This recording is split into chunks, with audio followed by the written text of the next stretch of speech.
please take the roll. Thank you, Mayor. Councilmember Baker, Here. Councilmember Marshall, Present. Councilmember Kugler, Here.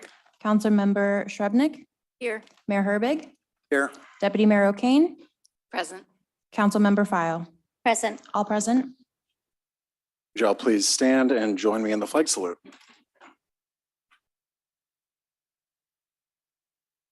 To the flag of the United States of America and to the republic for which it stands, one nation, under God, indivisible, with liberty and justice for all. Next on the agenda is the agenda approval. Unless there's any objection, the agenda will stand approved as published. Hearing no objection, the agenda stands approved. Next on the agenda is the business agenda. First, we have a diversity, equity, and inclusion plan presentation presented by Human Resources Manager Leonora Palania and Shannon Kelly Ray Consulting.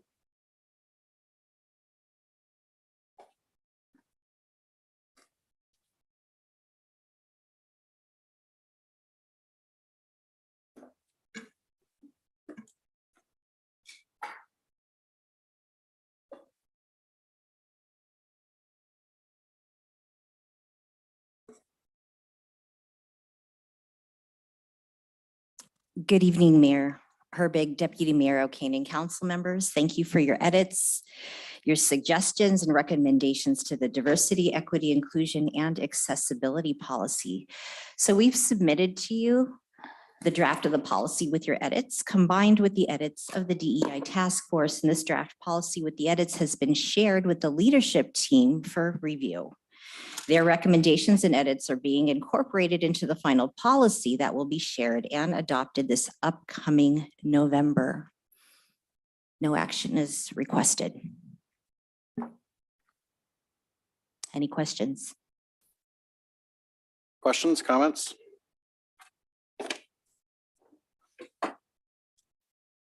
Councilmember Shrubnik? I remember submitting some comments back in August, and so you're incorporating them all at the same time going forward, right? Yes. Okay, cool, thanks. Councilmember Kugler? Well, first, I'd like to thank both of you and the DEI task force for their work on this plan. I have just a couple of questions. I guess one was more about the DEI task force insights and recommendations. I'm wondering if there's any plan as to like what the next steps would be. Are they being absorbed into department work plans, or has there been a decision about what will happen with those? Yes, thank you so much for your question, Councilmember Kugler.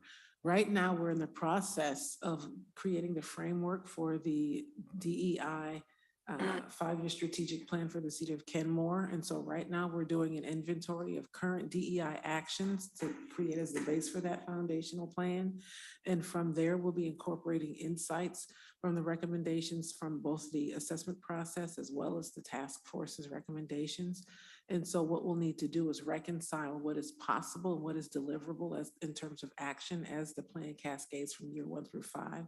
So I'll partner with the city manager's office and directors to look at what is feasibly possible given the staff size and the current operating budget.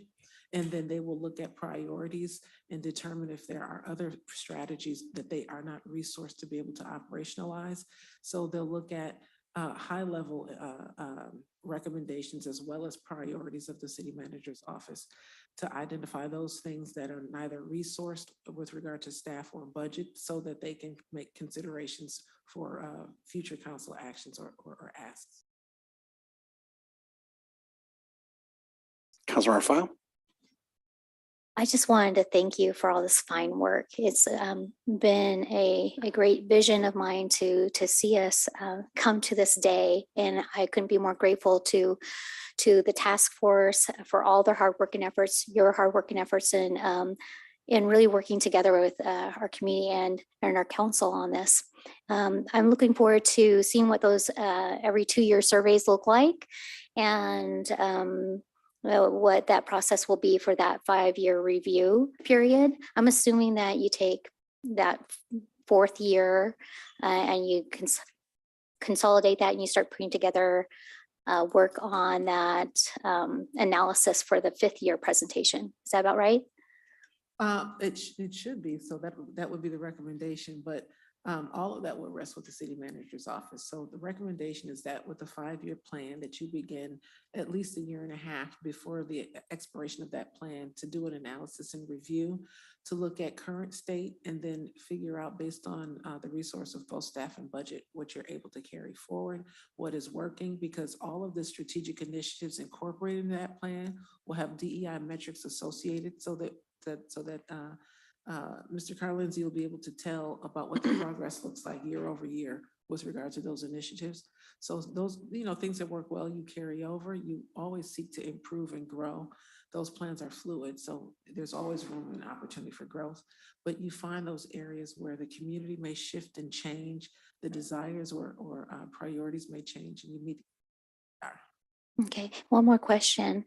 It's really about how we as a city lead with community engagement and diversity and equity and inclusion and accessibility. I'm going to address that last piece in just a moment, but just with this question, right now we work with partners or stakeholders to lead. We recognize with proclamations and language, the intent is good.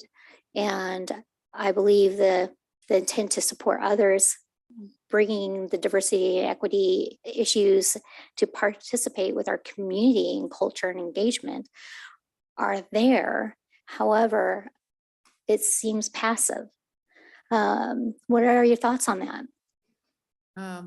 Currently, the framework for the DEI plan that's being designed for the city of Kenmore requires that the city manager's office and all directors have responsibilities toward accomplishing those DEI goals as part of that plan. So each of those strategies is owned within each of the many different departments as business units for the city.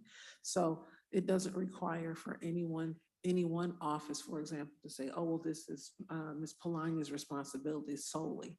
So the responsibility rests across every department for the city and every staff. So as you review the policy, you see the call out that everyone has some ownership, even the council. So this is a plan that is a living document. It has accountabilities and responsibilities across all of government. The hope is that, and the design lends to the fact that you can't put it somewhere that it collects dust. So my hope as you move forward is that, and I can't imagine that it wouldn't be that the council wouldn't take it seriously and in earnest and to prioritize the work. I know that is the very strong desire in my collaboration with Mr. Carlinzi as the city manager. That's always been his stated desire and goal. He's shown up, and let's pretend he's not in the room because I don't want him to think that I'm being nice because he's sitting at the dais.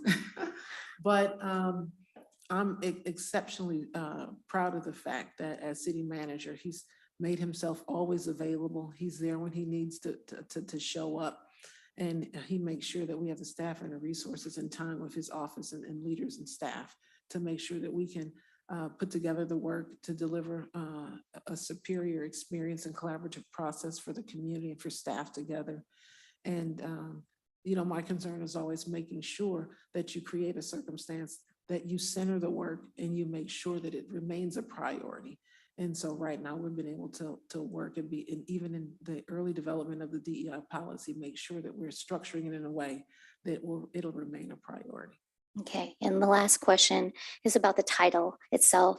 Universities teach that diversity and equity is, inclusive, and it supports accessibility course, and that saying diversity, equity, inclusion is redundant. And then we have a double redundancy by saying diversity, equity, inclusion, and accessibility. I've even been taught this in my studies, for example.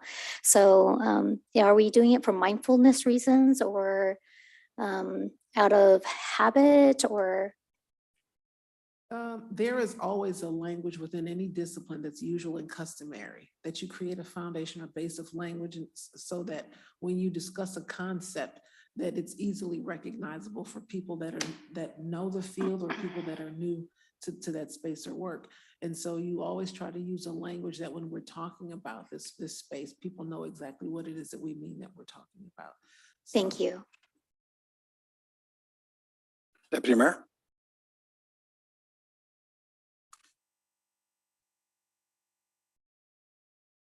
I think this fits here, but I have a question.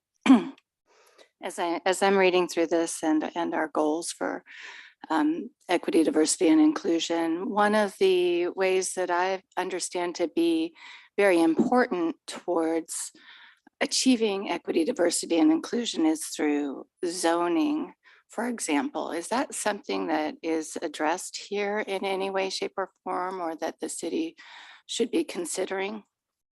That is something that the city should always consider. I know that as part of planning, zoning, and development, I know that comes up in score sheets and in the way that they approach that work. I know that it's a regional priority, and even in King County's own equity and social justice plan, looking at social determinants. So I have every faith that it would be picked up as part of that body of work. But as part of our planning and strategy, we talk about that specifically in the development of the plan. So that would be something that would be, and it's currently addressed even in the foundational framework. Thank you.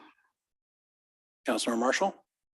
Yeah, and appreciate Deputy Mayor's question on that. And would, like, say, basic safety infrastructure be addressed in sort of the same light? Like if we're putting in enough sidewalks to, take care of all our community, or thinking about that when we're thinking about people who want to live in, say, newly zoned areas, where are we building the infrastructure that's needed? Yes, thank you so much, Councilmember Marshall, for that question. That is something that's part of that foundational work. So anything having to do with accessibility, affordability, and anything across all of the city of Kenmore that will lend to the ability for everyone, whether they live, work, or recreate in the city, anything that would allow for them to be able to thrive within the community is something that would be looked at. Any more questions, comments? All right, I'm not saying any. Thank you so much for your work on this. We really appreciate it. Thank you so much, Mayor Herbert. Thank you. All right, next on our agenda is Pilot Farmers Market Report presented by Farmers Market and Special Events Coordinator Nicole Suarez and Volunteer and Events Supervisor Stephanie Brown.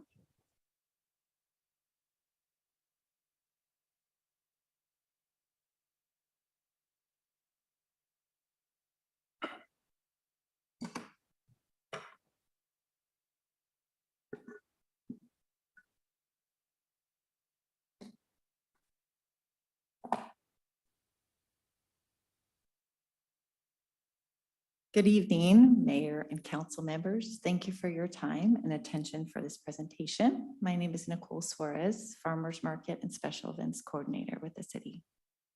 And I'm Stephanie Brown, Volunteer and Event Supervisor for the city. Tonight, we're going to provide you with a recap of the pilot program, the 2022 Kenmore Farmers Market. The Kenmore Farmers Market was held on Wednesdays from 3 to 7 p.m. June through August. There was a total of 14 markets. The location was on Northeast 181st Street between 68th and 67th. The Kenmore Farmers Market proved to be an outstanding community asset. It activated the downtown core. Over 14,000 people visited the town square area because of the market. It gave the community the opportunity to get involved. There was a total of 285 volunteer hours contributed by community members. Here's a quote from a Kenmore resident. "This was such a nice addition to Kenmore events. I used to go when it was at the Church of 68th and enjoyed it very much. The new market on 181st is a wonderful location. I love being able to get a cup of coffee, enjoy the good weather, and watching kids having so much fun playing in the fountains. It's a prime location for family and community gatherings. I hope the market will be bigger and better next year. Congrats, Kenmore. The market revenues covered our operating expenses. Here's a list of revenues. Vendor and booth and registration fees was a total of $9,285. Market sponsors was a total of $3,500. Sales tax on prepared food was a total of $200. Nonprofit booth fees was a total of $280. If continued, we're projecting an increase in revenue for 2023. We tracked some trends. In June, we had cooler and pleasant weather conditions. School was in session and families attended after early school release. We had higher number of weekly attendees in June. We had several market days over 90 degrees, which resulted in a reduced number of shoppers. The end of August, we had several vendors that had to cancel last minute due to the heat and staffing shortages. This also may have affected attendance. As mentioned above, we had a total of 14,501 shoppers over the season, which was an average of 1,036 shoppers a week. Now Nicole is going to talk about how successful it was combining National Night Out with the farmers market. So typically, National Night Out is held on the first Tuesday of August at Kenmore City Hall with an average attendance of about 300 people. This year, we increased attendance to well over 1,000, in addition to our average 1,000 people on a typical market day. Our market location proved to be successful and smooth for National Night Out vehicles and motor units, as well as spacious enough to accommodate the extra tables and tents. Since the combined farmers market and National Night Out proved to work well, we'd like to explore the idea of combining other special events with the farmers market if it goes forward.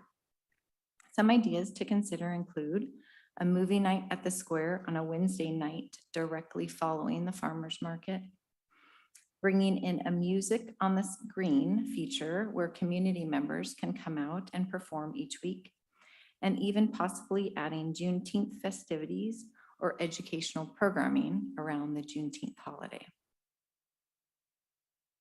In considering how we can make this market more accessible for the lower income residents and shoppers of Kenmore and surrounding communities, we'd like to propose the WIC and Senior Farmers Market Nutrition Program for the Kenmore market going forward.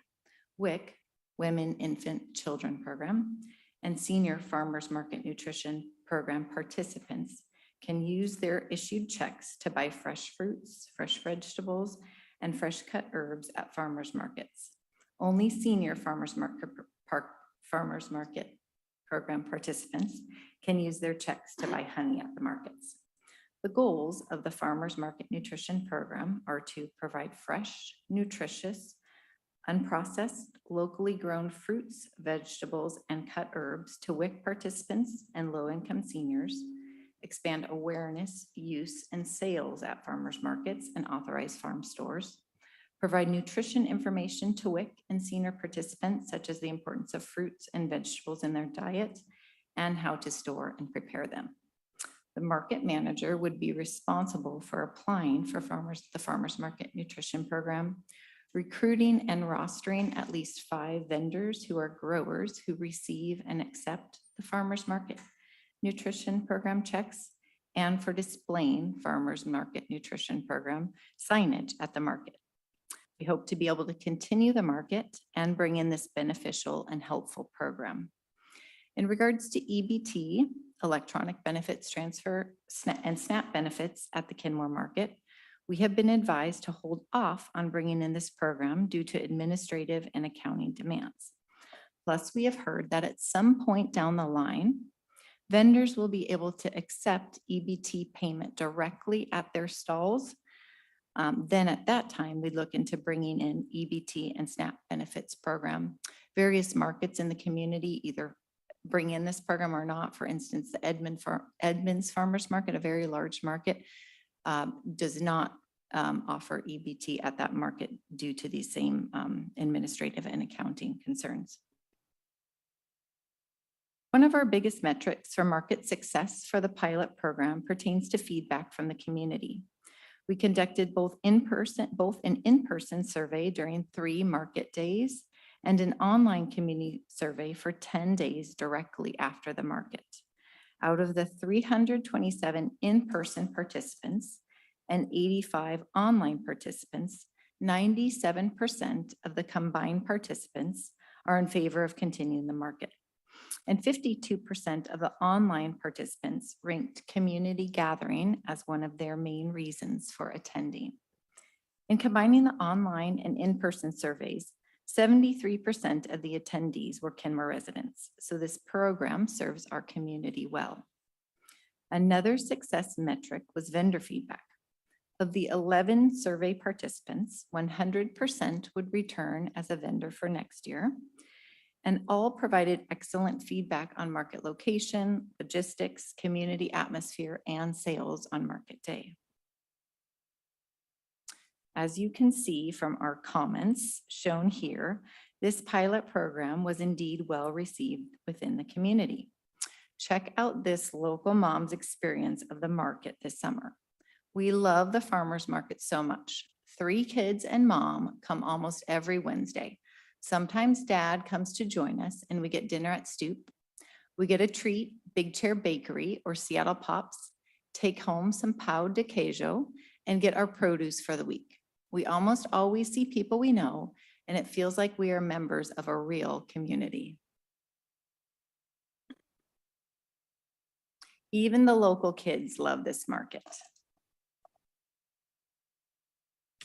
I'm sorry, can you go back 1 slide? I forgot to read and share a comment from a local business.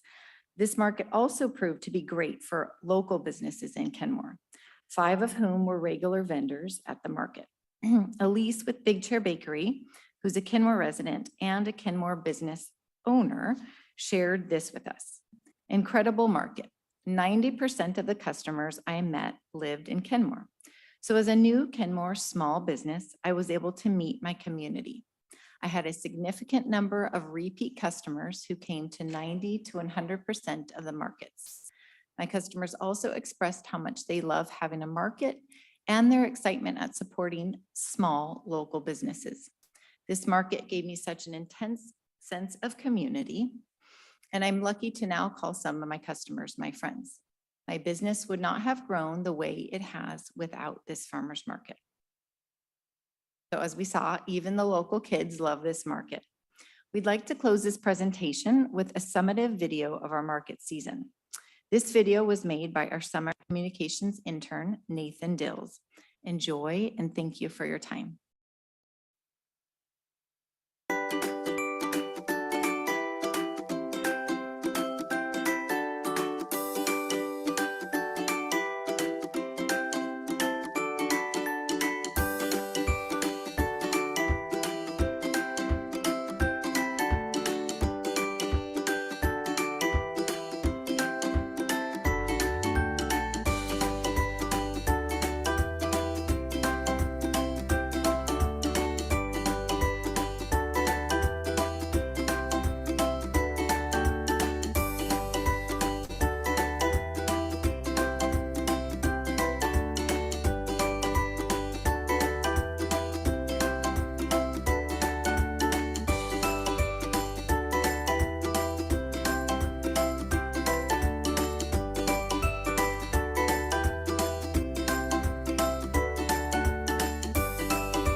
Can we answer any questions?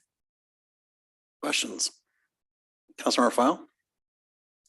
First, I want to thank you for such an amazing and successful piloted program. It was such a hit with our community, much loved, and really, it was, one of those things that our community had wanted for so very long that we were finally able to kind of fulfill. I would like to see the farmer's market be able to stretch across a longer service of time for our community, maybe through the fall. I noticed that surrounding communities of Lake Forest Park, Woodinville, and Kirkland all have farmers markets with EBT accessibility. And in looking at the Washington State website, there are rows and rows and pages of participating cities. I have deep concerns that we would consider passing on that. That's not a very equitable approach, and it's a very privileged statement. And I know there was no harm intended, but yet it is spoken with privilege. I think we can also look to partner with HopeLink and King County on food voucher certificates. That usually is a program match that can be done in dollar for dollar. It's doubled pretty much at the stand. So from that, I just would love to see some arts involved in the farmers market. It's an excellent opportunity for art and community engagement, enrichment, and promoting yet another area of community and business that's often overlooked. And I look forward to watching our market grow. Thank you. Thank you. Councilmember Kugler. First, I'd like to also thank you for all of the work. I know you both saw me there many times throughout the summer. I personally enjoyed the farmers market as often as they could go. And I have a couple of questions and then just some feedback. I like the proposal to add some craft vendors for next year. I also wondered if you had talked to any neighboring businesses. I mean, that one quote exhibited this. I know our family did this, like going to dinner when we came here, came to the market. And I wonder if businesses had any feedback about like whether they saw an uptick in business and or if they had any complaints about parking. I have a few other questions, but I'll just let you respond to that first. Yeah, I'm so glad you brought that up and asked.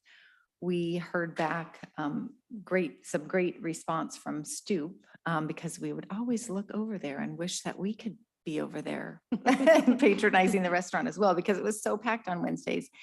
And they typically do $3,000 or $4,000 on a regular evening. And on farmers market days, they brought in 7,000. So it was double their revenues. In terms of parking issues, we worked really extensively with the local businesses on Northeast 181st. I'm not sure if you came to the first market day and then the second market day, but we pivoted a bit with Taco Time.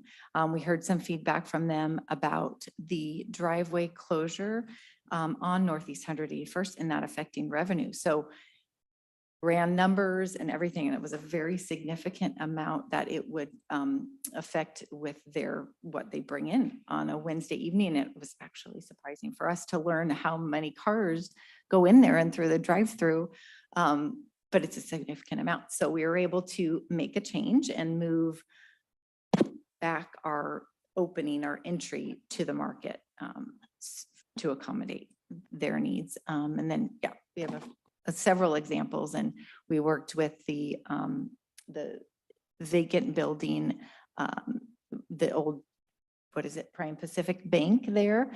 So we worked with them very closely on how they can still work in their building, but also they were able to be flexible and pivot with us, and they were able to leave and park at a different location that we provided. So that they could continue to finish their workday because their access was blocked as well. So a few examples of those partnerships. Wonderful. Yeah, I did notice the difference with Taco Time's driveway. So I appreciate that you all were responsive and changed to not affect their business. I think towards the end of the summer, it seemed like you maybe the team played with hours. Did you extend the hours at all during the summer, or was it pretty consistent 3 to 7 throughout the entire time? It was consistent. Okay. 3 to 7. Okay. Yeah. I guess my only other comment is I was thinking maybe in the future, if we do it again, I definitely support what Councilmember File mentioned about the EBT. It would be good to know and I think better understand what the administrative burden is there, because I think there is the desire to open that up and offer that to EBT and WIC. And then also, I wonder if we might be able to encourage maybe collaboration with local businesses that are within walking distance, since that event does such a great job of activating the downtown core and bringing people out and they're walking around. Like, it'd be great if we could tie it in even with some of the Brewery Row or other areas of our downtown. Thank you, though. Great, thank you.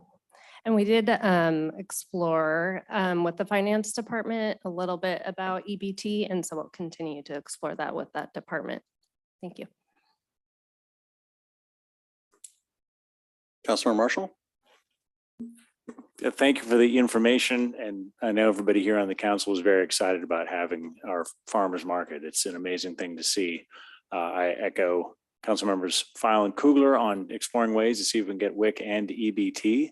And then we also learned, I believe it was from our city manager, about funding models for these markets, like in Lake Forest Park and elsewhere. I guess there are nonprofits which contribute and help to the funding. We're going to be looking at our budget pretty soon here and facing some tough choices. I absolutely want this program to continue. I also think that I'd like to see progress on setting up a nonprofit that can help fund it. Do you guys have an idea of how we can start that momentum? Yeah, thank you. Thanks for the question.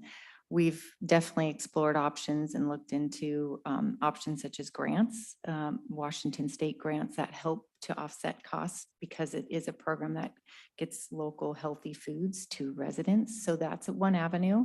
Another avenue is, potentially partnering with places like the Chamber, Kenmore Business Alliance to partner. And we haven't identified a specific nonprofit group, but definitely have those conversations and looking into what that could look like for the future. Just to clarify, I meant like some momentum in terms of actually finding individuals who are interested in starting a nonprofit. We might help kickstart that somehow. That's what I meant. That'd be great. Councilmember Shrevenick? Yeah, I also want to thank you for the work that you did on the farmer's market. I think I went every week, maybe -1. And it was incredibly well executed. I mean, just, smooth, really smooth. And that is you two pulling that off. So that's amazing. And I also just wanted to touch on the funding as well. If one business is pulling in $4,000 more each week, Right. I'm just wondering whether they might be willing to contribute a bit. So anyway, just a thought. Thank you. Councilmember Baker?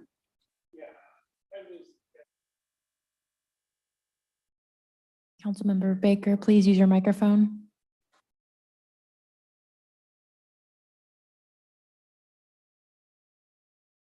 During the course of the run.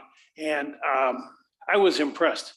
I was very surprised by the number of people that turned out. The quality of food was amazing. I never went away empty-handed. I always bought some stuff to take home, and I know my wife came home with shopping bags full. It was really good to see happen. And I was very proud of the farmers markets that you guys put on, because of all the opportunities. I think much better than Lake Forest Park and some of the others. I thought it was done much better. So anyway, thank you all for the effort you put in. Thank you. Deputy Mayor?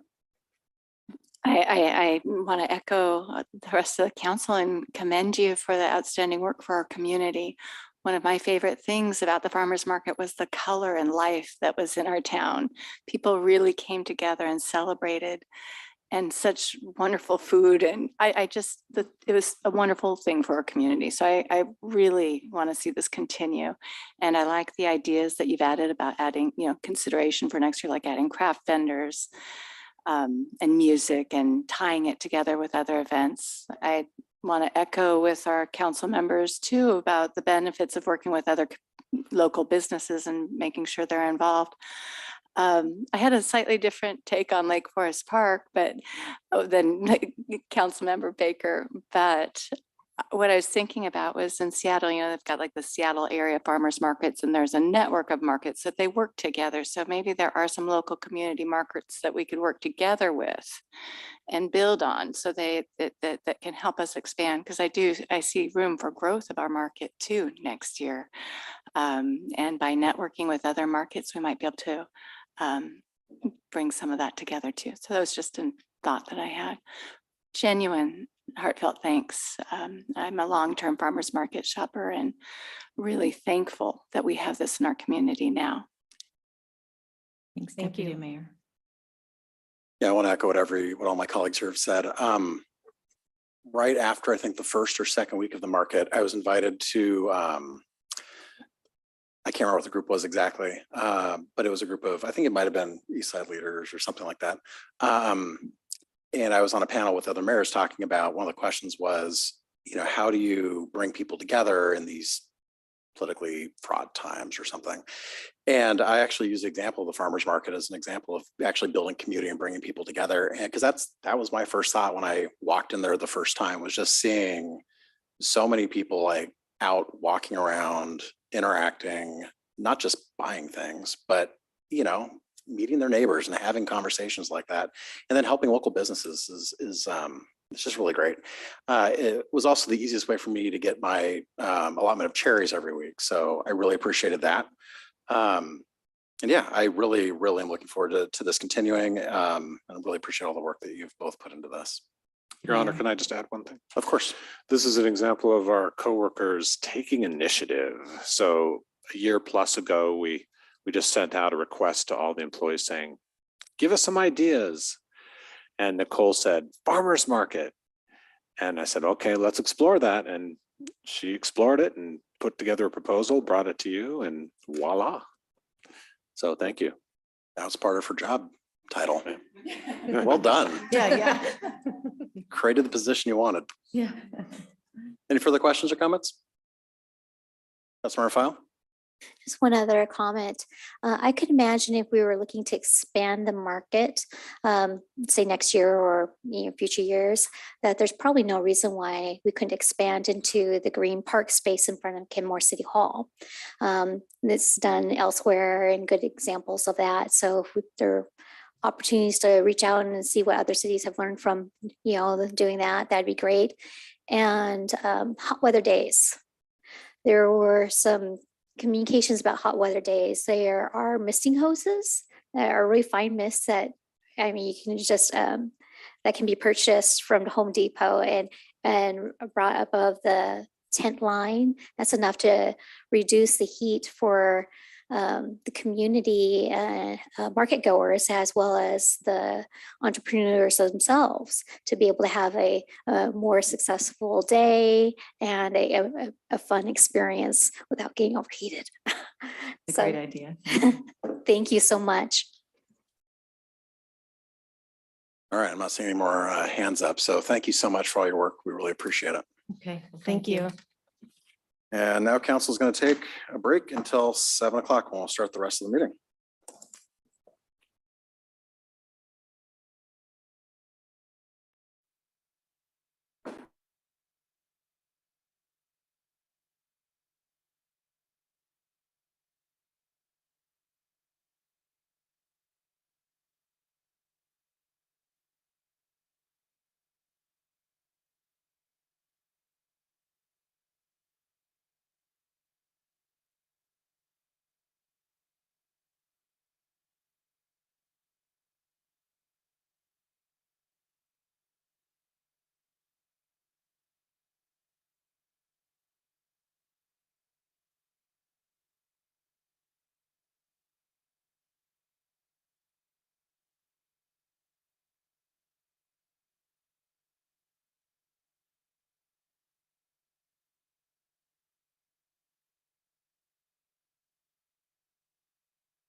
Gotta wait for her to get the recording going.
Madam Clerk, are we ready to go? Yes. Are we recording? Yes, we have. Oh, I didn't yes. realize we were recording. Okay. The Kenmore City Council will resume from our break. Next on the agenda is a proclamation. Whereas domestic violence is widespread and has a devastating impact on survivors, children, families, and our community. Whereas domestic violence crosses all economic, racial, gender, educational, religious, and societal barriers and is sustained by indifference. And whereas approximately 1 in 8 Washington adults reported experiencing domestic violence in their lifetime. And whereas intimate partner violence remains one of the most prevalent yet underreported crimes in the country. And whereas ending the cycle of this vicious crime requires the courage of survivors and the support of the larger community. And whereas our efforts must extend beyond the criminal justice system to include housing and economic advocacy for survivors, working with young people to stop violence before it starts, and reaching out to our friends and loved ones who have suffered from domestic violence. And whereas in solidarity, we encourage residents to stop by City Hall and pick up a purple LED light to display these purple lights to bring awareness of domestic violence throughout our community. Now, therefore, I, Nigel Herbig, Mayor of Kenmore, on behalf of the City Council, do hereby proclaim October 2022 as Domestic Violence Awareness Month in the City of Kenmore. Let us honor survivors by promoting peace in our own families, homes, and communities. Let us renew our commitment to end domestic violence and its brutal and destructive effects so that domestic violence has no future in Kenmore and beyond.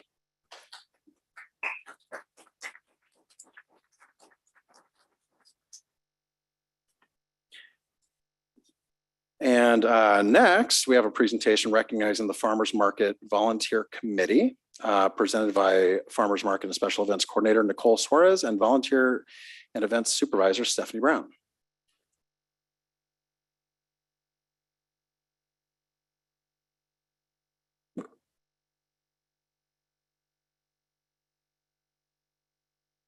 What is going on with the camera?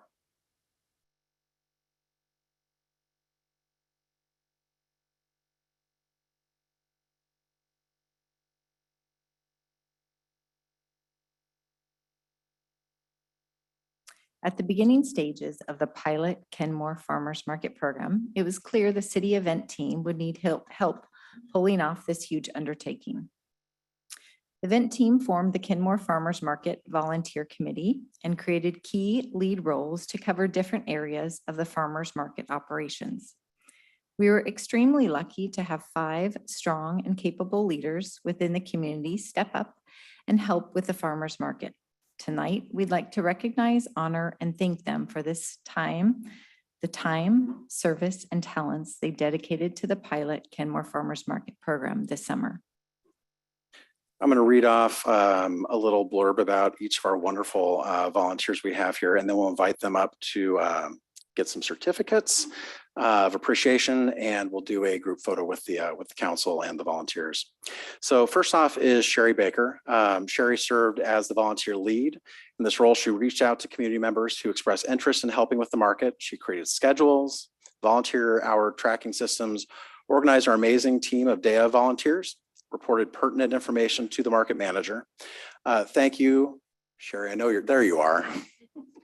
Thank you, Sherry, for working tirelessly on the volunteer coordination and for showing up to 13 of the 14 market days to help out.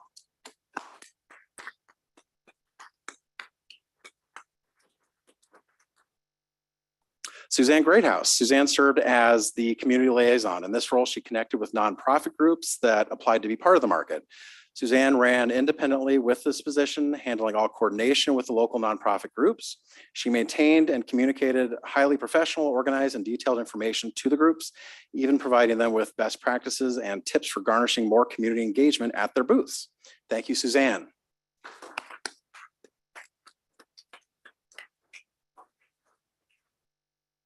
Nadia Silver served as the operations attendant. In this role, she served as the lead for vendor check-in and market entry operations. Nadia was a huge help to the events team. She greeted the vendors, handled check-in, and directed vendors to their vending station. Thank you, Nadia, for stepping up into this role. We appreciate your help and presence at each market day.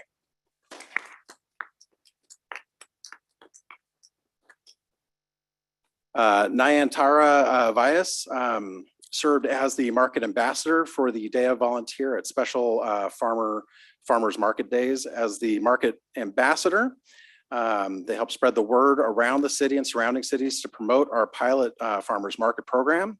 She spent many hours driving to businesses and organizations to place flyers on windows and doors to help build awareness, visibility, and knowledge about our new market here in Kenmore. Thank you, Nayantara, for your time, talent, and service you dedicated to the Kenmore Farmers Market. We really appreciate you.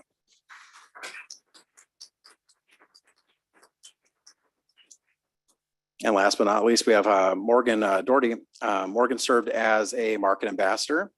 Morgan identified key businesses and organizations and created a spreadsheet for where to place flyers. She and Nayantara divided and conquered to get the flyers out to our identified locations. Morgan also helped us tremendously by placing all 20 of our Kenmore Farmers Market and special event yard signs around Kenmore. In addition, Morgan volunteered for a couple of market days helping out at the city booth. We appreciate the time you dedicated to spreading the word about the market, Morgan. Thank you.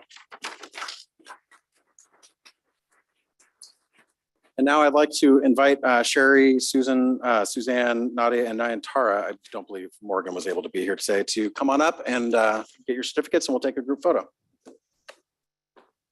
And council, why don't you join me all?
All right, next we have public comments. We welcome our community members to the council's meeting. In this forum, the council does not engage in or dialogue with the public. The primary role of the council is to listen. We will hear from our on-site guests first, followed by our virtual guests. If you're online, please use the raise hand feature now if you wish to speak. All guests must address their comments to the mayor and city council. The clerk will acknowledge your request and call your name when it is your turn. Your time will start when we confirm we can hear you. Please state your name and city of residence for the record and keep your comments to the allotted time. We will not split your time with others or reset your time except by express approval of the presiding officer. Screen sharing is not allowed. You can submit your materials to the council or clerk in advance. Please do not comment about pending development projects on which the council will make future decisions, as those are quasi-judicial matters and council members must limit their communications about such matters. This meeting is being recorded. Thank you for taking the time to express your comments. Madam Clerk? Thank you, Mayor. We have 9 on-site people who have signed up to speak, and we will take them in this order. We'll do groups of 3. We have Francis Hunkins, Nadia Silver, and Carl Michaelman.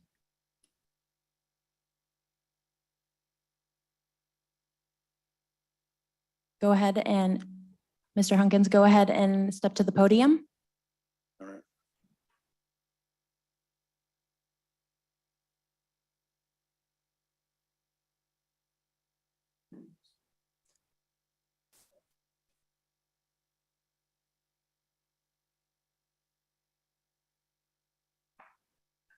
Yeah, I have one, I guess, one major question that has subsections.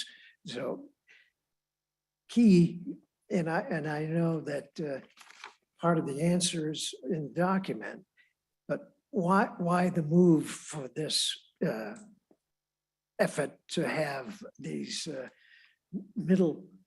missing middle housing? And what my first part of the question is, what are the consequences of this action if it does pass? Not only financially, but with regard to the interaction between diverse populations. Second is, will it lessen the value of our current houses, single houses? Will it lessen our taxes? I noticed that I got some recent information that taxes, I have a boat in a marina down at Harbor Village, and my value of my marina, shall we say, underwater territory, has increased by $10,000. And I guess my final one is, how will it improve our level of living, the interaction of people who live in single family houses, the people who are now currently living in the apartments, and people who would be living in these areas?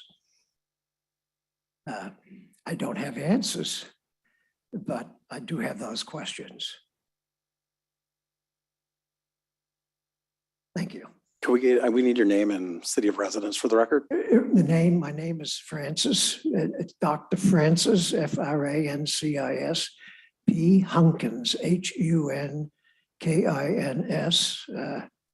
And I'm not an MD, I'm a PhD. And I was a professor at the University of Washington for 35 years in the College of Education, dealt with curriculum development and program design. And I've been retired for 21 years, but I've been active in revising educational books. I'm sorry, is city of residence, just for the record? 18. Just city. Just city, I assume it's Kenmore? 18749 62nd Avenue in Kenmore. And I've been at that address since 1974. Thank you very much. Who is next, Madam Clerk? Nadia Silver.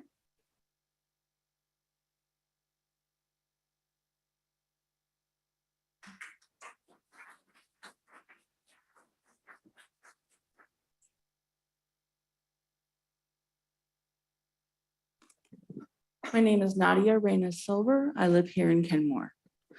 I'm here to say thank you very much for honoring the volunteers and all who worked, staff included, on the farmers market. Many of you know me well before the farmers market and know that I've been screaming about it forever. So I'm really glad that someone else also decided to, step up and say, hey, here's the plan. This is how we can do it. And this is how we can make it better. I want to echo, I was actually in my own, in my actual interview for the volunteer position, I said, you know, do we have EBT? And because there's a lot of people who benefit from that. It's a good majority of Kenmore, I know for a fact, is what's gotten them through the pandemic. So she informed me at the time that it takes like 11 months and paperwork, and this is just a pilot. So, okay, fine. But again, I support the EBT. I support it's any kind of thing that would help families and those who are currently struggling. Now, on that note, back to this missing middle conversation is the second thing I wanted to speak about. I don't understand the term missing middle. I just know that I support affordable housing for those who are struggling. I myself, as you all know, was homeless before I came to Kenmore. It's not because of any lack of due diligence on my own. My money that I had saved up was taken by the government for my student loans. So I was, excuse the phrase, ass out when I landed in Seattle, and I had to go through a program and make sure that I was accountable, and it was a very nice program. They helped me get the place that I have. Well, I had. We recently moved into a new place, and it's been nothing but lovely. We have a clean home. We have pest-free. I didn't expect any of that when I got told about Section 8. Every time I heard Section 8, I heard dirty, nasty, pestilence, gross, drugs, Black people, and first of all, I'm a Black person, so, but in any case, and that's not true. These are people like myself, like you, who are just struggling to get by. Now, if it's an environmental impact that's negative, oh, hell no. Hell no, I do not support that 100%, no. But if we can make it accessible, DEII focused, diversity, equity, inclusion, and intersectionality, if we can get that handled first and then come up with some environmentally friendly solutions, there is a way to put the pieces of the puzzle together to make everybody feel and included. So thank you. Carl Michaelman.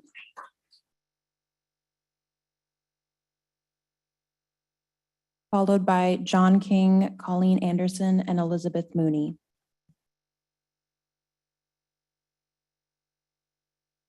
Hello, Council. I'm Carl Michaelman, business owner of Michaelman Insurance Group, and according to Karina File, I am a non-resident. So I don't know what that means, but what that probably does mean is that you're not going to hear what I have to say. With that being said, it's really nice to see a lot of people here for a change. It might make you accountable, maybe, which I hate to burst the bubble, folks, but I doubt it. This council never really listens to what we want or how we go about things. I know this sounds harsh. Our mayor thought that I'm very argumentative and that my East Coast I used as an excuse. But then our city manager had a speaking about his state of the city, says there's a author, which I forgot, but what they say is people that have passion, such as I do with this community, the difference is with our mayor, he thinks it's argumentative. If you don't agree with him, we're all argumentative. I've been involved with this city for many years. I've been involved with the businesses. I've been involved with the people, with the staff. And what's happening is, again, hopefully you'll listen. Because in the past, and I heard the meeting last week, I heard that people saying you aren't being transparent, you aren't talking to people. We showed that in tenant rights. What happened was the landlords said, hey, you didn't bring us to the table. You just went ahead and passed this. And then some of you would say, oh, we did. But if people were not hearing you and they didn't know, let me share to you again, you're not getting the information out. That's the key. You're not getting the information out. And it just seems like the council today, past and future will say, well, the information's out there. Okay, so again, out of touch. Do not understand what's going on here. So I'll have 5 minutes to talk about more of what's going on. But I will tell you that it's great to see these people. And I really hope you're going to listen, because this council has not. 5 of 7 of you have not listened. And I hope we're not going to play the political games on this situation. Thank you.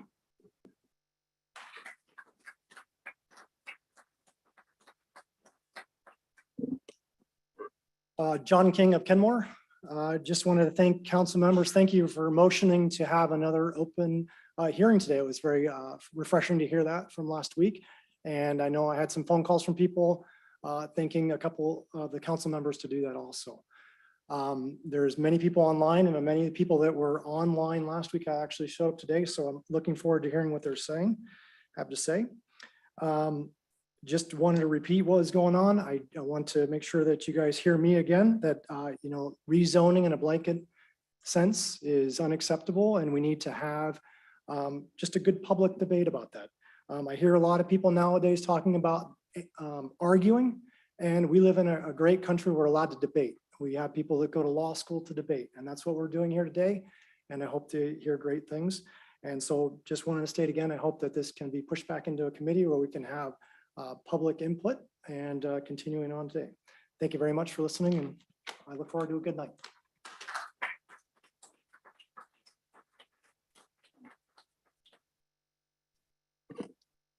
Good evening, council. I'm Colleen Anderson. I live in Kenmore, and I spoke last time about the missing middle, and just a couple things. I won't take my whole 3 minutes, but a couple things I wanted to mention after talking to my son, who is here again, who is young. I did want to point out, it was mentioned that there weren't a lot of young people here, but they do speak as well, and maybe not as comfortable to speak up here. But a couple things I noticed in the few comments, and very few comments for this proposal, is a lot of conversation about affordable. The missing middle, and I just think the plan that I've seen and the blanket zoning is not going to be affordable. I don't think it's going to solve the problem. I think it's going to have a lot of problems. So again, I reiterate please vote no, please move it out. Please look at some other solutions and look at affordable. Please look at what Woodinville did to the core and adding jobs. And then the other thing I read about the plan was looking for 3,000 homes and then rounding 3,000, additional homes as part of the plan, along with 3,000 jobs. I'd like to see, and that was in an article where I think the mayor was quoted or alluded to something he said on the Urbanist. So I just would like to see what the plan is to get to those 3,000 jobs, because I don't see those jobs. Again, that wasn't what I read in the plan, but I did read it in an Urbanist. It was back in the springtime that they were quoting that. So it'd be nice to see if you're bringing in 3,000 jobs, where? And if you're bringing 3,000 homes in, what type of homes? And I just don't think this plan is going to work as it is. So thank you for listening again. And please keep an open mind to push this back.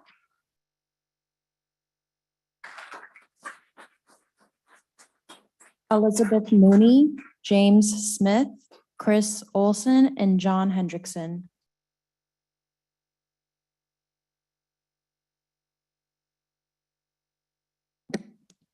Hi, council and staff and community. My name is Elizabeth Mooney. I've lived here since 1995. I have a degree in fisheries, philosophy, zoology, and I want to support and compliment the people that just spoke before me. So I looked at this today a little bit, and I have participated in the Shoreline Community Group with our staff, Lori and Debbie, in the past. I know that there are problems back then. So I understand that you all passed environment as number 1. Environment, what environment would be my question. In the final revised vision statement, what I would like you to put in there is that we have put priority on salmon restoration, salmon preservation. And in order to do that, since Kenmore has already caused significant adverse environmental impacts through what I would think is pretty severe degradation of what was here in 1995. I think we have to have an environmental impact statement before you go forward with any kinds of these zoning changes, because you all and the Planning Commission and the staff have no idea what's out there. Nancy Hansen and Tracy Bonazinski brought a SEPA appeal. I've heard our legislators putting down SEPA appeals. That is the only reason that we saved a portion of the Stream 0056 watershed and what it can provide for coho salmon restoration, cutthroat trout restoration and survival. And we need to start right now before there's more significant cumulative impacts. So I also heard during COVID, thanks to one of our council members, Joe Marshall, that the Public Works building was going up by my kids' old middle school. I finally went up there past all of the, I didn't even know it was happening because there was so much construction, you didn't go by there. So I know those trees, I know that property, there used to be horses up there. What I would recommend, if it's not too late, is you take that Public Works building and you put it down where the fire station is. And up there where that building is proposed to be Public Works, you put your affordable housing. And that is where we can get some equity. So go back to the drawing board, please. We had a presentation about Opticos. Why, and I put this down on my little yellow sheet that you provided over there. Why don't we have a counter proposal that the city paid for? Where is that? Before all these people come here, all upset, there should have been a counter proposal. The city said Sierra Club approved of it. There are many, and my husband, Jim Myers, found all of that. That they're counter proposal. It's greenwashing. Thank you, Ms. Mooney.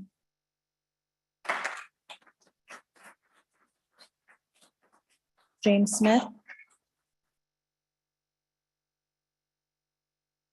My name is James Smith. I live in Kenmore. Mr. Mayor, council members, thank you for having this second public hearing meeting. I spoke at the last meeting. And just before I left, I listened to two young gentlemen who spoke in support of the proposed change. There was a civil engineer living without a car and a young man from Texas hard pressed by apartment rent. The suggestion was that those speaking against the zoning change had been here first, had somehow managed to get their homes, and were not interested in helping others looking for similar opportunities. I did a little bit of soul searching on that and tried to decide if they had a point. I returned today because I want to say they seem well-intentioned, but we're wrong in understanding our position. Matter of perspective. Joni Mitchell wrote, don't it always seem to go that you don't know what you've got till it's gone. They paved paradise and put up a parking lot. That's from Big Yellow Taxi. She wrote it on a trip to Hawaii where she saw paradise in the distance, but parking lots around the hotel. At the last meeting, and I suspect that this one too, there's going to be a lot of support for the missing middle housing, but opposition to the idea of shoehorning in duplexes into developed neighborhoods. It's not really going to be affordable. The city may have considered other changes. I have no idea, but I want to focus on what I think Kenmore should do, changes that effectively and efficiently address missing middle housing. We don't have a hospital, a movie theater, a sports arena, professional sports team. We commute to them, they're nearby. Maybe we do not need more middle housing that looks like single family housing or even duplexes. What's the best way to support middle housing? After graduating from college, I moved around a lot. I lived in a trailer park with roommates. I lived in San Diego and it was beautiful, but I couldn't afford to live there. I lived out of town and commuted. When I first came to Seattle, I remember driving down 522 and it was great, but my realtor showed me a house in Sheridan Heights and I couldn't afford it. I had to find another place and commute instead of being here in a wonderful place. I couldn't afford to buy a house in Kenmore until I tried about 10 years ago. So it's not very surprising to me that it's not necessarily affordable here. We could build something else. You got Lake Point, It had 1 million square feet of office space. We probably don't need that now. Maybe we could do something else. I don't know what it is, but this business about R6M just seems wrong. Please don't do that. Chris Olson, followed by John Hendrickson.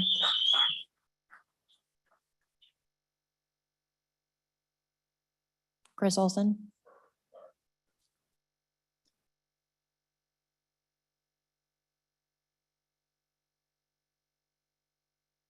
All right, so I'm not going to be talking about missing middle quite yet. I'm actually here tonight, so I'm sorry, I should start off. I'm Chris Olson and I live in Kenmore on 62nd. And I live in Kenmore on 62nd.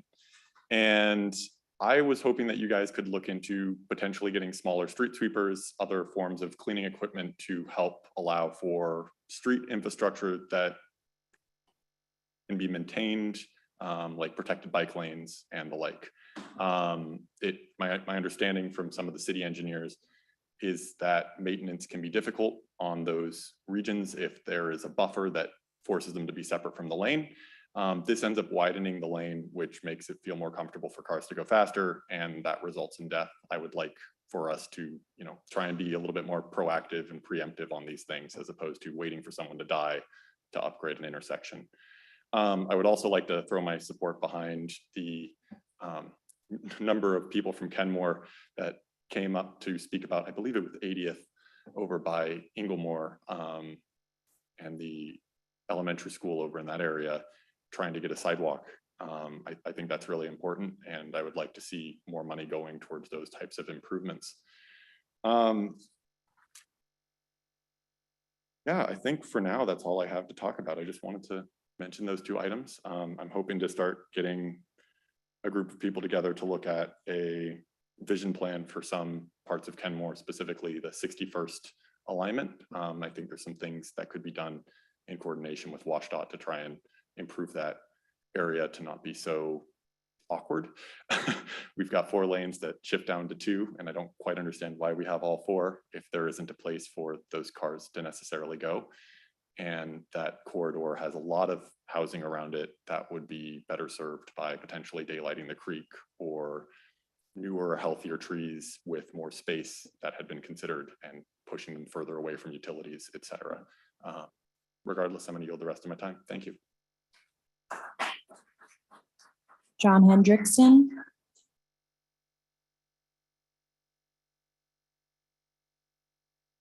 Evening, council members. John Hendrickson, Kenmore, Washington.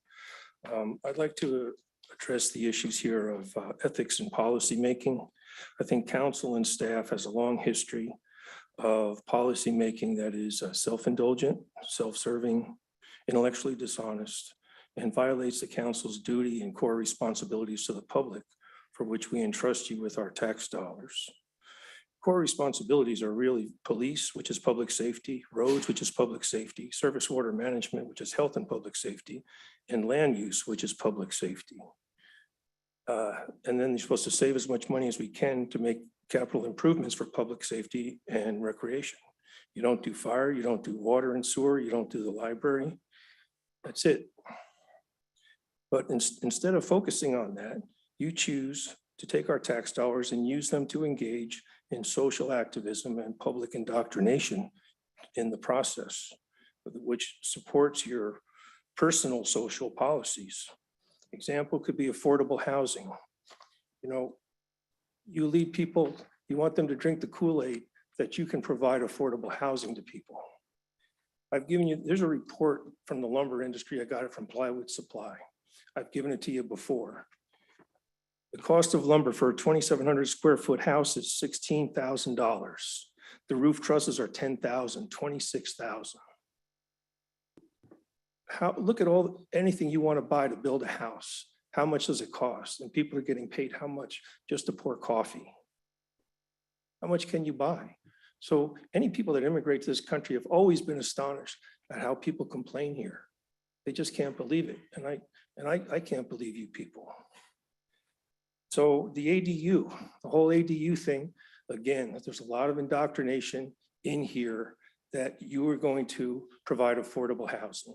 Your policy with the ADU, the same as the missing middle, is that you're only going to reduce housing costs by the extent you reduce our quality of life. You hire consultants, you put in the September newsletter that we're going to fight segregation in Kenmore. But single-family housing has been demonized as racist and socially segregationist. And, you know, I think that Kenmore, you think about racism. When I think about racism, I think about, and we just can't have these discussions. You don't hire people to say on the other side, really, what is good about single-family zoning? It's rearing habitat for families. And you never say, not just that how many single people we have in Kenmore, how many of the single people in Kenmore are parents that raise their families in that house and want to stay in that house? It's not even handed at all.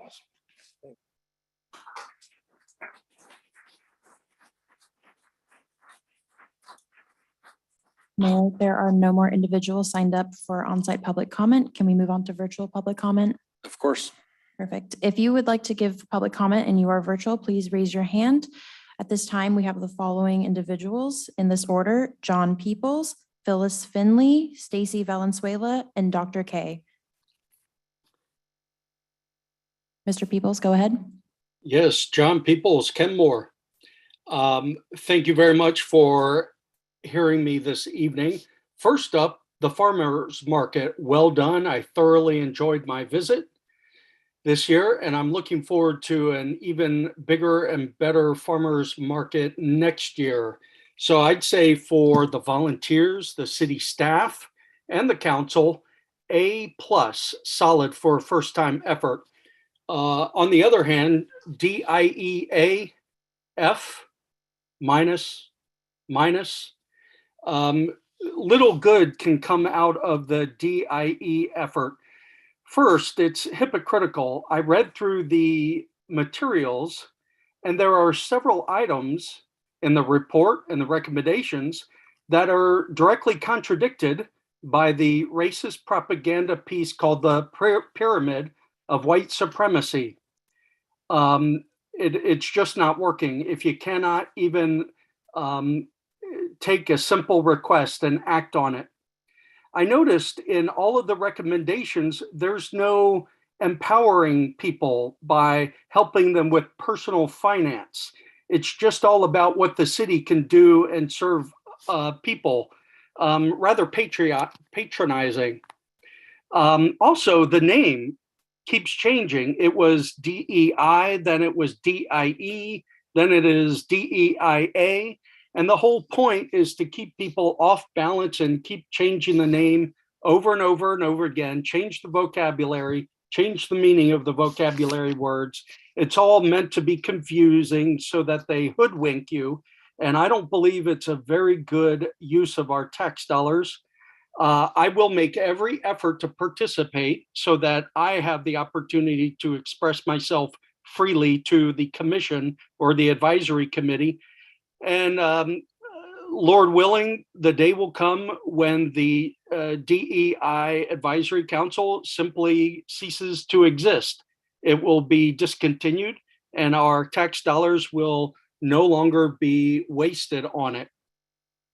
I noticed you talked about the serious subject of domestic violence, and you mentioned that it goes across all races, and yet DEI, racism, seems to be insisting that racism is a one-way street.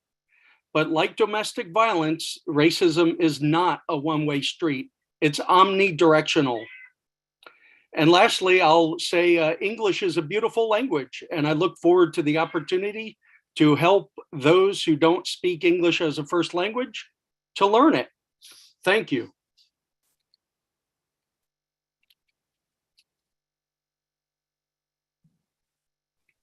Phyllis Finley, go ahead.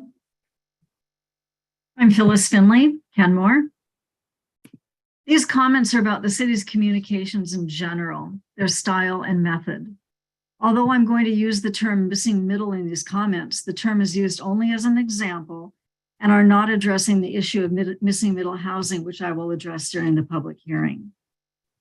How can it be that the city can apparently generate multiple communications for any given topic, but the general public just seems so clueless?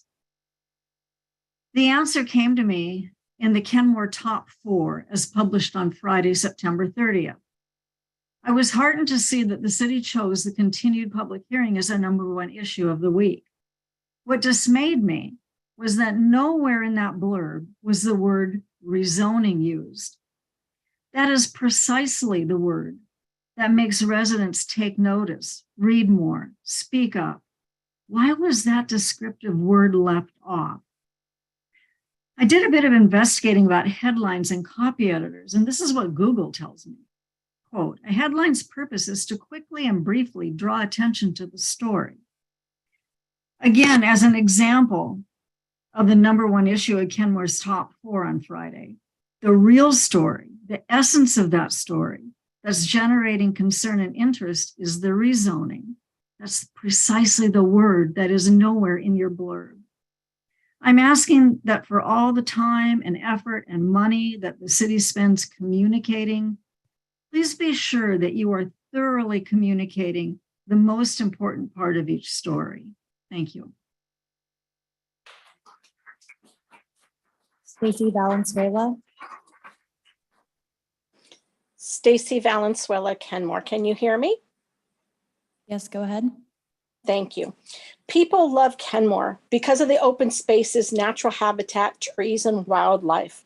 We need the permits, ordinances, and our city staff to protect areas, our shorelines, against encroachment on wetlands and clear-cutting trees.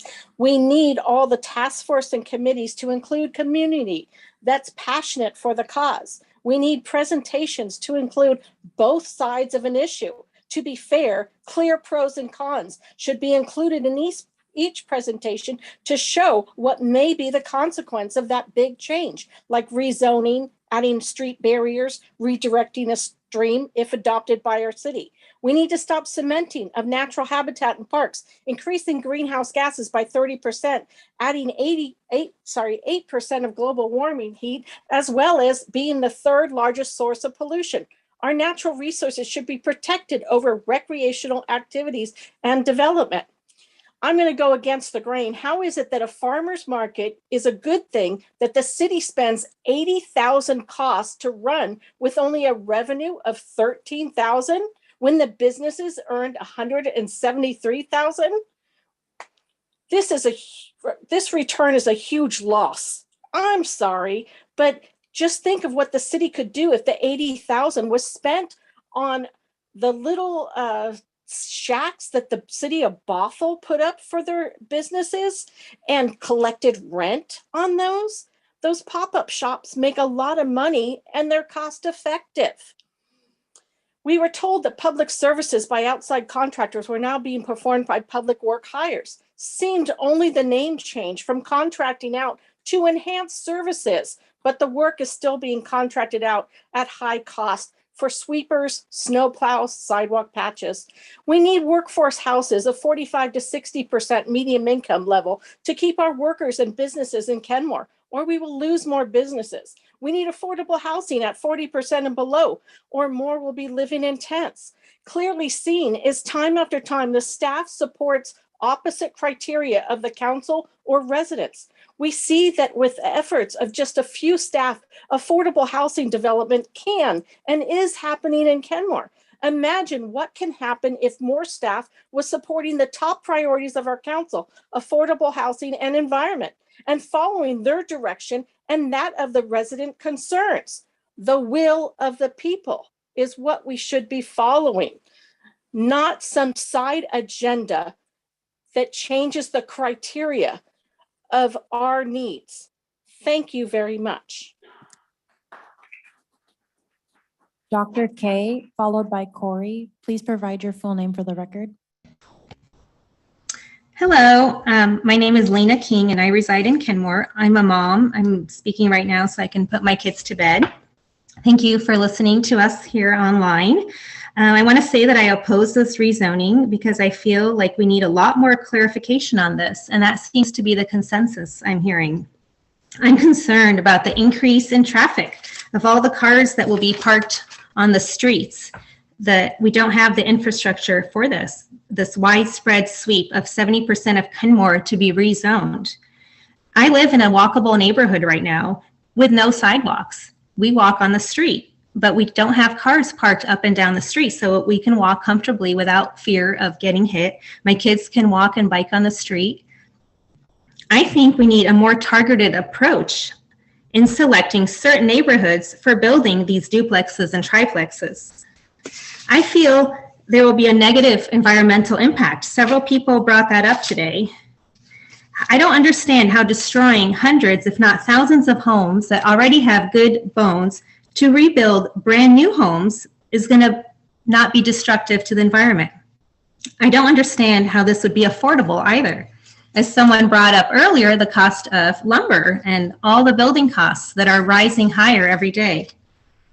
We're going to be eliminating all the green spaces, the yards. Those will all be gone to fill with more and more homes.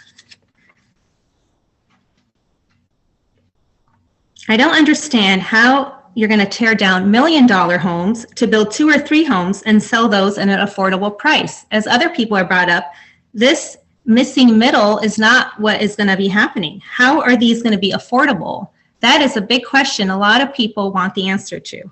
I hope you not only are listening, but that you vote no and listen to the people and give this more time, a different approach, and create housing that really is affordable for people who are looking for that.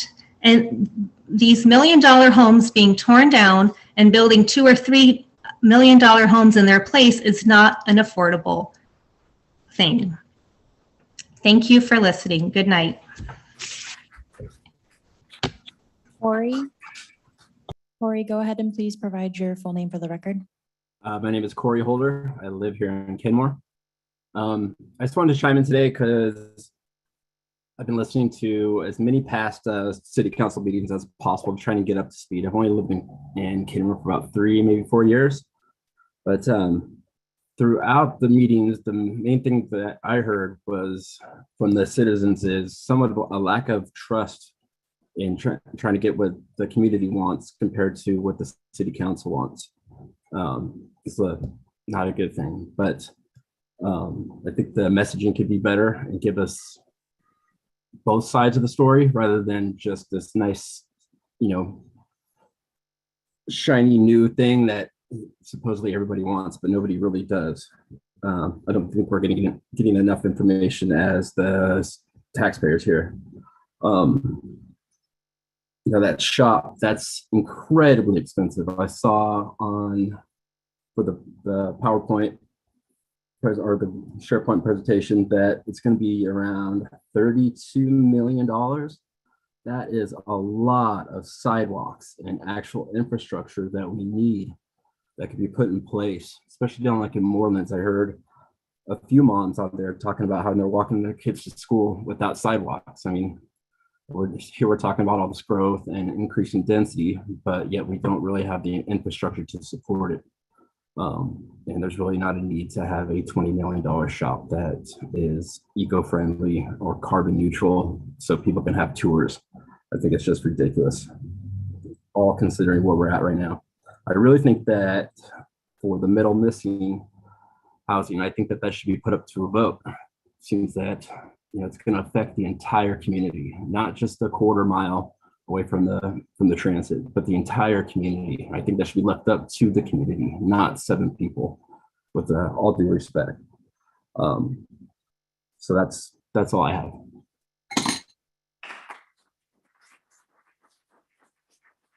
Mayor Herbig, I see no additional hands raised at this time. All right, next on the agenda is the consent agenda. The chair would entertain a motion to approve the consent agenda. Second. Got a motion and a second. Any discussion? All those in favor, say aye. Aye. Opposed? The consent agenda stands, is passed.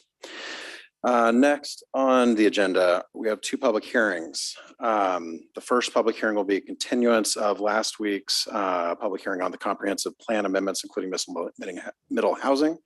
You'll be granted 5 minutes to speak. The same public comment rules apply, including stating your name and city of residence, addressing your comments directly to the city council, not splitting your time with others. If your comments have been fully expressed by preceding speakers, we encourage you to summarize your statements by stating your name and city residence and saying, I concur or agree with X. If you've spoken, because this is a continuance of the previous public hearing, if you've spoken during the first segment of this public hearing held on September 26th, 2022, or had your testimony read into the record, you'll not be permitted to speak a second time. And with that, Madam Clerk. Thank you, Mayor. We have 9 individuals signed up on site. We'll take them in this order. If you could please line up behind the podium when you hear your name.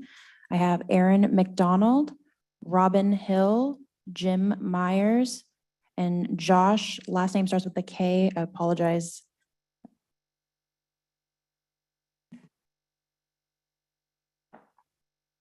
Okay, start. Good evening. My name is Aaron McDonald, and I'm a Kenmore resident. When one remotely joins a Kenmore City Council meeting such as this one, the screen displays a sentence at the bottom which reads, "Thank you for participating in your local democracy." How insulting.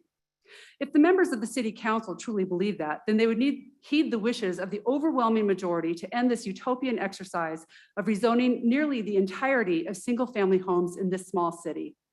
The following comments are directed at those of you on the council who are intent on moving forward with this monumental change despite the nearly universal opposition of those seated in this room and viewing remotely.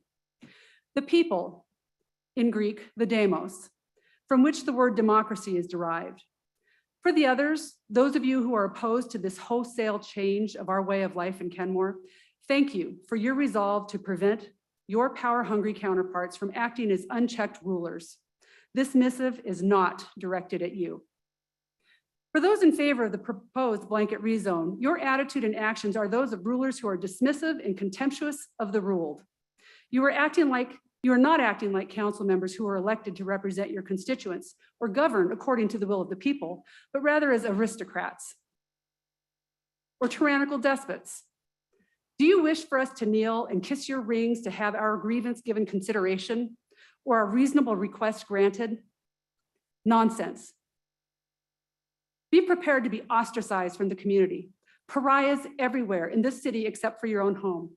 Those of you who view this pending accomplishment, a word I use very loosely, as a stepping stone to your quest for power, as clearly evidenced by your approach to this matter, are likely seeking higher office, perhaps state representative or even state senator. To you, this is likely nothing but an exercise to establish your far leftist credentials in pursuit of this goal. You are either frauds or fools. You are acting like petulant children being denied a shiny new toy, only to steal it from the toy shop. You have set the community's trust in the city council back years. It will take serious work and commitment to reclaim the view of the council as a legitimate and responsive government body, most likely without your presence. Every one of us in the audience has a story to tell, one that you have turned a deaf ear to. Some of my ancestors were from Ukraine. They were kulaks, peasants who, through hard work and determination, owned land that they worked and even horses, which was very significant at the time. They lived through Stalin's campaign of dekulakization, whereby the property owners were sent to the gulags in order to achieve the party's utopian collectivist vision. I must correct myself. My great-granduncle did not live through it. He died in one of the many prison camps for speaking out against such property takings. Your single-minded goal reeks of a similar desire to demonize the owners of single-family homes, to enact blanket change to punish our temerity for owning such a property, and to, quote, correct zoning code to abolish such backwards thinking that could have permitted such an arrangement to have ever existed. Those of us in this room and online opposed to this change are the kulaks who you are attempting to crush. I suspect that you would call upon a secret police force to silence the dissent in this room if you could. Hear my words. We have only begun to fight. If, through your muddle-headed intransigence, you insist on implementing this utopian vision or nightmare, despite the will of the people, and I'll say despite the will of the people who you've heard for 2 meetings now, the demos, we will correct this error. Be it through recall or the next election, there will be candidates who run against you on this singular issue, and they will win. And then they will either roll back this blanket change or make targeted, data-driven decisions supported by the community. And I'll repeat that again, supported by this community to moderately increase the density in the immediate vicinity that is within short walking distance of the transit corridors and the city center, as you should have done. Thank you. Robin Hill.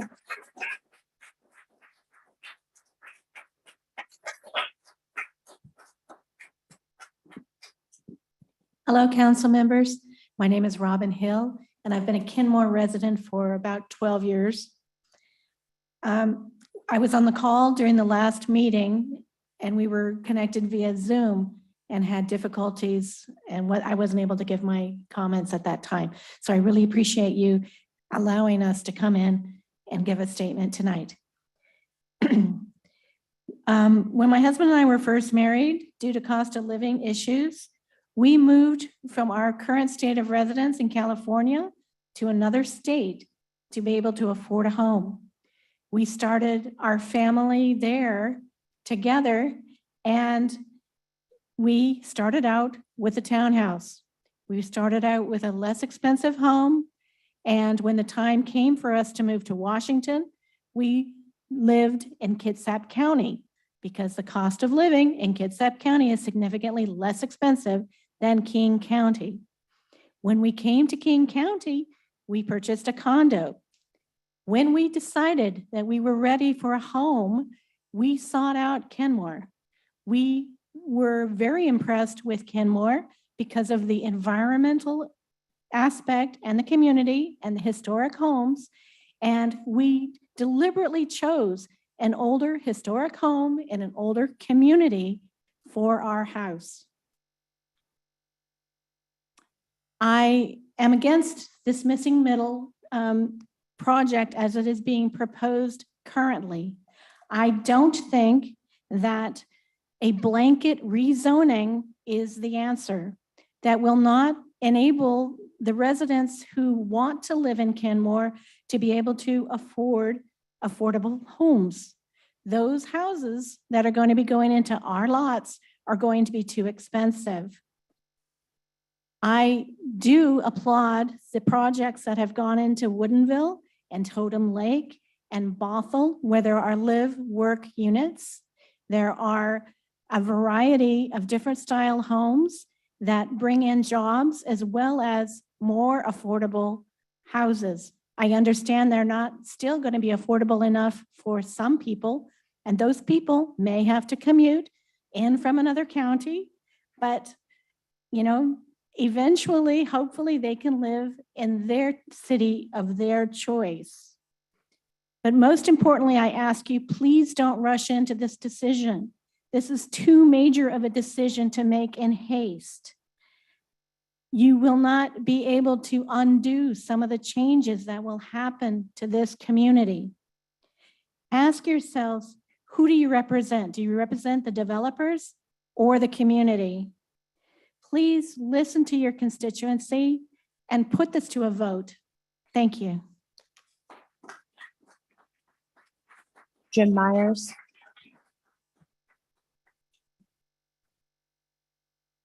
Good evening, council members. My name is Jim Myers, and I've been a resident of Kenmore for 27 years. The issue of changing the underlying zoning for most of Kenmore is likely to be one of the most important ones this still relatively young city has faced. As I understand it, the basic premise is that Kenmore needs to find a way to absorb additional residents. I get it. Density must increase, but the question is, do we need to destroy the village in order to save it? This is an issue we need to discuss in depth, so let's have that discussion. But I ask in that discussion, please don't tell me that this issue has been before the people for an extended period. This is a very different version of that was voted by the Planning Commission just a few months ago. Please don't tell me that this change in zoning represents no net change in environmental impacts.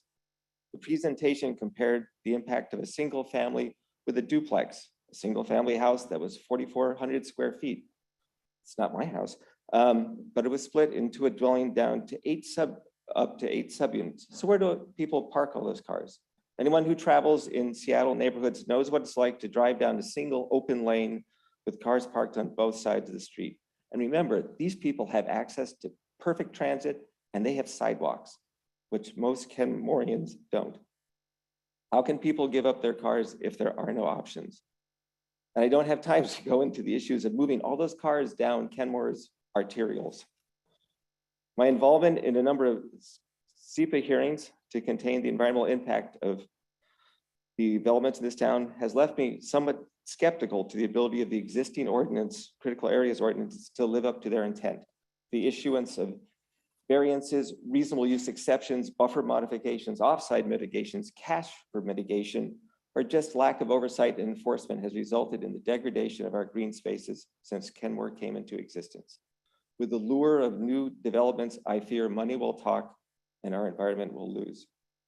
Increased people, increased cars, increased demands on our infrastructure, and an increased demand for our limited green spaces. This is not zero impact. And since I believe we're already losing the environmental battle, it's hard to believe that this plan will only speed the extirpation of much of our wildlife. Please don't tell me that this is to save green space elsewhere. With COVID and remote work environments, the green spaces are being carved up faster than ever. Go on to Zillow and look at all the 5, 10, 20 acre parcels in the country that are now available for development. Those who want to and have money will leave. I believe in Kenmore and what it can provide for everyone. And I do hold a greener version for Kenmore, and I'm not going anywhere. So please don't tell me that this provides affordable housing. In passing this, everyone's lot has just become more profitable. A neighbor's house sold on our street last year and our tax assessment went up by 37% in 1 year. I can't imagine that people think these duplexes will be affordable and developers will not be buying out, leveling, and building new buildings wherever possible, apparently without any environmental impact. This seems to be more a gift to developers than a solution to equity issues and a potential increased tax burden for those with limited incomes. And lastly, please don't tell me that the opponents to this are just NIMBYs. We have valid environmental concerns, and yes, environmentalism begins in the backyard. To protect local parks, local streams, a local tree. Being concerned about environmental impacts in our neighborhoods is the first step to protecting our planet and should not be discredited. So let's have that discussion. I suggest why not take this in a stepwise fashion by first endorsing the Planning Commission's plan to develop in transit corridors. If that process proves workable, and if the environmental protections and transit concerns can be addressed, then proceed with the broader plan. Don't let the development genie out of the bottle without any means of getting it back in. Thank you.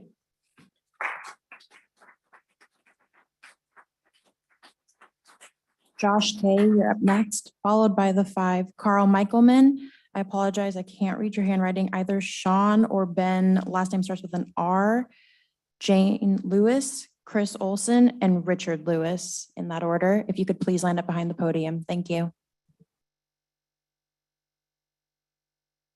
There are more names. I'm Josh with the last name you couldn't read, but was there anyone ahead of me? No, it's you. Go ahead. Okay. Good evening. My name is Josh Krasinka. I've lived on 182nd Avenue or Street for the last 8 years with my wife and 2 children. Thank you for the opportunity to provide thoughts on the proposed initiatives being considered this evening. I've been following this issue actually quite closely. I've gone to the Planning Commission meetings, and I'm here again tonight to express my strong opposition to this proposal on 2 primary fronts that haven't really been addressed by many. Number one, at its core, this council and the related planning committee are charged to protect and improve the quality of life for Kenmore's current tax-paying citizens first and foremost. That shouldn't be a debate. Not theoretical people who may or may not move here in the future, and certainly not the developers who will most benefit from what's being proposed. However, it's unfortunate that you don't even have to read past the 3rd line of the new housing element to see the words "protect the quality of the residential environment" have been crossed out and then seemingly forgotten for the next 31 pages. That's not okay, folks. It's not okay. The idea that you're not going to protect the quality of life for my family, of my neighbor's family, of everyone who's sitting here in the audience today, it's an unimaginable oversight that makes me truly question, and everyone else here, what the true motives are of what's happening here. In the documents published by the city, its missing middle housing is referred to and characterized as gentle density. However, as a homeowner who's actually witnessed the impacts of middle housing on my own block, the reality is there's nothing gentle about this. Take, for example, the townhome complex on the corner of 182nd and 65th Avenue. Once there stood a single family home, we replaced that with 17 townhomes in the same spot. Despite these units having their own garages, tenants now park on the street every day and in front of stop signs, resulting in constant near misses for myself, my wife, my neighbors, and 34 individual garbage cans being placed on the streets every Tuesday. It looks ridiculous. Second point here, the theory of increased density leading to more affordable living, it's just not true. It's completely false. In fact, it's pretty clear that middle housing actually leads to increased cost of living for everyone, congestion, and the degradation of neighborhood character. Referencing the same property above, those townhomes now sell for $900,000, meaning we tore down $1 million home. We replaced it with 17 homes now valued in the same ballpark. And the only person who benefited from all that was the developer. Similarly, just walk up the street to the property sitting at 6403 182nd Avenue. A developer tore down an existing single-family home, which was in great condition this year, split the lot, thanks to the city, and now is building 2 homes that will need to be sold for $2 million apiece. Once that happens, the ripple effect on taxes, on the prices of the neighboring homes will make these homes even more out of reach for everyone. This is very simple math. We need not look any further than our neighboring communities such as Ballard, Fremont, et cetera, that have adopted similar density solutions. Before we walk down this road, I think we should ask ourselves, are any of these communities more affordable? Are any of these communities less congested than they were 5 years ago? Do they have any less crime? Do they still maintain the character that made them once great places to live? In my humble opinion, the answer to all of these questions is no. If COVID taught us one thing over the last 2 years, it's that we all likely need more space, not less. After all, much of Kenmore's housing valuation growth in the last 2 years has actually been driven by families looking to escape confined urban environments and instead settle in neighborhoods where they can find homes and apartments that are large enough to both live and work from, and lawns and parks for their children to play in. I ask that you reject the proposal on tonight's agenda and or at least put it on the ballot and let the taxpayers who fund the city decide if they want to maintain the zoning standards that have resulted in the neighborhoods and the quality of living that brought us to Kenmore and keep us here in the first place, or if we want to do what we've done south of here. I know what I'll vote for. Thank you. Carl Michaelman. Carl Michaelman, City of Briar. So essentially, unfortunately, a lot of these people don't know the background of what's been going on for the years. And I'm so glad to see everybody come here because it's time to get kind of real. And one person said on the 3-minute comment that you guys are, the public is kind of clueless. And it is interesting because I've been involved with the city and dealing with different city councils for 20 years. And as you know, I used to live in Kenmore and then I moved out and therefore I'm a non-resident. Not a good way. Not one person on this council went ahead and did not stick up for me or listen to me. So here we are, years ago, you guys went ahead, not you, but the city council decided they were going to go and make buildable lots bigger from 4,400 square feet to 5,700. We know things change, but the reason they did that is because they want to have a better life here in Kenmore for the people. So now what's happening is we come years later, our council has changed. Our council works with a lot of men from their living is working for municipalities, whether it's in charge of dealing with affordable housing, whether it's working for the port, whether you're disabled and you can't work, whether you're working for Snohomish County. But the thing is, there's people that don't go ahead and people that have real jobs and have reality of what's going on in their lives. And what's happening is that you are taking away their lives. You talk about affordable housing, you went ahead and did a tenant protection, which is okay, but then you went ahead and increased the taxes on the cable for all those people that are getting affordable housing. It's not happening. You keep taxing us. You keep continue to go ahead and talk about affordable and it's housing. And like John Hendrickson said, you want us to drink the Kool-Aid. The bottom line is this is a bad idea. And the reason it's a bad idea, people have come to Kenmore to live their life the way that they were dealing with it. And then all of a sudden, all these people who work for municipalities going, you know, it's not fair. It's just not fair. Affordable housing. You know, we got to do something for them. We got to give. If you go to Seattle, we don't want to be in Seattle. And I've been preaching this for a long time to you, council. If we wanted to live in Seattle, we would. Today I heard on the news, Como did a thing of, do you feel secure for crime, blah, blah, blah, for Seattle? 90% people said no. If you felt safe in Seattle, 90%. 10% said, yeah, we feel safe. Well, what you're doing here is you are taking our safeness, our how we feel, and you want to add more people into the lots, more traffic, more problems. When's enough enough? When are you going to listen to what the people want? Smoke and mirrors. When this room, and I've been here when there's been 2 people in here, okay? So your thought is, well, people aren't here, so they must agree with us. You know that's wrong. You know it's wrong. I've had people falling asleep on me, people not looking at me. You know, it's amazing. This is the first time the council's really looked at me. And they're doing it because these people are here. But if there was 2 people here, you people would be doing this. Because you know that my passion, Nigel, not argumentative, of the city, I want it to grow.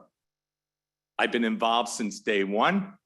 I still plan to be involved, but you folks really need to listen. And finally, don't go ahead and do what you want.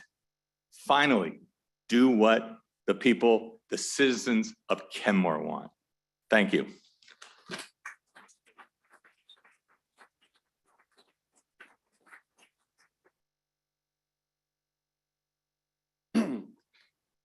Hi, my name is Sean Replogle, citizen of Kenmore. As you can see from, I guess, the smiley face, yes, I'm opposed to this missing middle proposal here. You know, I moved to Kenmore about 7 years ago, brought my family, 2 little boys, and we were really looking for a community where my kids felt safe to walk around and ride their bikes around the neighborhood.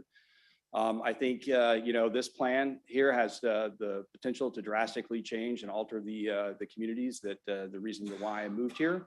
And so I'm opposed to it. And I think it should be tabled and at least pushed off. And I don't think, you know, I think from what I've heard from most people, and I think myself included, I don't necessarily oppose affordable housing, but I think it's got to be smartly done and it's got to be planned out accordingly, but not done in a hastily manner. You know, one of the things that I noticed, I was here last week and I saw the proposal, but I wasn't able to speak, was that one of the things you pointed out, and there's inconsistencies throughout your proposal. And I just wanted to highlight particularly one, I heard talk about people parking on the street. And one of your things was that even with these duplexes and triplexes proposals, there will be no street parking. How is that even enforceable when my neighborhood allows for street parking? And yet most of the neighbors in that street, in that area, don't abuse it. So how are you going to allow or say that the duplexes and triplexes that come into my neighborhood can't park on the street, especially when you're only giving them one car per, I think it is per house. These are supposed to be for families moving in. So I'm assuming there's going to be probably more cars, particularly since again, a lot of people have mentioned that this isn't really a walkable community yet. I think Kenmore wants to strive to be there. And again, I'll get into that in a second as far as the city planning is concerned. But, you know, again, there's inconsistencies throughout this proposal that you've had, and yet you can't even answer whether, you know, how you're going to enforce the parking issue with the extended cars on the street when, you know, there are communities that allow cars on the street, and yet you're saying that they won't at all for these new places.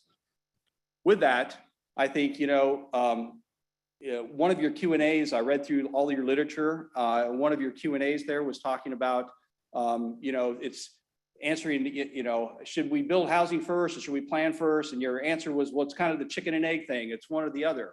But that to me just seems lazy.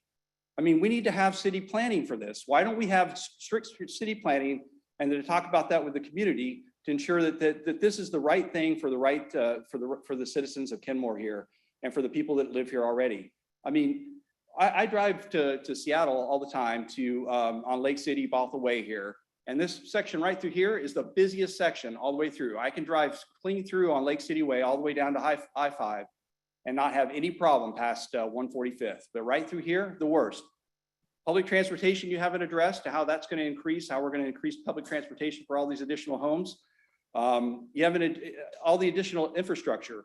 I think the last time we did all these affordable housing out here, there was a lien put on for additional property taxes because you didn't plan for the additional public utilities and all the additional services that will be required for all these additional houses. And it's going to be put on the homeowners again that already live here.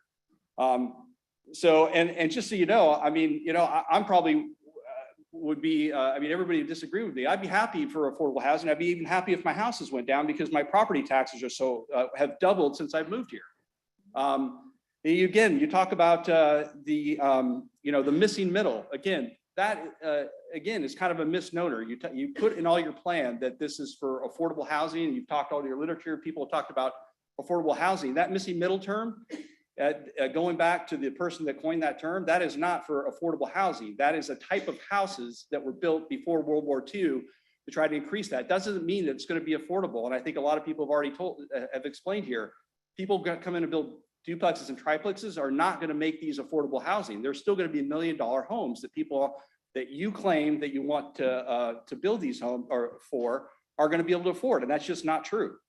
The other thing I think, and my biggest concern too, is we've had city covenants or covenants in place for our neighborhood that have been put in place, and you have the ability just to go ahead and completely up in that with this new rezoning efforts. And I know I've heard from a couple of council members that say, well, that may not be true, but I think you should absolutely have the answer to that before we actually go forward with the plan. Because if not, then it's going to be on the onus of the HOA or the homeowner when a duplex or triplex, when a developer comes in to build one of those things and completely changes our neighborhood, which is not what I'm in favor for. So again, I oppose this, and I hope that this is pushed forward and not voted on for the next. Thank you. Your time is up. Thank you.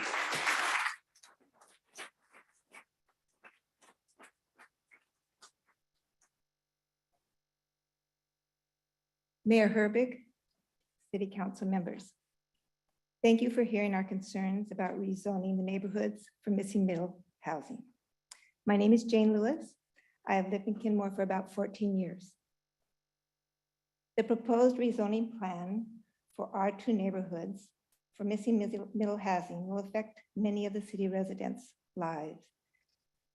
Now, as these hearings are being held, some residents are just learning about the plan to rezone their neighborhood. Although many of the details about opening up Kenmore neighborhoods to missing middle housing have been available on the city website and discussed at the City Council and Planning Commission for at least a year, this is new information to many Kenmore residents. Please delay the vote to allow Kenmore residents, and please delay your vote and allow Kenmore residents to catch up with this process, to educate themselves about it, and to contribute to the process. And then let them be the ones to decide if the neighborhoods should be rezoned for missing middle housing. Let them take the vote. Let there be a Kenmore vote. That's okay. Thank you. Chris Olson,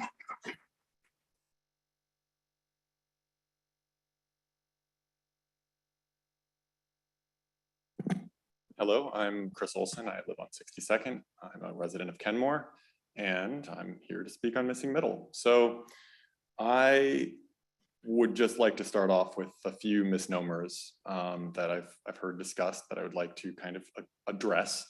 The first one is we're not taking anybody's choices away. Missing middle does not take someone's choice away. It is your property. You have the ability to keep or sell that property. And by keeping that property, it will not be developed. It's that simple. In addition, I would also add that this is, if anything, increasing freedom. There is a freedom from and a freedom to.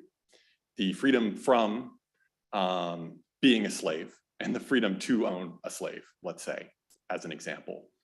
So for the past 60 years, we have had a freedom from missing middle housing. We have a freedom from higher densities in this area. But, or I should say, a freedom to single family housing, because it's at the cost of higher densities. It's at the cost of mixed use development. The mass majority of Kenmore's land is for single family housing. So at a minimum, we should be putting in missing middle adjacent to transit corridors.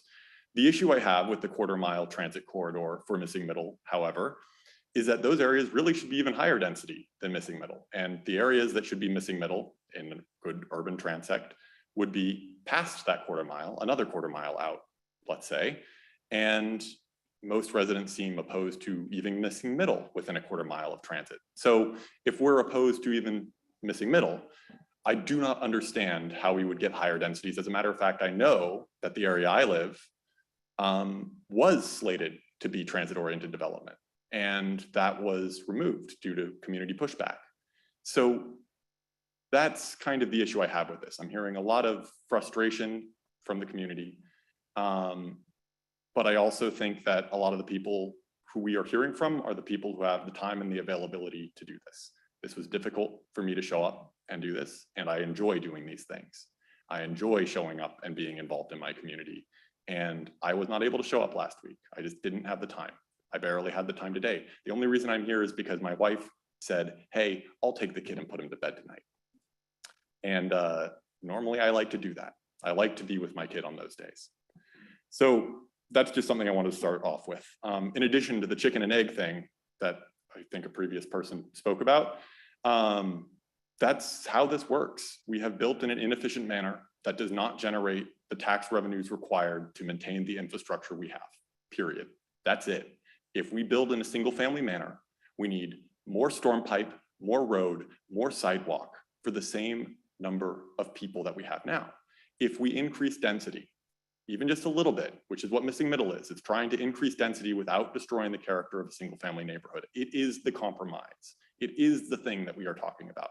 Now, perhaps we want to get rid of townhome provisions. Maybe that's something people would be curious about for uplake neighborhoods and only have duplexes that look like traditional single family homes. Perhaps there's some view amenities that can be done to keep the aesthetic the same. But fundamentally, that's what missing middle is, fundamentally.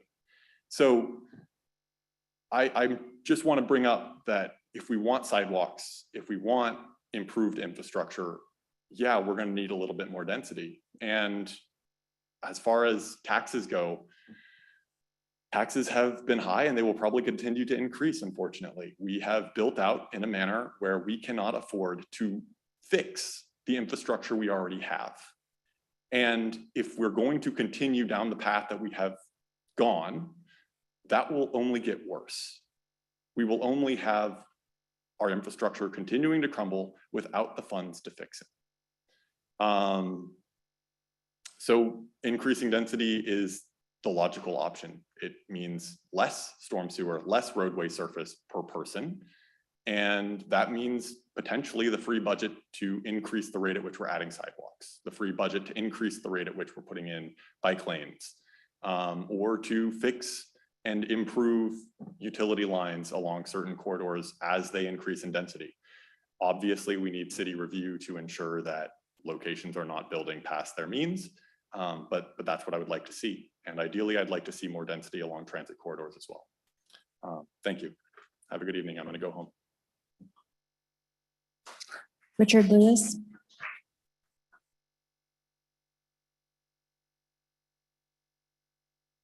Mayor Herbig, council members, thank you. Richard Lewis, Kenmore. If you do choose to move ahead with this missing middle proposal, I would encourage you to revert back to the original plan of the Planning Commission. It stays within a quarter mile of the transit system. That would allow us an opportunity to test the waters, see if this really works. And then if it expands out beyond that, fine, but instead of diving in all the way to converting all R6 zone, to give us some leeway here to make sure that it's going to work in the first place. And then let's see, as far as the other point I want to make is I'm concerned about the affordability of housing. It's, even though the middle housing would be perhaps more affordable, that doesn't make it affordable to the target population. So that's a concern. Okay, in reality, it may be a little bit less, but is it really serving the needs of the target population? I don't think it will. I would like to encourage you to put in stipulations in the missing middle program, should it move forward, that encourages parking to not be on the streets. Just make sure that the people that are living in the middle housing don't need to use street parking because it's already accounted for on their own property. And the final point I want to make is the council makes reference to utilizing a scientifically valid survey in the recent memo.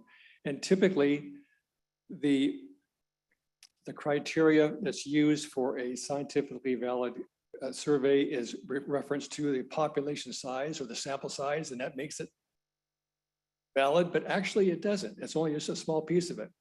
What's really important is the validity of the questions that are asked. I remember when I was taking that survey, I really had serious doubts about my ability in the survey to communicate what I was really thinking, what was really going on, what questions I was being asked, compound sentences sometimes. Now, what am I really giving to the people who are receiving this survey? So if you're putting a lot of weight on this survey, I caution you to be careful, because I suspect it probably hasn't gone through a rigorous field test or a validity test to make sure that it's actually measuring what it purports to measure. Thank you.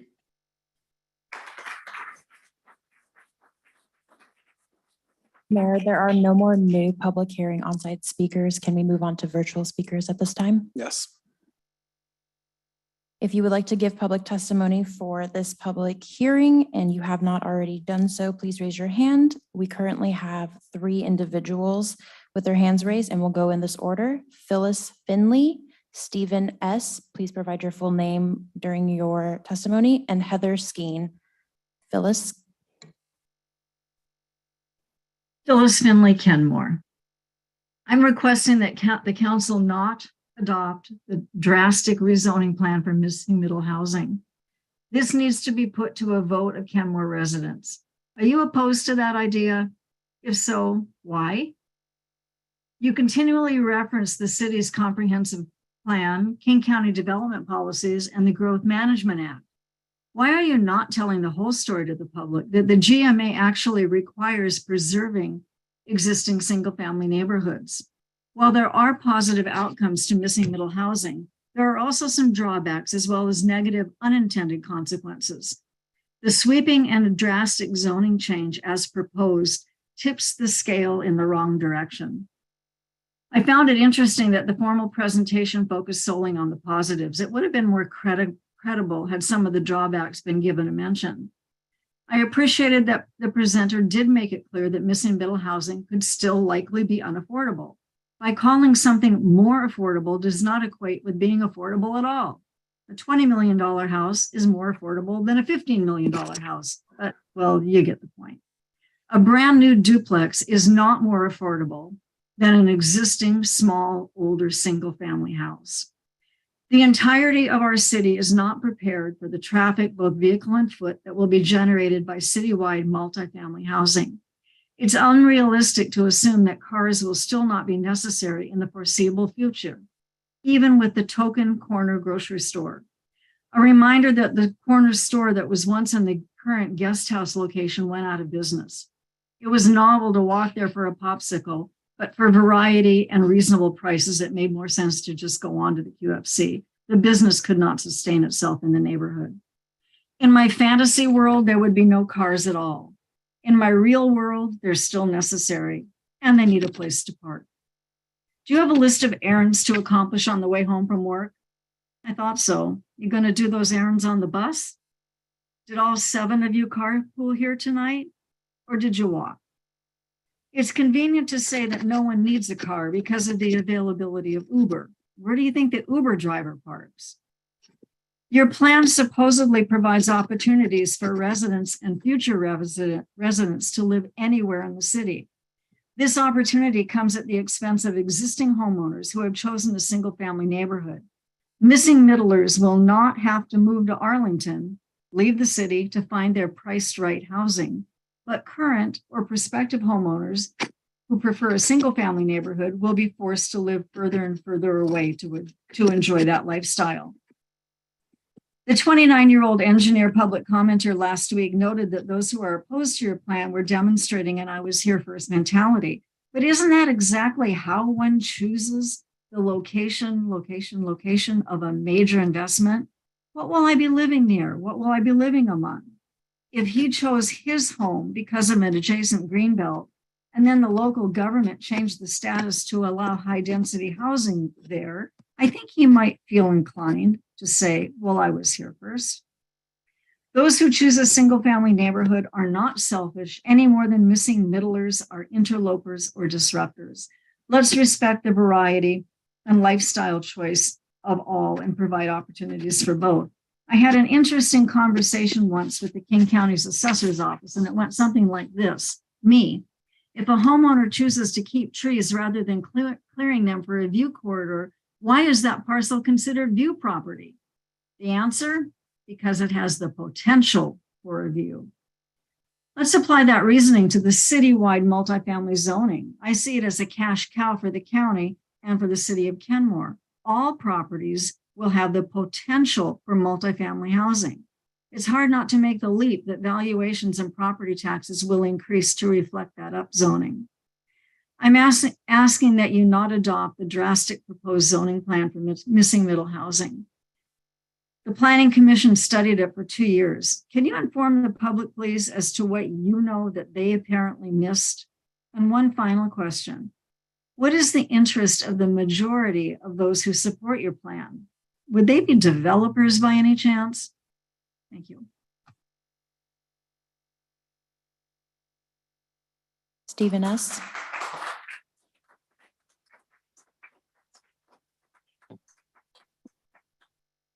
Hi, this is Holly Strauss. I'm using my husband's phone. I increase the inclusivity of families who have young children and can't be in person. So thank you for listening to those online.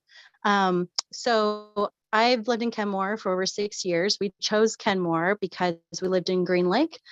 We paid for a parking spot at the time, but wanted to live in a place where it wasn't Seattle. But that's not the point and what I wanted to talk about tonight. What I wanted to talk about was, yes, we agree with middle housing. Yes, we agree with the original planning commissions within the 0.25 transit corridor. But I'm going to bring up a point that hasn't been talked about. Foreign rental investment.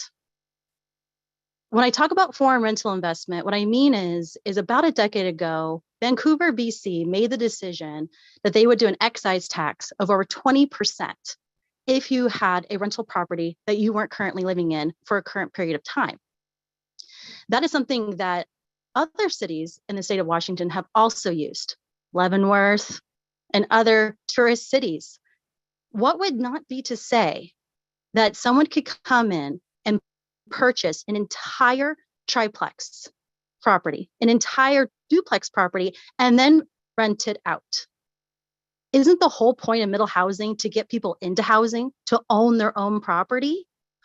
What is the city council's plan to help those who are actually supposed to own a home, own the home? are there going to be any limitations on renting these properties? I think there should be. I think there, without a doubt, there should be at least a limitation of what most tourist cities have done in the United States, which is you have to live in the home for a certain period of time of the year. And typically it's 9 months out of the year. So something to consider heavily, and I mean heavily, is if your outcome is to help the middle housing, it's make sure that those in the middle housing own that home. That's all I have to say. Thank you. Heather Skeen. Yes, can you hear me? Yes, go ahead. My name is Heather Skeen. I live in Kenmore. I am asking the council not to pass the missing middle housing plan. I purchased a home in Kenmore just over a year ago. Previously, I lived in an apartment in downtown Seattle for 8 years. I moved to Kenmore to escape the higher density, a large portion of the crime, and to live in a neighborhood with a higher quality of life and greater accessibility to green space. I think that the blanket rezoning is unacceptable. I think that for communications, call it what it is and use the word rezoning so as not to misrepresent the issue and mislead residents who will be impacted by this decision. I think an environmental impact assessment is needed. I think there are too many unknowns and presumptions, and such a significant decision necessitates that appropriate due diligence be conducted before a decision is made. That's all. Thank you, Heather.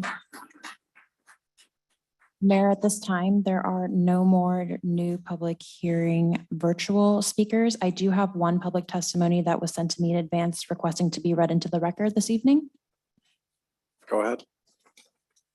This testimony comes from Karen Olson, members of the Kenmore City Council and Rob Carlinzi. I'm writing in opposition to rezoning single-family neighborhoods and to changes to the Kenmore 20-year vision, which foster an ideology that I disagree with and that breaks a promise to those of us who have lived in Kenmore a long time, that neighborhoods would be protected from encroaching density and that Kenmore would have a small town feeling.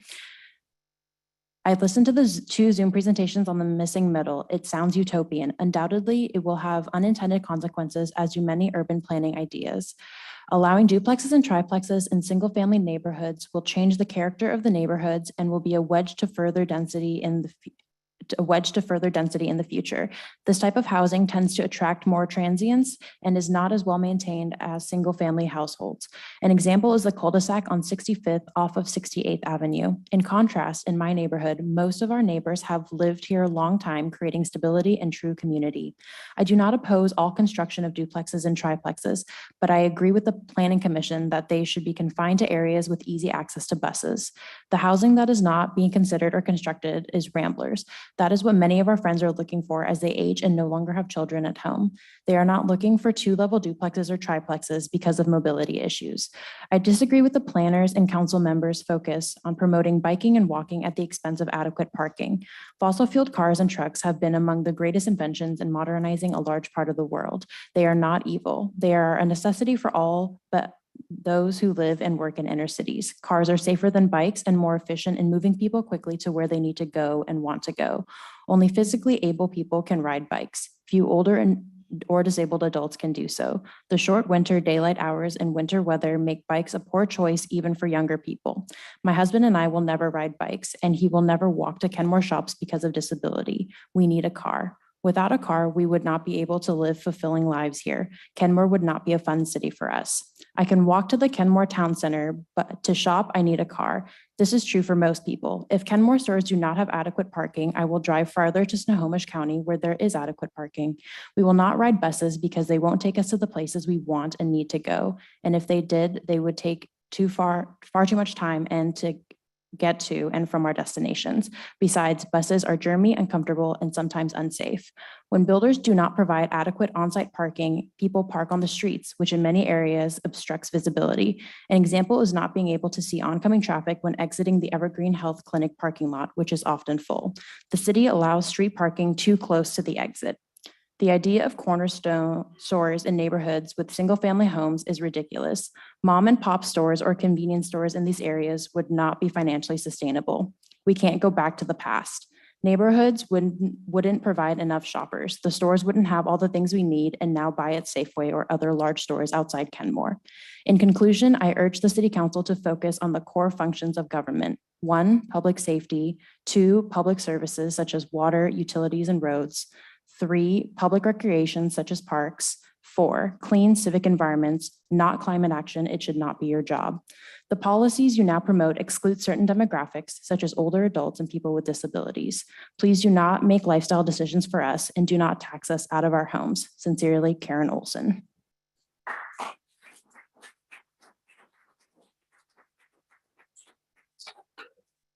Is that Yes, we have no more testimony. okay? Is there anybody else wishing to be heard? Okay, you can give your public comment and then you need to sign in. Did you speak last Yeah, week? Did you speak last week? I did. Okay, yeah, this is a continuation of the same public hearing. So you already spoke during this public hearing, so we're not, people can't speak twice, sorry. Yes, if you're new, you can, but you will have to sign up after your comment.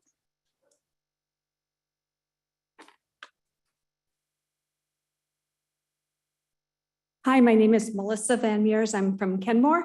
I was hoping to learn more tonight. I'm a little bit behind the ball, but the one thing I haven't heard anything about tonight was schools.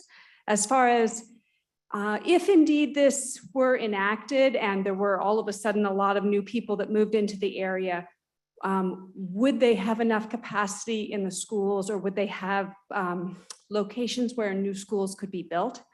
I don't know the answer to these questions, but I know that the schools in the North Shore District, a lot of them are very full. So just kind of curious if that's been explored. So that was my only comment. Thanks. If you could just sign up on the public hearing, sign up over with the clerk. Anybody else wishing to be heard?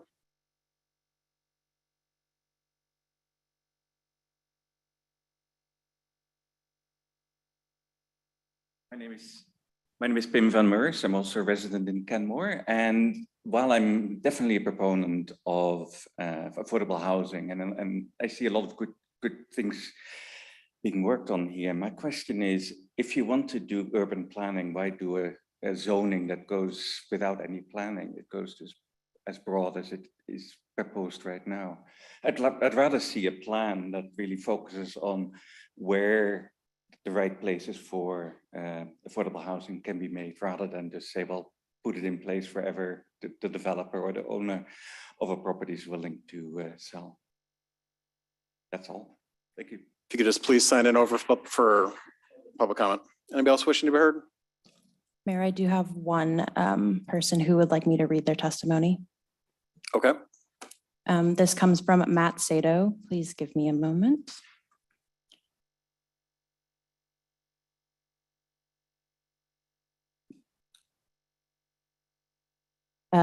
The whole text says, thanks for all you're doing for Kenmore. I'm not going to be able to get away tonight. Would you be willing to speak on my behalf and ask for an extension/delay so there is more time to do a proper assessment of infrastructure for a denser community before deciding to do away with single-family housing? Concerned about environmental impact, traffic, public walkways, school, overcrowding, parking, etc. That is all. Is there anybody else wishing to be heard? Anybody else wishing to be heard? Anybody else wishing to be heard? Seeing none, I'm declaring the public hearing ended, closed. Next on the agenda is a public hearing on the capital improvement program for parks, transportation, surface water, and city facilities. We are going to start off with a presentation by Finance Administration Director Leticia Salcido.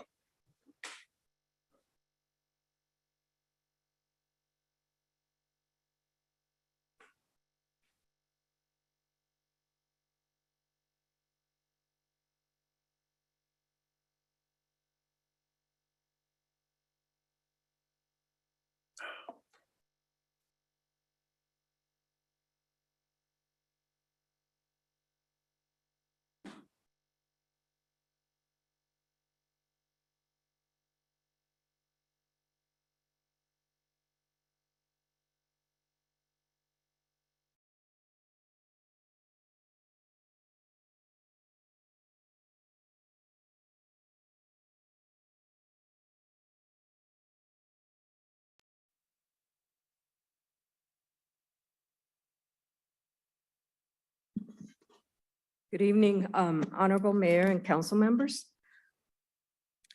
Welcome to tonight's presentation regarding the capital improvement program. This is a review. Well, originally it was a review and discussion, but today it will be review, discussion, and public hearing. The proposed capital improvement program is for the period 2023 through 2028. The ordinance and the review of the ordinance will follow at a council meeting of October the 10th, 2022.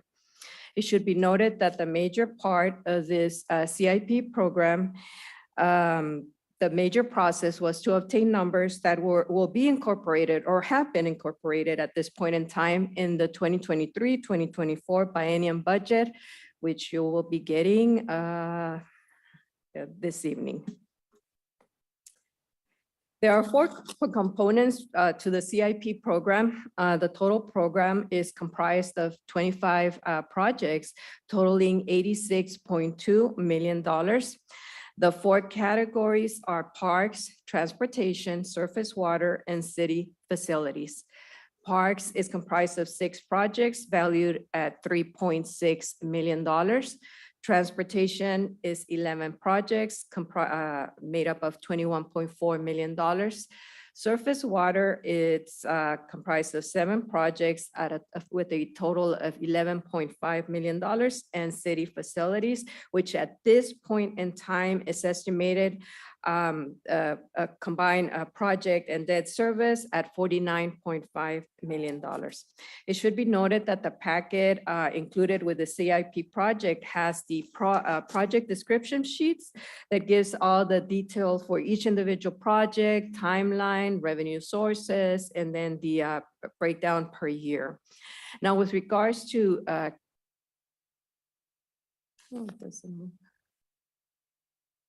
okay, so our first category is parks, capital improvements. As mentioned, that's comprised of 6 projects. Twin Springs, Park Phase 1, $111,000. Rhododendron Park, waterfront, to replace aging park entry signs, $50,000. Clawadiz Park waterfront, that's $530,000. Those are the final costs for this project, as well as mitigation. Logbone Park is the next project on this list at $320,000. Rhododendron Park Boathouse, $32,800. That is monitoring, maintenance, mitigation. And then the major project for this category of parks is the Moorlands Field Lighting at $2.5 million. Overall, these are the projects over the 6th period of 2023 through 2028, total $3.6 million.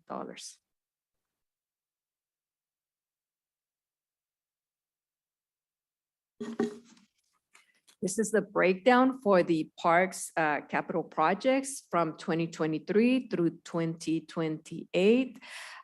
You have the rows are the various projects within this category. And then for each year, the amount, the dollar amount in total, $479,000 in 2023. 2024, we have $133,000 and so on, with a major project in 27 major expenditure in 2027, $1.8 million. And that is for the Moorlands field lighting. Revenue sources for these projects come from various sources, impact fees, real estate excise taxes, other funds from public art, city Swamp Creek Basin funds, county park levies, and then various other grants. Again, the total 3.6 million of revenues and expenditures for those projects.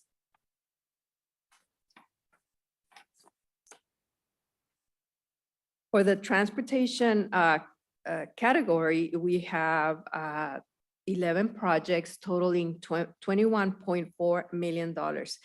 And we have several in the millions. We start with SR 522 West B 57th to 61st at $2 million. We have a sidewalk program of $515,000.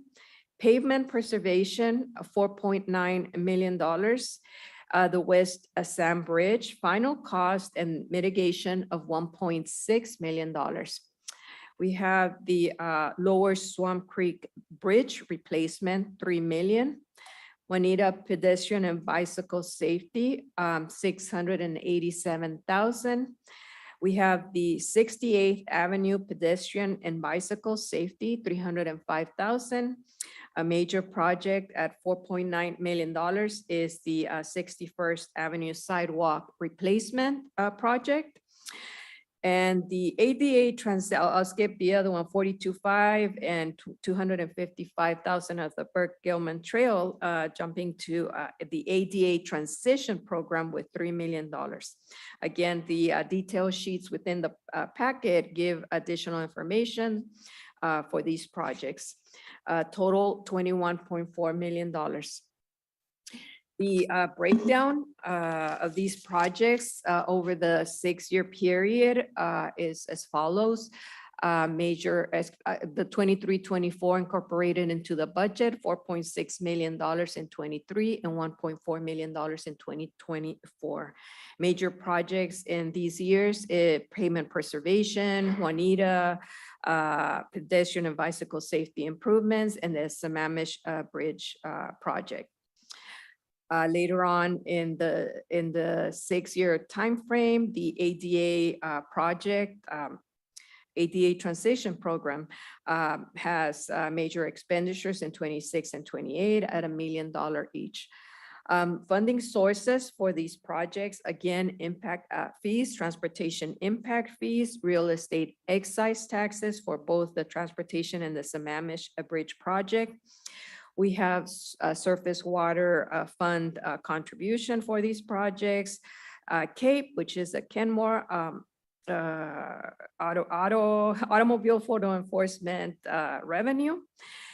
And then various other grants contributing to these projects. Total, again, $21.4 million over the 6-year timeframe.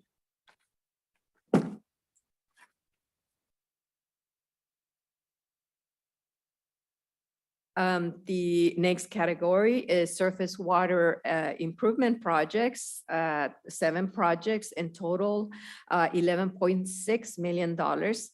And we have in this category the 190th Street Fish Passable Culvert at $2.8 million. We included the loan repayment for that project, $489,000 over the 6-year time period.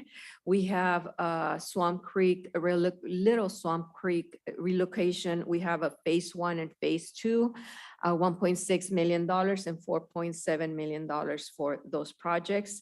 Various other small work projects for $150,000. Infiltration tank retrofit, $650,000, and then Blueberry Creek, Muck Creek restoration, and then 61st Avenue sidewalk replacement, a project contribution of $30,000. Again, in total, $11.6 million comprised of 7 projects. And the breakdown is as follows over the 6-year period. It starts at 3.1 million in 2023, slows down, but then it picks up again in 2025 with $1.6 million in expenditures. And then in 2028, projected $4.7 million that year for phase 2 of the Swamp Creek relocation. Revenue sources, we have surface water utility funds, facility charge, as well as a trust fund loan in the amount of $890,000 in 2023. Again, in total, $11.5 million for the various projects in this category. And then we have the last category, which is the city facilities capital improvement program. This is for the Public Works shop. And at this point in time, the estimated amount is $49.5 million over the 6-year term. That includes construction as well as a debt repayment on the estimated bonds, loans that we would have to obtain for this project. We have to date spent $6 million with the land acquisition in 2021. And we have issued for bonds to pay for the land acquisition as well as for the first initial $4 million in construction cost. Again, I want to emphasize that this is estimated cost at this point in time, and that this project is still being evaluated to determine what the needs are, and a more updated number will be provided as soon as we have one. Now, with regards to the impact and what is included in the 2023-24 budget, we have from all these categories, $49.8 million included in this budget, and in this upcoming budget. And with the categories are parks, 600,000, transportation, we have included $6.1 million in this budget, and then surface water, $3.8 million, and then city facilities, $39.1 million. Very ambitious with city facilities in the next 2 years. Various revenue sources, as mentioned previously in this presentation. And again, the detail in your packet. The next step is today we'll have our public hearing. This has changed. The public hearing is today, and we'll have the adoption of the ordinance with any changes from tonight's meeting at the next council meeting of October the 10th. And this concludes my presentation. Do we have any questions? Councilmember Shribnick? Yeah, I have a question and a request. So the question has to do with the Morelands lighting, and I'm wondering how that fits with what we know or what's been discussed regarding North Shore School District's plans for field improvements, given the increased capacity that might allow. You know, how much do we really need this component? I guess that's, I don't recall a discussion of this particular piece since we have learned of North Shore's plans. I'm going to refer that question to our Community Development Director. And if I may, I can take a stab at it. Well, and then I have a request also. Yeah. Yeah, we've met with the leagues about it, and of course, they would love it all. And not only do they want the expansion of the school district, but they would love to see an expansion of Morelands as well. What we need to assess on Morelands, if you want to do something at Morelands, is lighting the best option, or the leagues are actually saying they'd like that converted to synthetic turf. They think that would give them more capacity and playability. So they're actually requesting that instead of doing lighting, we go to turf. That's a decision you guys need to make and give us guidance on. But for now, we're proceeding with doing something at Morelands. Okay, that's very helpful. And then sorry. I think that cost includes potentially lighting and turf. So there's flexibility to adjust that. I don't think it's just lighting included in the cost. Okay, and then the request I have is that the funding information is included in some projects and not others. I think I've raised this in the past. It would be helpful to have that consistently for every project, even if the funding line is, we don't yet have funding for this. Just to be clear with every single project when we see this for a vote. Thanks. And let me see if I understand correctly. For example, please.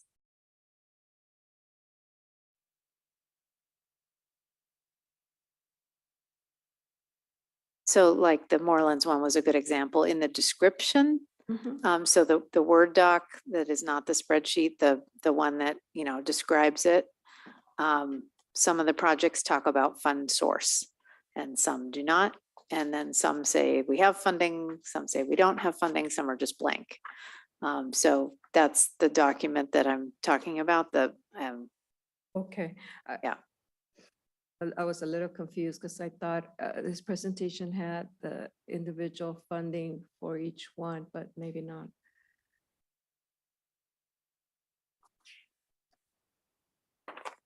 Okay.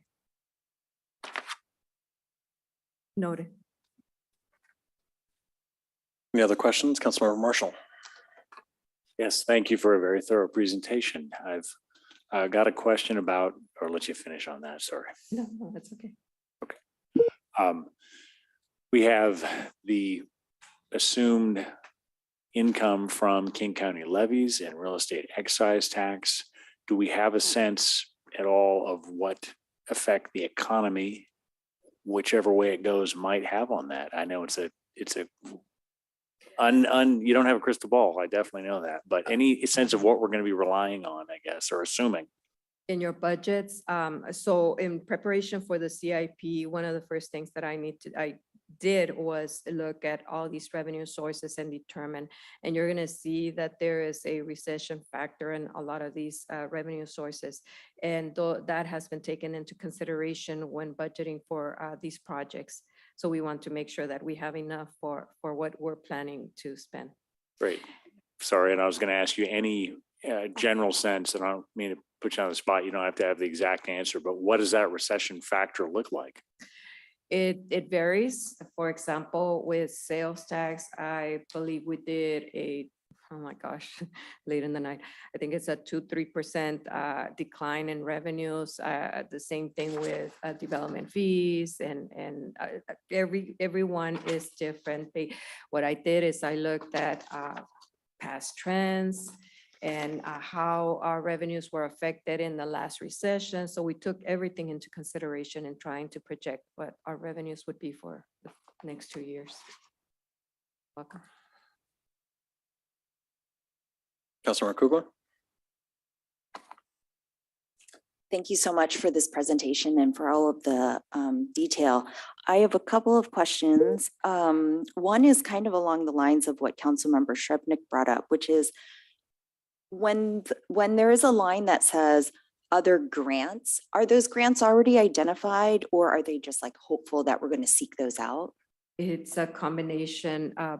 There is some type of identification, but there is still an application process that we have to go through. Yes.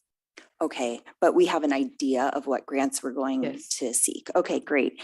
The other question that I have is, so I see some projects from the pedestrian facility plan in here, and I think those are some of the high priority projects that were ranked. And what I'm wondering is, do we plan for, or how do we plan for, like, I guess what I'm wondering is, with the recent requests for additional sidewalks near Morelands, like, are we always on the lookout for funding for like safe routes to schools? We have a very active transportation engineer department, and yes, just in conversations as we are developing the CIP, they are very active in pursuing grants, various types of grants, to be able to accommodate the projects that are upcoming. I know that there's a review process to determine what is needed within the city, and then they set out to find the funds if we to supplement what we have in-house, READ, impact, and so on. Yes. Okay, so then as a follow-up to that, if we were to find funding or a grant, we would move forward with a project potentially, even if it's not on this CIP plan? This is the initial presentation and approval of the CIP, but on an annual basis, we come back to council and revise if there's any revisions to any of these projects, the number of projects, the amounts. Yes, we come back and then we present that to you for approval and amendment, and then we move forward with the updated CIP plan. Okay, great. I think I have one more question. Oh, what is the reason for the steep increase in costs for the Morelands lighting in year 5? Year 5. Let me see, where is So it? that's construction year? Oh, okay. I think this is one of those projects where you just start the project and then it picks up on year 5. Ms. Debbie? That's correct. That's correct. Okay. right? Okay. And then this is kind of a detailed question about one of the projects. I know this has come up in the past, and I guess maybe I didn't know if there was like a more appropriate time to bring this up, which is when it comes to Twin Springs, do we still have opportunity to discuss that plan, like specifically the idea of not building additional parking and possibly using existing parking at the nearby church? That a Rob question or? Debbie Bent can Okay. tell you where we're at on the development of that project. I think we're about to go out to bid here pretty soon. Thank you.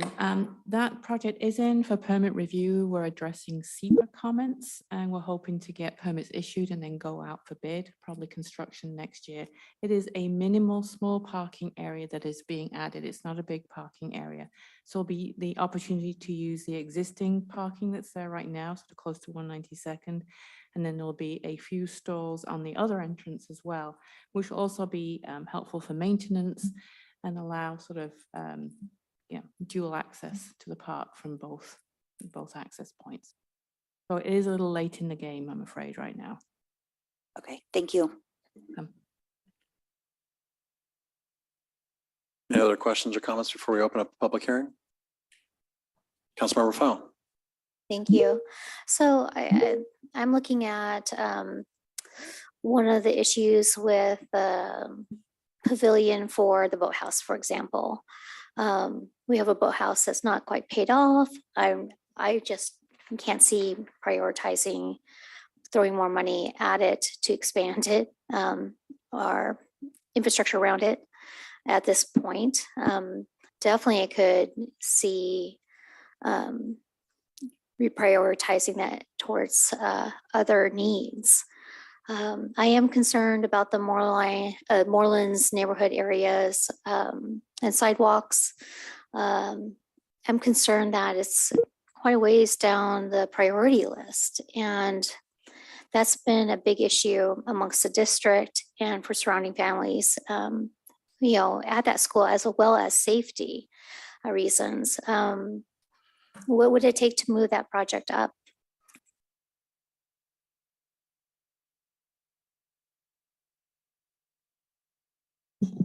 We can take it into consideration, maybe come back and as a team review the this new project or amendment to the boathouse project. The boathouse project and the sidewalk improvement plan near Morelands Elementary. I'd be willing to revisit that. Your Honor, if I could have, yeah, of course, Ms. Bent talk about the boathouse. Thank you. The CIP dollars are to cover the cost of ongoing mitigation. It's not an expansion of the boathouse. The question about fundraising is a separate issue. So the CIP is costs that are in there right now are just for mitigation. So the question about fundraising can be raised at the next report given by the fundraising committee. And if council wants to move forward with an option like charging rent, that would be part of that discussion. I think that's worth looking into. And again, the sidewalk improvement plan near Morelands, I'd be interested in seeing that moved up for discussion. And I would propose that to my fellow council members for consideration. Councilor, okay? Deputy Mayor, sorry. Thank you, Mayor. I actually have a follow-up question regarding the Moreland sidewalks. That's been on my mind as well. My understanding is that the city is already looking for or has applied for grants towards that project. Did I misunderstand? Yeah, my understanding is our city engineer has applied for a sidewalk grant on 84th near Morelands. I believe our city engineer is watching online. I don't know if we can promote him. Sure, stand by. And if I may, the reason I'm posing this question is we know this is a high priority to our community. We're listening to our community, and we want to let them know that there are ways that we are moving about getting work done that may not be clearly as outlined in our documents, but are in motion, because we're always looking for ways to fund high priority work in our city, such as sidewalks near our schools. Thank you.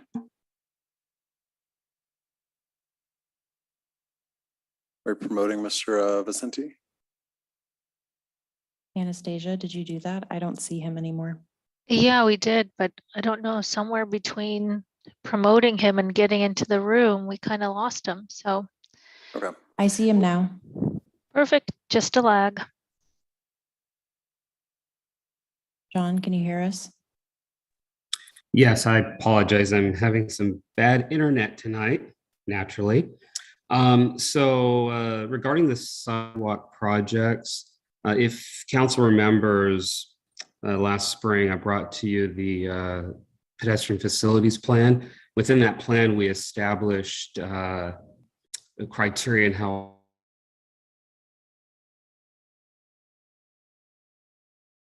within that process, we wound up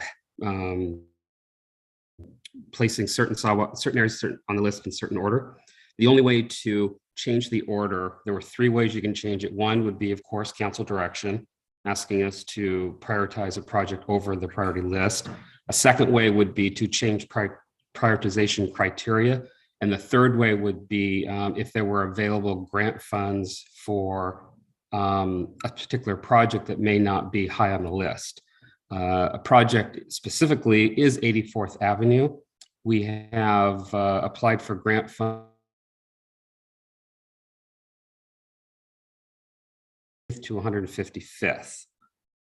We also have grant applications for several sidewalks throughout the city that we felt would score well with the current grant funds. And this cycle we applied for was pedestrian facilities or pedestrian ped bike and safe routes to schools, both state grants. John, could you, sorry, you cut out for a second. Could you go over the segment of 84th that you're applying for grants? So we applied for grant funding for both sides of the street of 84th from 155th to 150th. Okay, thank you. I've got a couple questions before we start going through the list a second time. 2 things that just jumped out as things that I really hope that we can bring costs down on. One is small and one is large. First one is the rhododendron signs. I just cannot comprehend 2 signs costing $50,000 with $15,000 in administrative staff costs on top of $35,000 for the actual signs. Maybe I just don't buy large signs, but I just can't imagine why they would cost more than a used vehicle. So I'd love to see more information around that.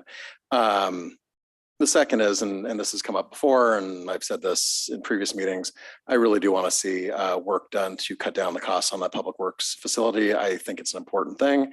I think that it's central to delivering services for our residents.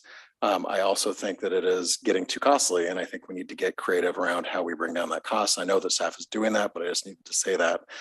My third thing is, and this is a personal thing, but this is something that I'm passionate about, and it's something we've heard about from our residents, is around sidewalks. And I'm not proposing, I mean, we're talking about the capital improvement program here, not the pedestrian facilities plan, so I don't want to get into that conversation. But I was, disappointed when I looked at the CIP, and what I saw was the years 2023 through 2025 with 0 funds allocated towards sidewalks. We have a 6-year CIP with only $515,000 allocated towards sidewalk on the city's side. And I know that our tradition, going back to, I think before I was on council, was to put $100,000 a year into that line item. I don't think $100,000 a year is enough at this point. I don't think it was enough 10 years ago. I don't think it's nearly enough now with inflation. this is one of our higher priorities as a council and has been for quite some time now.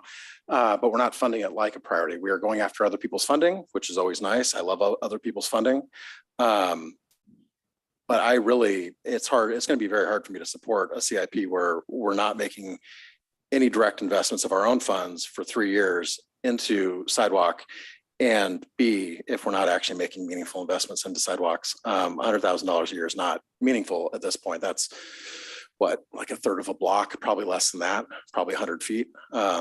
It's just really is not lining up with how I see our priorities being. And I would like to see, I'd love to hear ideas from staff before we vote on this, on how we can get that number up to something that is at least as meaningful as $100,000 was a decade ago when that line item was added to the budget, or was, at least that's the first time I saw it, was probably 9 or 10 years ago.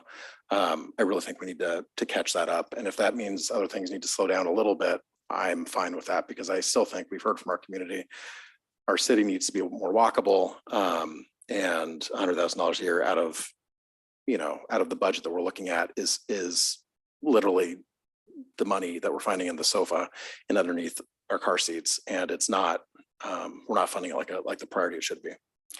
So I just want to put that out there for staff. And I would really like to have an option for discussion at our upcoming meeting to more meaningfully fund sidewalks. Councilmember Shrebnick. I think my topic was somewhat addressed, but I concur with Mayor Herbig. And I guess maybe that's a question, is kind of describe a little bit more the relationship between the pedestrian facilities plan and this, because I'm open to the idea that maybe I'm not understanding why there isn't funding in here. Okay, this is another one of those questions I would like to refer to our engineer, our director. So the way the CIP has been created with the pedestrian facilities plan in mind was looking more at grant funds and what we could leverage to provide us with the funding that we need to build the sidewalks. As you said, Mayor, $500,000 will get you a third of a block. It does not go very far. It's a very expensive prospect to build sidewalks nowadays. And the funding level that we would need to build sidewalks of any significance would be getting into the $1 million range. And that would be per project. And so we're limited on our local funds. And so the plan was to leverage more grant funds, and that the $500,000 that you see in the CIP would be the match required for those grant funds. That's how the budget was created for that particular line item. Councilmember Marshall. And thank you, Mr. City Engineer. And I wanted to thank the mayor for pointing out his remark about sidewalks. I agree completely. And then I wondered if the mayor and Councilmember File had responses to what the city engineer was letting us know, that it's an extremely expensive proposal, but should we not be able to see that option anyway? I'd like to hear my fellow council members' responses on that. I mean, I recognize they're very expensive, and our staff has been great. I mean, I don't want to take away anything from staff. John has done just an amazing job at leveraging, the pittance we're throwing at sidewalks to do a lot of work, and been multiplying those funds. So I think that's all great. But I think we're talking about, I can't remember what the number was here, an $80 million CIP over 5 years. And out of that, we're talking about $100,000 and a lot of these are sharing the same revenue sources. They're sharing a REIT, they're sharing transportation impact, I think. They're sharing a lot of the same things, not all of them, but some of them. And I think that we should be able to reprioritize just a little bit to at least maybe double the city's investment into sidewalks on a yearly basis, because $100,000, budgets are value statements. And right now our budget does not line up with our stated council values. And that's something that it's been bugging me for a while, but it really, when I was just looking at it for this meeting, and I just see those 3 blank years, and then I see $500,000, $500,000 over a 6-year project, over a 6-year CIP. It really just hit me wrong this year for whatever reason. So yeah, I understand the cost. And I think also, if we want to, and I'll point out that a lot of the projects that our constituents by Morelands are passionate about are ones that are ranked in the top 15. They start at like number 4, I think, or number 5, and they take up a lot of that top 15 because there's a lot of real need in that area. And we might be able to get done a little tiny bit faster if we invest a little bit more city and are matching a little bit at a higher level. So I think we could get through the list a little bit faster. And I think that should be a higher priority for us given our council's priorities. Mr. Rafael? Thank you. In response to Councilmember Marshall's question, we've heard predominantly from our community over the last several meetings just how important sidewalks are to them. And we all know that, but to the needs we have to fit families' needs and our community's ability to access our community more safely, interconnect our multimodal routes of transportation. We're a recovering city that didn't used to be an incorporated city, right? So we're catching up. And there's also 40 billion in infrastructure dollars that cities can apply directly to, a once in a lifetime, a once in a generation of funding for their municipalities outside of the traditional grant funds or the Build Back Better. And I see you, Councilmember Baker. Rest assured, I'm sure that our mayor sees you as well. But I believe that there's a pathway. And, if we're going to put any action behind our words, this is one of those value pushes that we can definitely do. I mean, it's really important to our connective corridors. Where are we going to get if we can't build connectivity? Councilmember Baker? Councilmember Baker, your microphone. How does pedestrian facilities plan relate to sidewalk plans and sidewalk maintenance plans? I mean, I understand maintenance is maintenance, but it just seems to me how do they relate to each other? Mr. Vicente? So the sidewalk program and the pedestrian facility plan are really one and the same. I just retained the term sidewalk program because it was fairly well known. In terms of maintenance, that is completely different from the CIP that is in our operating budget. So they're looked at differently. But that's how these two relate. The pedestrian facilities plan and the sidewalk program are one and the same. However, if we have a project that rises from the pedestrian facilities plan to a capital project, it is given a specific name in the CIP itself. So it would not be listed under the sidewalk program. That's just more of a placeholder for future projects that we might be able to fund. Can I ask a follow-up question to the city engineer? John, can you tell us what projects you've applied for grants? Can you talk about 181st and Morelands and others? So I applied for funding for sidewalks on Simons between 88th and 152nd on the northbound side right there by the high school. I applied for funding for 84th Avenue, as I mentioned before. I applied for funding on 80th Avenue from near 522 up to approximately 185th Street. Applied for funding on 192nd from 75th to 73rd. I applied for funding on 73rd from 192nd to 201st. I also applied for funding for Arrowhead Drive from roughly the elementary school up and around the corner to, I believe, 64th. Also 181st. 181st, I didn't apply for that. We're actually in line to be getting grant funds from Sound Transit for 181st. That's right. Okay. For sidewalks on 181st, correct? Correct. On the south side from 61st to 63rd. So we're What are the odds of getting any of those grants? The grant for 181st is pretty much assured unless Sound Transit Board changes their mind. I haven't been given a guarantee as to how much it would be, but I've pushed for the maximum amount of the project cost. The other projects, I just don't know. I've made inquiries with the state asking if they've created a prioritization list, and I have not heard back from them. The projects that I picked, I went with the projects that I thought would score the highest, be the most competitive with the grant funds. I added several elements into the projects that are above and beyond just a simple sidewalk project for it to score high. So I'm confident that we'll get funding because there is a lot of money out there. There are also a lot of projects that have been applied for by other jurisdictions.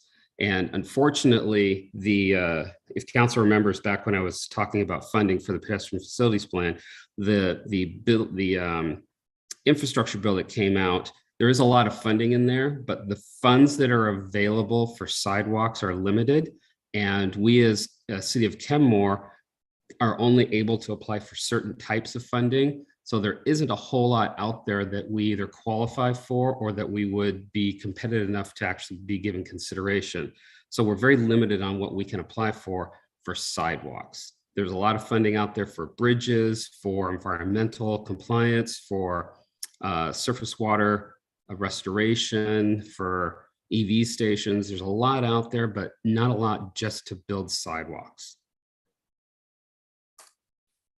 Any further questions or comments before we open up the public hearing? All right, seeing none, I declare seeing none, I'm going to declare the public hearing open. Madam Clerk, do we have anybody signed up for the public hearing? Thank you, Mayor. At this time, I believe after Ms. Mooney signs up, we will have 2 on-site speakers. Okay. Nicholas Bykoff, followed by Elizabeth Mooney.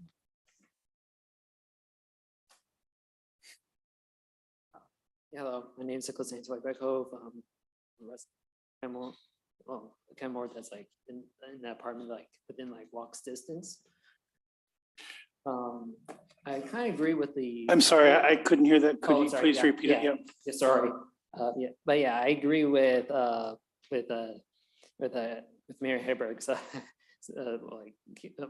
curiosity about how the signs can be so expensive. And furthermore, I actually think there could be ways to make it where signs are not needed based on like the design of said streets. So usually it'll be like, so you can subconsciously make the driver drive more carefully based on like how it's built. So instead of like smooth roads, or rather roads that of course provide a lot of traction, but also makes it like silent for the driver, you could just make it like a brake, like so that it makes noise, which subconsciously reminds the driver to probably slow down. That it also applies to like how narrow it is, like roads where like anything that's gonna be like less chance for the driver to crash into, the more likely they're gonna drive faster. Like it's basically a smoother experience, probably the faster they're gonna drive. But this can also apply to making it where you can have like trees nearby the road, which would subconsciously make the driver drive slower and more careful, which is what makes me think that usually signs are not useful, especially when half the time the driver might not pay attention to it. So that's why I'm thinking signs are maybe not needed, or to very least, I do think it is a lot more expensive than usual for signs to be costing that much. Thank you.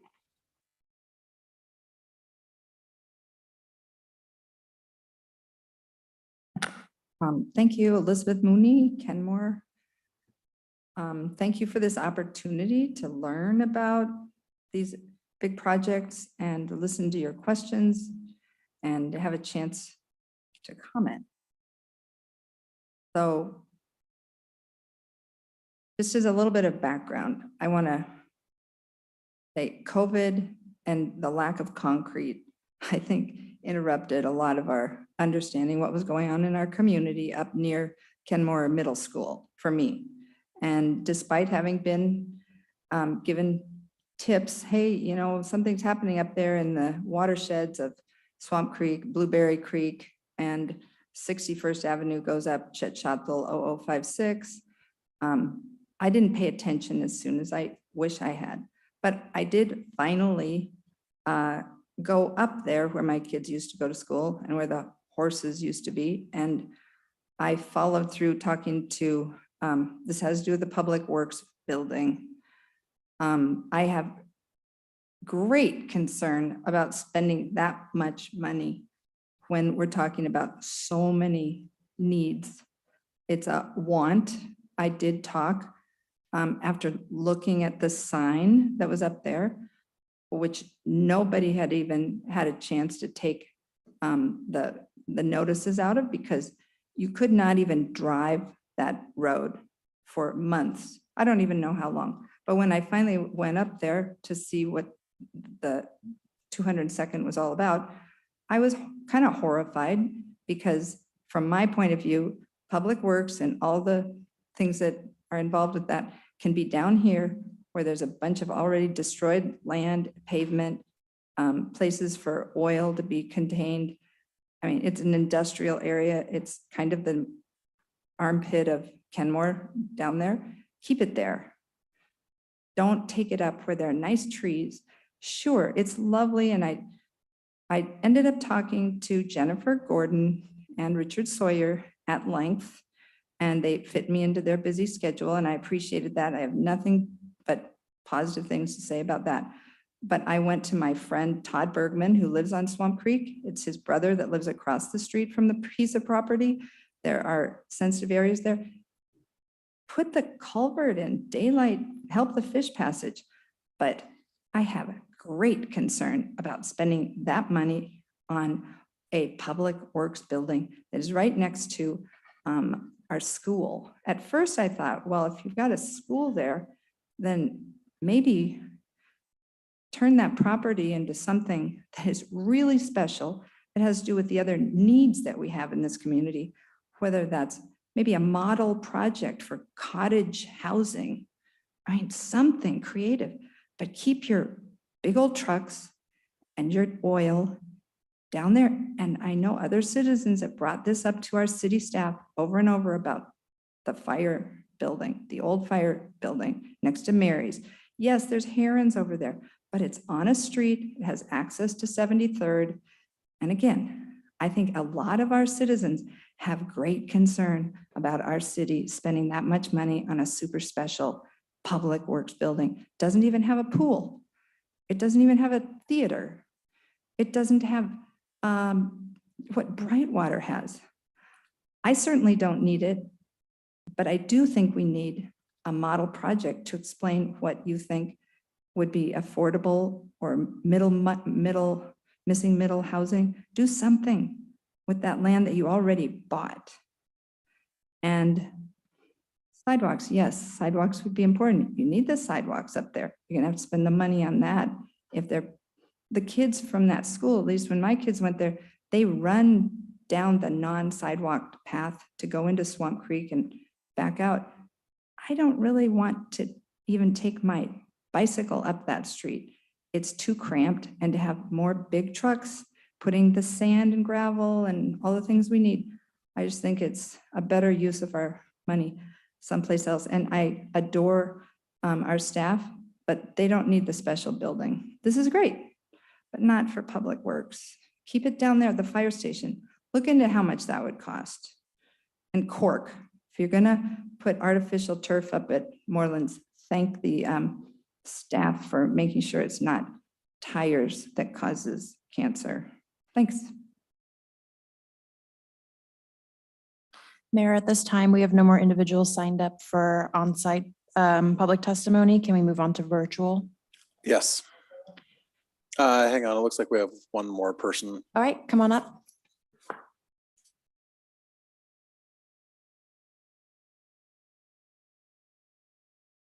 And then when you're done, you'll just need to sign up on the public hearing sheet. I will do that. Okay. Sorry for not doing that. I didn't realize there was another been wrapped up in the other stuff. John King, Kenmore. I understand that the capital improvements on the new facility is $32 million. I just request as a citizen to know the traditional cost of that facility versus the climate change. I feel as a citizen of Kenmore, I should know if we're paying a $10 million upcharge for climate. Used to work for the University of Washington. They had huge initiatives in the last 20 years to do reclaimed water, electrical upgrades, and other things like that. One of the new facilities they just got done building 2 years ago, they decided not to do the water reclamation because it had a $100,000 maintenance fee on that, and our maintenance staff did not want to do that. So I implore you guys to look at traditional cost of what you're building. Also working in construction industry, working with tradesmen all the time. Buying a prefabricated 4-wide, 4-plex, putting it out there, those guys will be really happy. You can get plumbing and offices for everybody, especially when the tradesmen work outside day in and day out. Being a project manager, I worked in that office while the men worked in the field. They'd come back for their coffee, come back at the end of the day to do time cards. That's what the facility you guys need. So I recommend keeping it simple. And when that facility ages out in 20 years, you can replace it. They're about $500,000 a piece. $32 million for a facility seems way off. Also looking at water reclamation, excuse me, not water reclamation, but water impervial surfaces. At the University of Washington, they've been required to do a lot of impervious, using porous concrete to cut down on the impervious surfaces. Crushed rock does the same thing. And you guys can later sell that property and helping out with the affordable housing. Once again, just do a cost analysis between the difference of two. 20 years ago, just think of this, highway lane mile was $1 million per lane mile 20 years ago. I'm not sure what it is now. I don't have time to look it up. But going back to sidewalks here, we could spend $10 million to build this facility, $20 million to put in the sidewalks that can help out many of our residents. I implore you to look at that, helping out the individual residents of this community. Thank you. Thank you, Mr. King. Please come sign up on the sheet. Mayor, at this time, I have no more on-site speakers. And if we can move to virtual. Yes. If you are virtual and you would like to give a public testimony for this public hearing, please use the raise hand function. At this time, I have one speaker, Stacy Valenzuela. Good evening again, Stacy Valenzuela, Kenmore. I am unable to open the capital improvement files first on the agenda, and I would like to see those. But are you kidding me? I can't believe this. We continually hear of how Kenmore does not have the money or the funds for our concerns and our needs. Numerous residents from the start said no to artificial turf due to the cost, the environment, and chemical fumes. You came back with $50K and you wanted to approve it for the lighting. Now you're coming back again with no notice to the public that you want to approve $150K to a club. If the baseball clubs want artificial turf, let them fundraise for it. Numerous residents said no to the $6 million for public works property and to buy a less expensive property, and many came forward with suggestions. You came forward or back with adding 10 to 20K for the building at a designer environmental building, and now it's being doubled at 46 million. We said no to the 600K boathouse. You built one with up to $3 million, and it's still, they owe you $560K and are not yet paying rent. We do not need any of these. Other organizations are directed to apply for grants. Why not baseball, the boathouse, and others? Where is the will of the people? Where are the priorities on some of these projects and cutting back on others? I agree with Mayor Herberg, but I think you need to cut a lot more. Where are the multiple bids and the smart purchasing strategies? Where are the cost references and comparisons so that we can choose smartly? It seems you do whatever the staff wants and they want designer this, waste money here, but it seems you ignore the needs and the priorities of our residents. Let's put 20 million on the sidewalks. what residents have asked for how many years?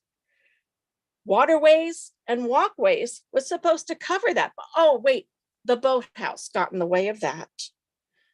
Where is the cutting back due to the recession forecast and the current state of the pandemic still hanging on and a lot of funds? Where are all the grants for this so that we're doing smart thinking and have the monies on the forefront instead of crying again when we have special needs that we can't afford it? And where is the money for the affordable housing? Is that going to be denied because now they're doubling the cost of public works building? Please, this is important, you guys. We need you to protect the residents' interest in all this waste that continues, including the hiring of extra people for public works when we're still contracting out the enhanced services. We need you to get a hold of this. This is really important. I hope you see through a lot of this smoke and mirrors, because if you do any purchasing in your home and bidding on your own projects, you know that a lot of savings and consolidation can take place and that clubs should help contribute, not some clubs be shown away while others that are having connections to the council get big donations from the city. This is important. Please, please, please do not let this happen. Thank you. Phyllis Finley.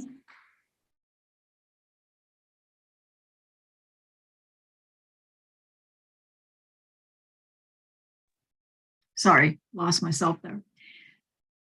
Phyllis Finley Kenmore. Rob Carlindsey, at a previous council member, explained that the actual costs of all of the projects in his experience that he's been involved in are really 50% higher than proposed. I'm wondering what your commitment is to keeping costs as proposed for these projects. What design changes will you be willing to make along the way to keep the costs as proposed rather than asking for more money for the overruns?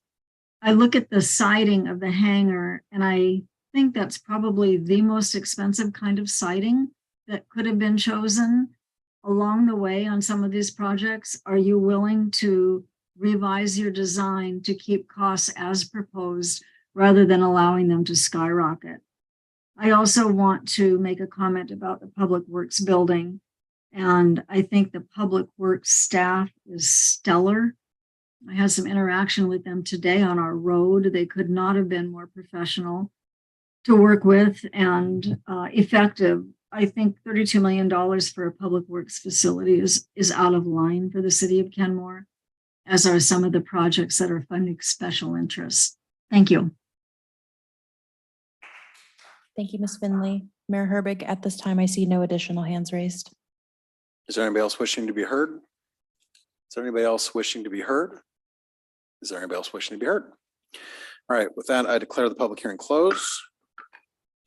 We'll now return to the business agenda. Budget message and preliminary 2023-2024 biennial budget presented by City Manager Rob Carlindsey and Assistant City Manager Stephanie Lukash. How are y'all doing? Do you need a break at all? Yeah, let's take a 10-minute break. We'll come back at 9:54.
Kenmore City Council will come back from recess.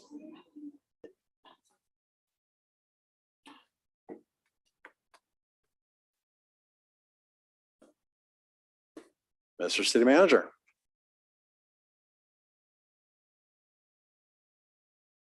Another.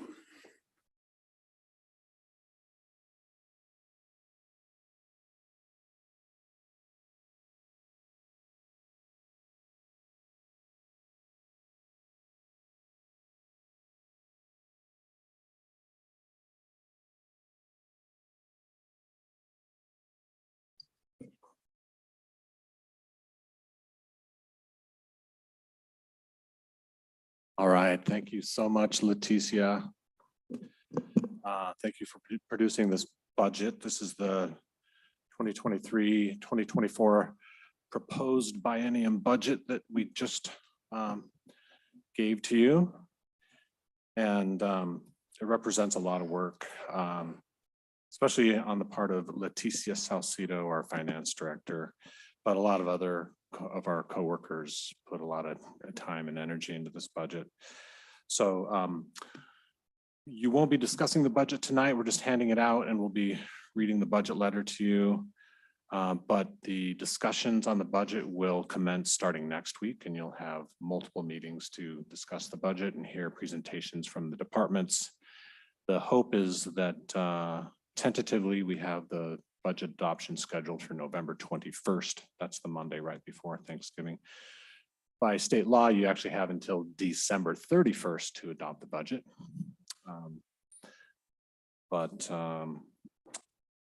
There's a lot to talk about between now and adoption, so we'll definitely be rolling up our sleeves and be digging into the budget starting next week.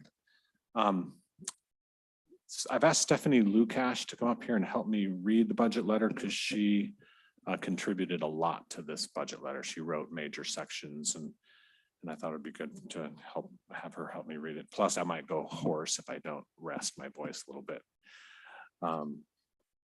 This budget letter is, if you think of it in just 6 major sections.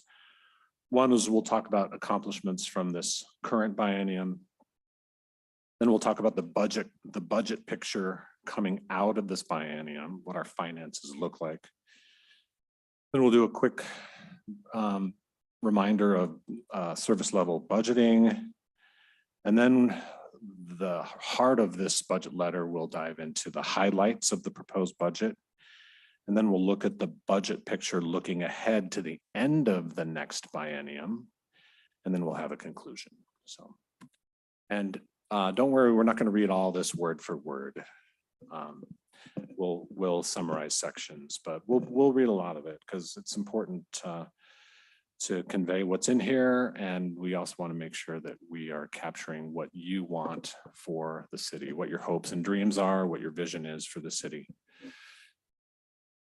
So, Honorable Mayor, Deputy Mayor, and City Council, with great excitement, we propose the 2023-2024 preliminary budget for your consideration. As the City Council, you control the purse strings of the City of Kenmore, and this preliminary budget is our attempt to advance your priorities while allocating the resources that are necessary to run effective and efficient government operations. As we began to build the budget and write this budget letter, we reflected on this last biennium and all the way back to the beginning of the pandemic in early 2020. The last 2, almost 3 years of this pandemic will always stand out in history and will never be forgotten. Here's an excerpt from the budget message 2 years ago, written in the fall of 2020. The year 2020 has unfolded like no other. The effects of the pandemic have changed us forever, and this year's public outcry against systemic racism has made a major impact across our nation and right here in Kenmore. The events of 2020 did indeed change many aspects of our lives, including how we work, how we interact with each other, and how we see more deeply that entrenched systems need to be eliminated and replaced. With this profound change, the progress you envisioned for Kenmore marches on. Under your leadership and vision, we relentlessly and incrementally work to advance Kenmore on the continuous path of becoming a very special place, the crown of the lake, a place where all people love where they live. Not only have you worked to make Kenmore a special place, but you have also been unafraid to explore new territory to advance important causes. For some of these causes, you are boldly going where few cities our size have gone before. You might even be considered modern-day pioneers. What do pioneers look like here and now in the early part of the 21st century? To help answer this question, we looked up definitions of the word pioneer online, and here are a couple of definitions that might resonate with the work we're doing here in Kenmore. A person who begins or helps develop something new and prepares the way for others to follow. Or a person who pushes boundaries to advance a cause. In this budget letter, let's keep these definitions in mind as we review what we have recently accomplished and explore what's coming in 2023 and 2024. Before we lay out the budget for the next biennium, let's take a walk down memory lane and reflect on and assess progress made in the previous biennium. So this next section talks about the accomplishments of this last biennium. This first section is about responding to the pandemic. It was a major workload item for us in 2020, 2021, and a fair amount of 2022.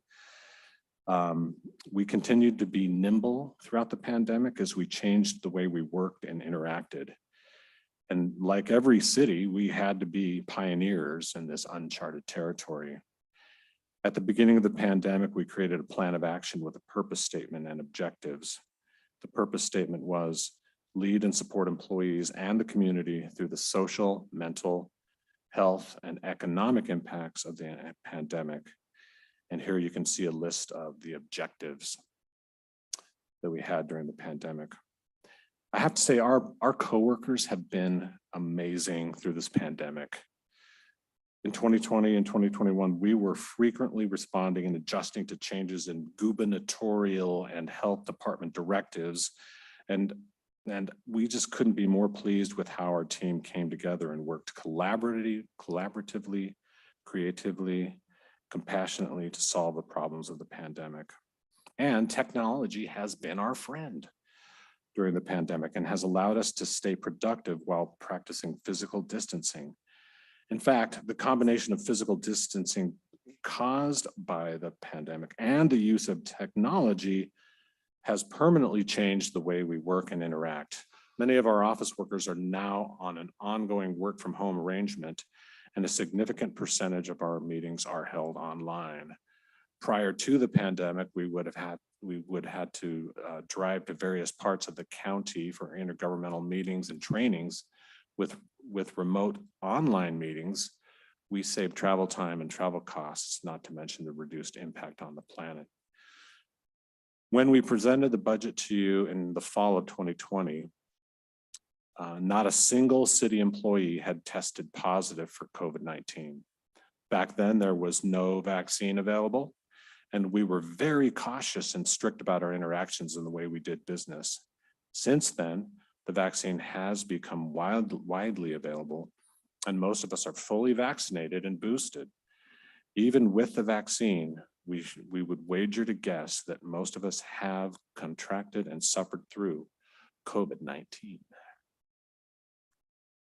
And I'm now going to talk about federal funding that we received for the pandemic. Federal funding to help us respond to the pandemic has been a great benefit. It came in two main phases: the CARES Act funding in 2020 and the ARPA funds in 2021. Thanks to the guidance and direction you provided, we put the federal funding right to work, including providing financial assistance to our business community, offsetting our pandemic-related costs, and helping our low-income and most vulnerable residents. While the federal funding was much needed and timely, managing and administering these programs has been no small effort.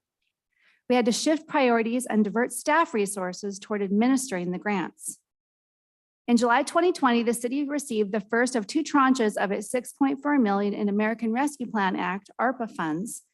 a $1.9 trillion federal program designed to provide state, local, tribal, and territorial governments with assistance to help communities respond to and recover from the pandemic. With this new funding in 2021, the city hired an assistant city manager, ARPA administrator, and the council adopted guiding principles and a high-level strategy for utilizing these once-in-a-lifetime funds. You can see the guidance there. The council's first priority was to launch a $1 million direct cash assistance program. The city issued an RFP and through a competitive process selected the North Shore Schools Foundation to partner with the city in this important work.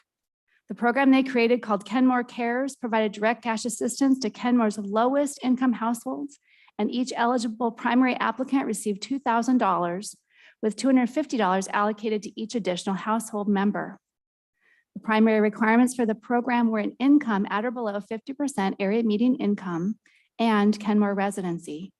Between September 2021 and March 2022, the Kenmore Cares program served 412 households and 789 individuals. There are some quotes here, and I'm going to read the first one. This was someone who received Kenmore Cares funds from us, the city. I just got my mail and received the check from Kenmore Cares. I cannot say thank you enough for this. It helped very much with my medical bills from so many surgeries and supplies that were necessary. I thought it was an advertisement and had to get my glasses to see what was sent out and could not believe my eyes. It made a very dark week for me so much brighter. Thank you so very much. And there are other quotes too. I think they all speak to the power of this program and how it really did help people in need. City staff also used ARPA funds to embark on a community engagement process. They held an ARPA community listening session facilitated by the city's diversity, equity, inclusion, and accessibility consultant, Shannon Kelly Ray, who was here with us earlier tonight, to better understand the community's experiences in the pandemic and generate project ideas. They also purchased and used an online tool called Balancing Act Prioritize to solicit community input on the city's ARPA program and expenditures, and 806 respondents provided feedback via that tool, leading to a decision to fund 4 new programs coming up here in 2022 and then the next biennium. And there's some images shown here of what that tool looked like and how the community was voting. And there's also a list that shows a full allocation of the ARPA funding to date here that's coming up on the screen in a second. We also did a business recovery survey, and based on the results of that survey, staff launched an urgent business assistance program aimed at preventing brick and mortar businesses in Kenmore from closing their doors.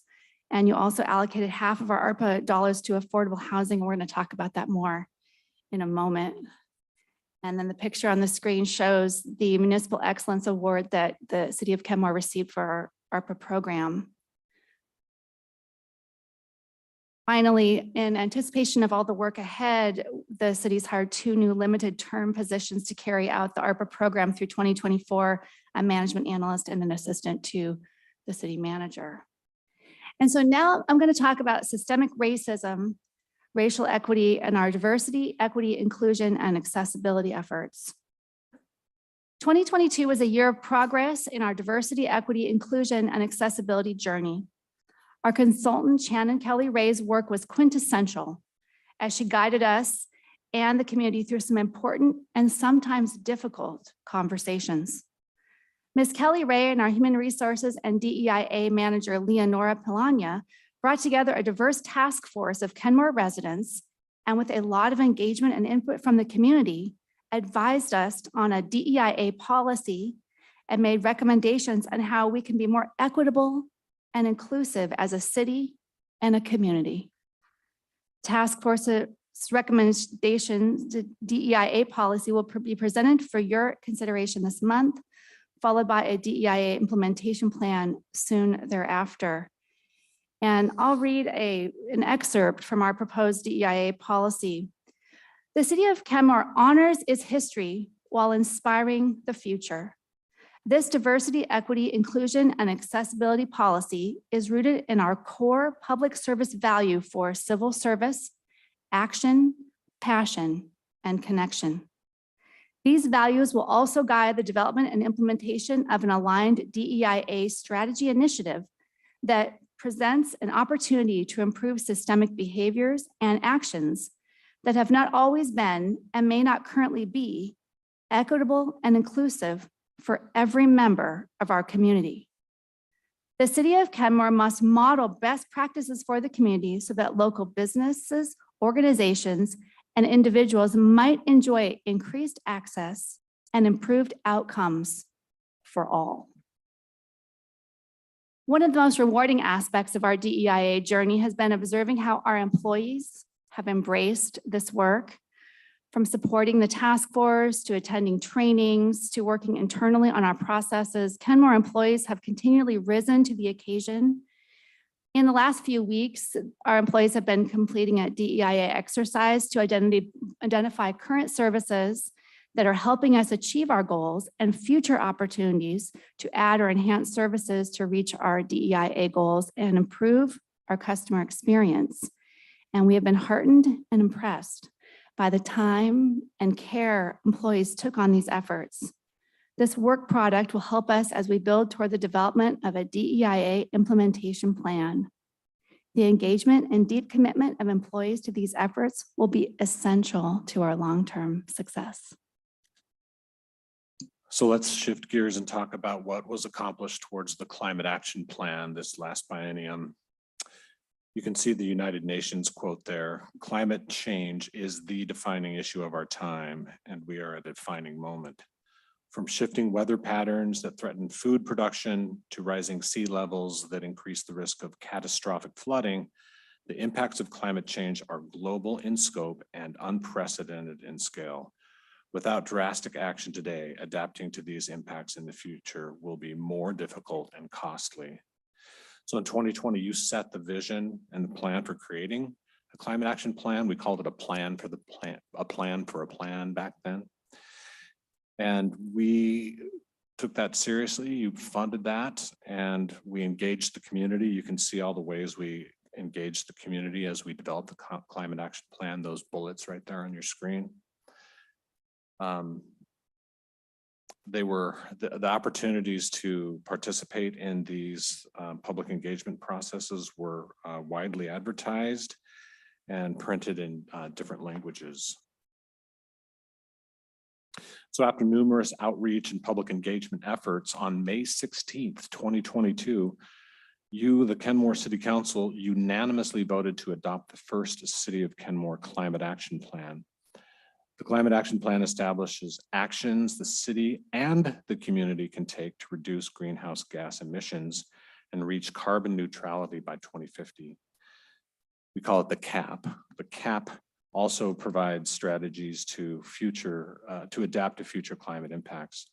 The strategies and actions in this CAP include 5 focus areas: buildings and energy, transportation and land use, consumption and materials management, natural systems and water resources, and community resilience and well-being.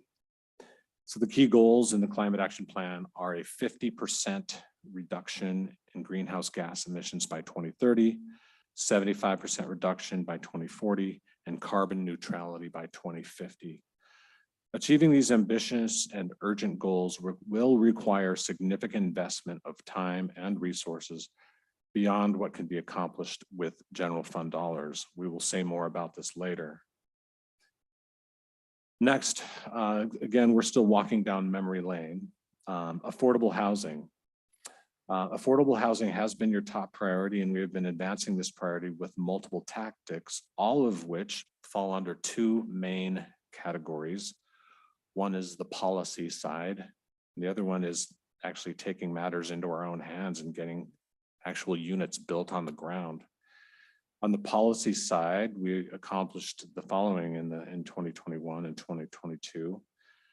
The comprehensive plan amendments, housing element, land use element, and capital facilities element. affordable housing special permit review process where you made it easier to permit affordable housing projects. The transit-oriented development regulations where you adopted interim regulations and then have the Planning Commission come back with actual permanent regulations in the near future. The missing middle housing regulations that are summarized here in these paragraphs. The residential rental eviction moratorium and tenant protections related to COVID-19.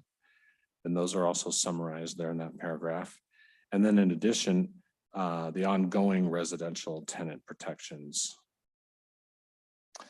We've also entered into new partnerships in support of affordable housing and homelessness response, including our work with the King County Regional Homelessness Authority, and also the memorandum of agreement we have for North King County Coalition on Homelessness. And now I'm going to talk about the second piece that Rob referenced, taking matters into our own hands and building new affordable units in Kenmore. In the summer of 2021, we formed a working group with a regional coalition for housing, and we worked for several months as a working group to identify, review, and prioritize possible properties for affordable housing development in Kenmore. And then also in late 2021, we, as a city, submitted a proposal and were selected by a team of 4 graduate students from the University of Washington's Evans School who assisted us for about 6 months. And they were a huge help in our efforts. We ultimately, the affordable working group selected the city-owned property at 6532 Bothell Way Northeast called the Shell property as the top priority for affordable housing development. And we worked with you, the council, to propose that the city donate the land for affordable housing purposes and contribute half of our American Rescue Plan Act dollars to build affordable units on that property. And I am pleased to also share that we received $38,000 from Enterprise Community Partners who helped fund some of the needed due diligence on the project. And just as the story went along, we picked up a lot of momentum and traction. And RFP was released in February of 2022. And it's fun to look at what our goals at that time. We wanted mixed use building with 100% affordable units, including some units affordable to households earning no more than 30% AMI. And as you all know, it's fun to read that now because when we look at what that project ended up being with 100 units all at 30% AMI and below, but we didn't know at that time what would happen. We closed the RFP process in April, and there were 3 very strong and very competitive proposals. Some of the members of that capstone team were part of our review, and we ended up choosing Plymouth Housing Group in May of 2022.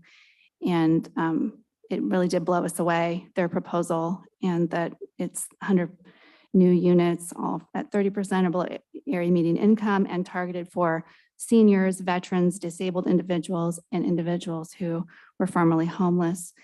And as you remember, we presented that to you in June and just very excited about the progress we've made since then. And September 13th, Plymouth applied for Department of Commerce funds, looking for $5 million to come from that round of funding. And we will find out about that November or December. And we'll be talking more about this project a little bit later. And then just a few weeks ago, we closed on the Holt property 3 doors down, and we'll also talk about that in a little bit. So moving on to walkways and waterways. What a journey the Walkways and Waterways program has been. Spawned from the Imagine Kenmore initiative of 2015, the Walkways and Waterways bond measure was approved by voters in 2016. 5 capital projects were approved in this bond measure: Rhododendron Park Boardwalk, Log Boom Park Waterfront, Tlahuaris Park Waterfront, 68th Avenue sidewalks and bike lanes, and Juanita Drive sidewalk and bike lanes. At the time of this writing, 3 of the above projects are complete and the remaining 2 are nearing completion. Schedule for completing the Walkways and Waterways project is similar to what we told the voters back in 2016. Project costs, on the other hand, are higher than was estimated back in 2016 before the projects were designed. However, rather than going back to the voters for more funding, my resourceful coworkers secured additional grant funding and other sources to deliver what was promised. What an incredible team. West Sammamish River Bridge, after many years of planning, seeking funding, designing, permitting, and constructing, the southbound bridge over the Sammamish River is complete. At a total cost of just under $43 million, this bridge replacement is the largest capital project in the city's history. Under our city engineer's leadership and tenacity, 90% of the project budget was funded with state and federal grants and contributions from utility companies. We were fortunate to have Sacanti Construction as the bridge contractor. They did an excellent job and they were great to work with. And I really want to highlight this next paragraph. As we have always said, the new Sammamish River Bridge's purpose is not just to get people from point A to point B. The bridge, including its design and features, creates a sense of place.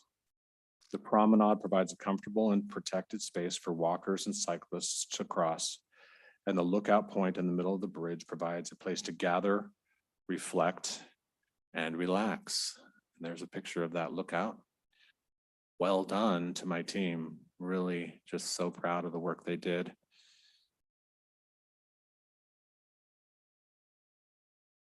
And now I'll talk a little bit about what you heard about earlier tonight, the pilot farmers market and our summer events program.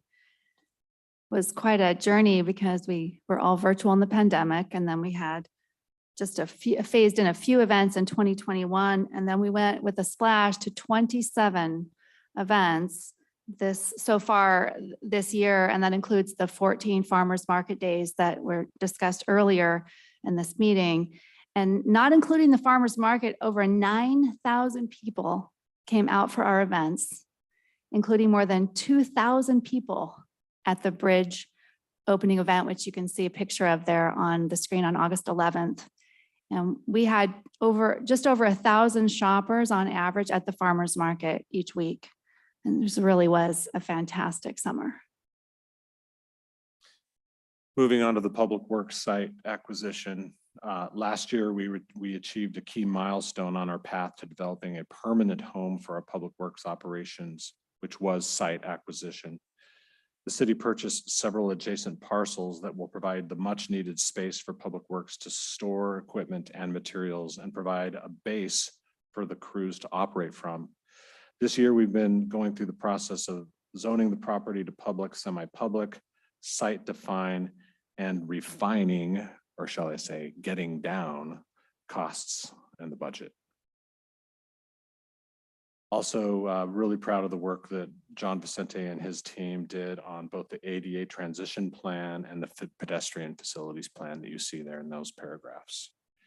And then on automated photo enforcement, earlier this year, you adopted the policy and approved the contract for the program that will provide automated photo enforcement of school zone speeds at Arrowhead Elementary and Kenmore Elementary, as well as automated red light photo enforcement at the intersection of 61st Avenue and Bothell Way.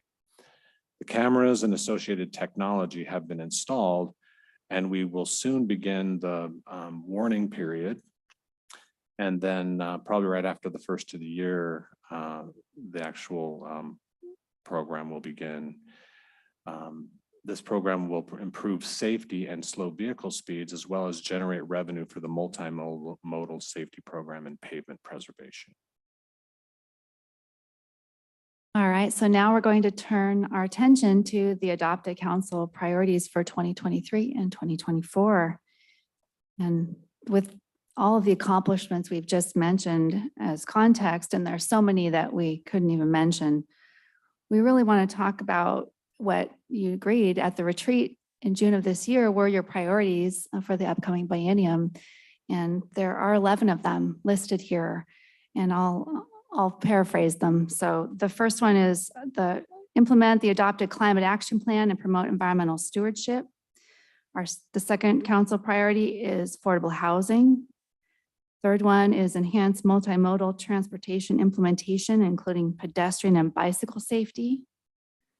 Fourth one is our diversity, equity, inclusion, and accessibility policy and program. Fifth one is complete the walkways and waterways projects. The sixth one is enhance public safety. The seventh one is continue to seek opportunities to complete a successful Lake Point project. The eighth one is economic development. The ninth one is foster community engagement and participation. The 10th one is foster and create fun. And the 11th council priority is respond to the pandemic. So how well positioned are we financially to achieve the council's priorities and take care of the city's day-to-day operations? Let's take a look. Let's take a look. So going into 2023, we will have a strong budget with a solid base of revenues and healthy fund balances or reserves. One-time sources and uses aside, our general fund operating revenues exceed our operating sources every year. Taking out those one-time sources and uses such as property purchases, transfer to capital or interfund loans in anticipation of capital projects, our general fund's net operating revenues minus expenditures, have been as follows, and you can see those in the table. By spending more, I mean less, than we take in, we have positioned ourselves to be able to take advantage of strategic opportunities as they arise. For example, this year we used net revenues to make strategic investments in our downtown by purchasing the old Cozy Inn property on Bothell Way and the Holt property on 181st Street. Even with these purchases, the ending fund balance in the general fund at the end of 2022 is estimated to be just over 4 million. And this paragraph talks about how that 4 million is higher than the minimum required in your budget policies. Despite this good news, we do have some budget challenges ahead. This year, inflation has been the highest we've seen in decades. We have traditionally used the region's consumer price index, CPIW, for June when calculating next year's fee increases and wage adjustments. This year's June CPI was 9.5%. In addition, we are seeing cost increases in our police budget that are even higher than inflation. King County notified us of a 13% increase in our 2023 contract for police services. The county attributes the cost increases to risk management and insurance costs. They're seeing a lot more lawsuits with large awards, labor costs, and the costs of the new body-worn camera program that will be implemented in 2023. We also see the need to right-size our organization to better align staff resources with increasing workload demands. Later in this letter, we will outline a number of proposed positions for the next biennium. Lastly, for the upcoming biennium, our revenues are not projected to keep pace with inflation. We are predicting that sales tax, our second largest source of general fund revenue, will be either flat or decline slightly in 2023. And our largest property tax, or our largest source of revenue, property tax, will grow by about 3.3%, assuming the City Council legislatively authorizes the use of what we call banked capacity. So despite having a healthy budget year in 2022 and ending the year on a strong note, we will be moving into 2023 with some financial headwinds. Thankfully, in 2020, we engaged the community in a financial sustainability plan process. In the fall of that year, the City Council adopted the FSP, Financial Sustainability Plan, which included expenditure reductions and future new revenues. In keeping with the FSP, the City Council approved a cable TV utility tax earlier this year. The FSP also calls for a surface water utility tax in 2023 and an admissions tax in 2024. The preliminary 2023-2024 budget assumes we are following the FSP and includes these revenues. A 6% surface water utility tax will be brought forward for City Council consideration next month, and we anticipate that a 5% admissions tax will come before the City Council sometime in 2023.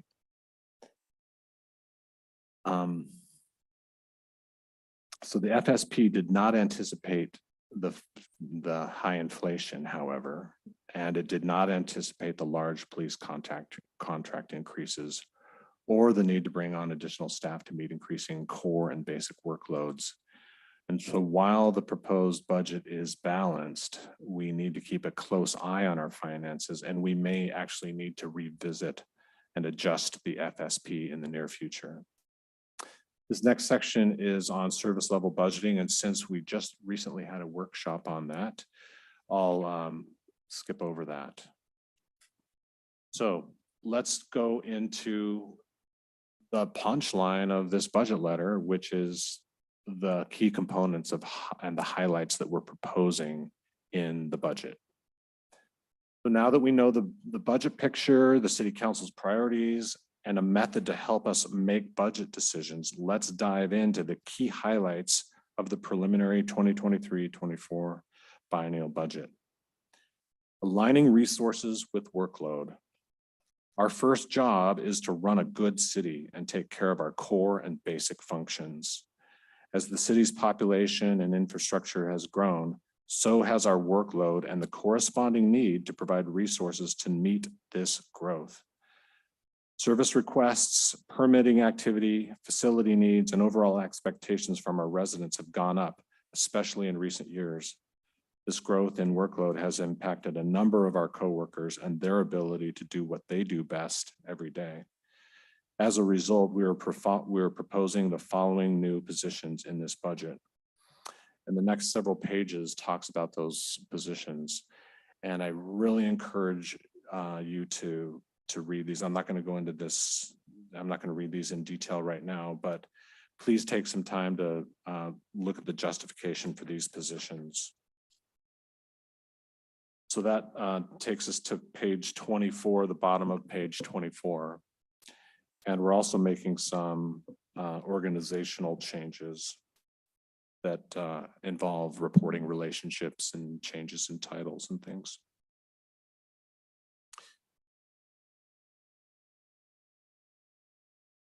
All right, now I'm going to talk about advancing the council's priorities in the next biennium.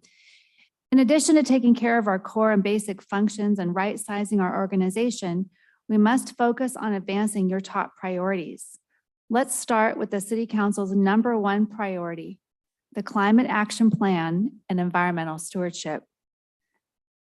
On April 4th, 2022, the Intergovernmental Panel on Climate Change, the scientific group of the United Nations charged with monitoring and assessing global developments on climate change, issued its 6th report.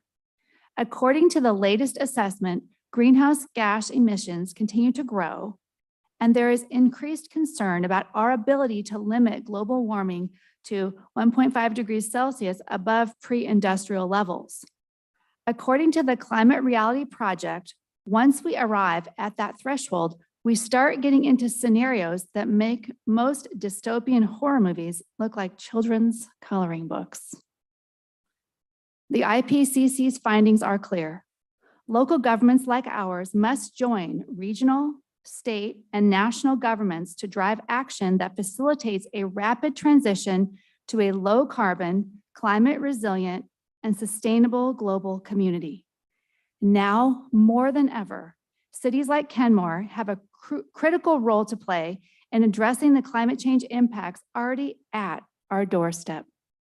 IPCC Working Group Co-Chair Jim Skea stated the following: "It's now or never if we want to limit global warming to 1.5 degrees Celsius. Without immediate and deep emissions reductions across all sectors, it will be impossible."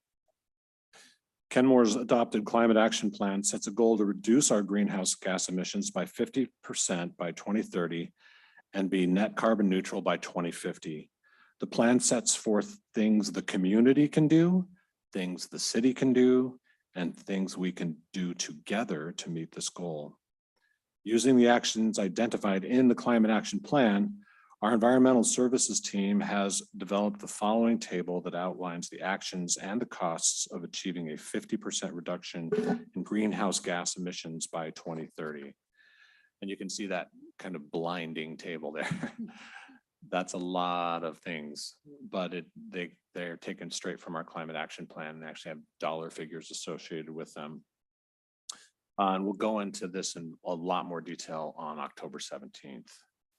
The actions and costs listed above include several new staff positions that are not funded in this budget, but would need to be eventually funded to execute the actions therein.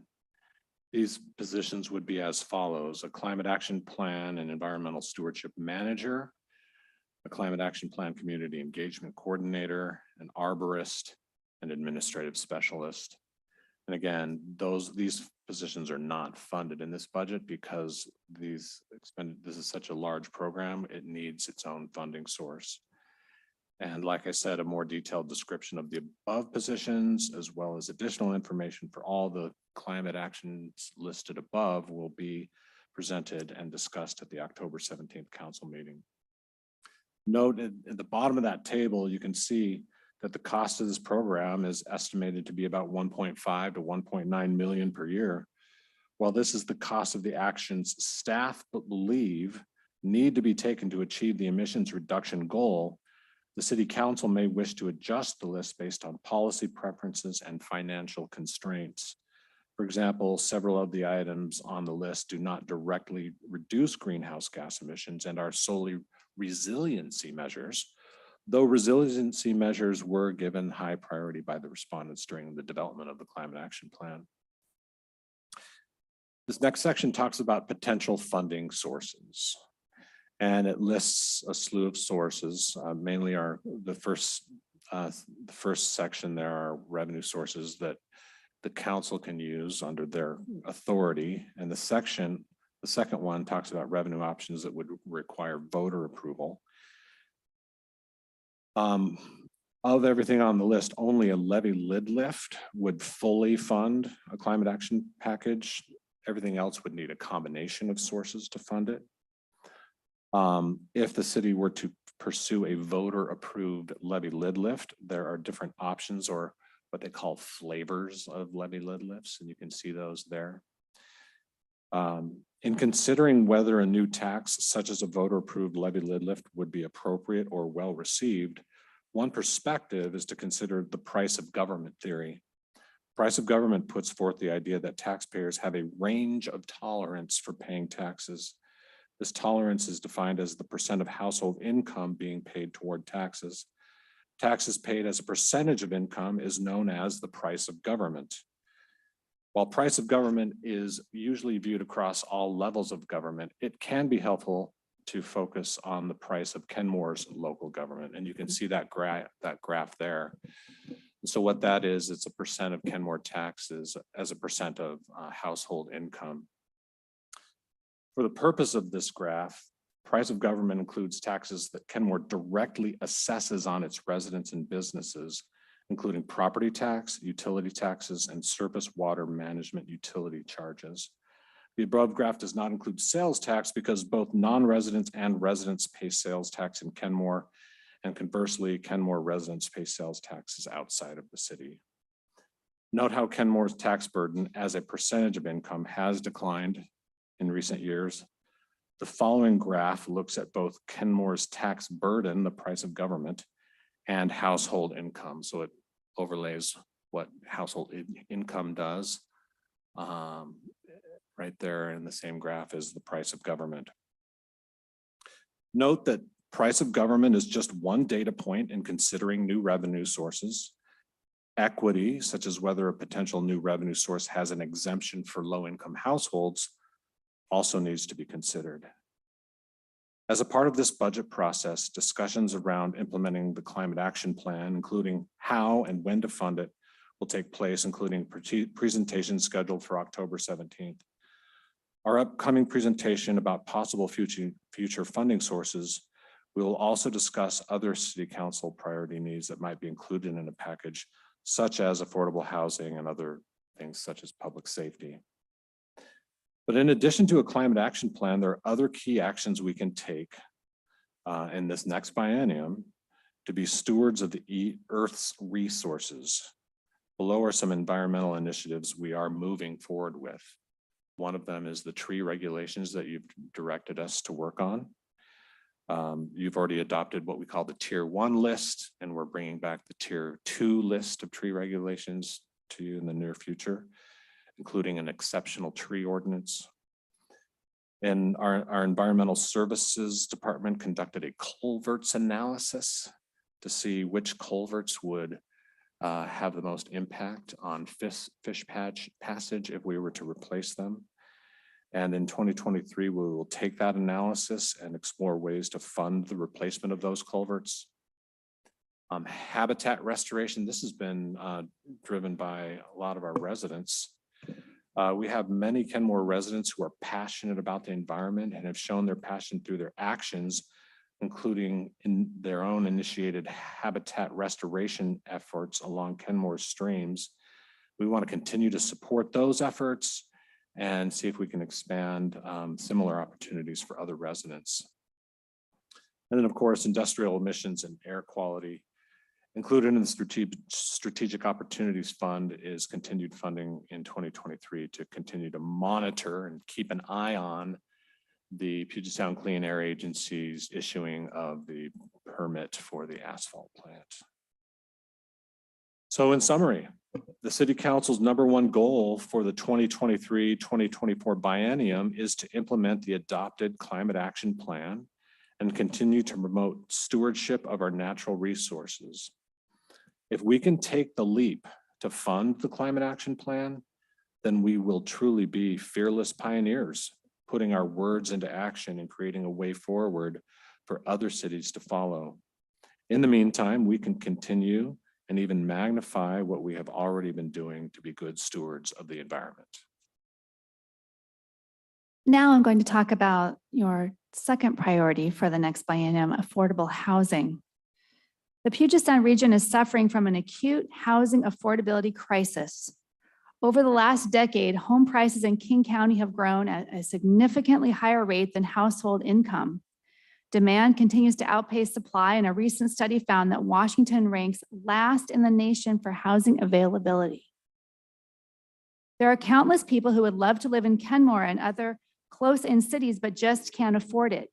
These are people who would like to live closer to their jobs. They're teachers, engineers, grocery store managers, firefighters, airplane machinists, wetland biologists, nonprofit administrators, university faculty, and many other workers. And this next paragraph, when I saw this, to be able to afford to buy an average single-family home in Kenmore, a family must earn close to $300,000 per year, nearly 3 times the King County median income.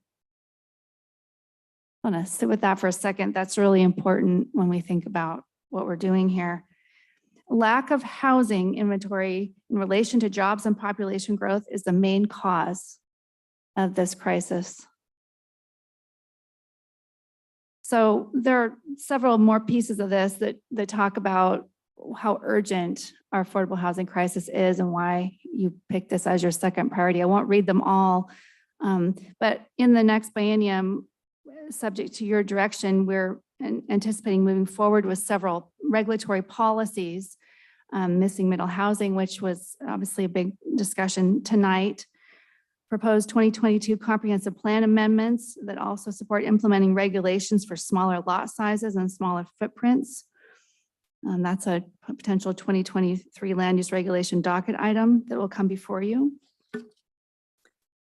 Planning Commission recommendation on transit-oriented development regulations will be presented to the council next month.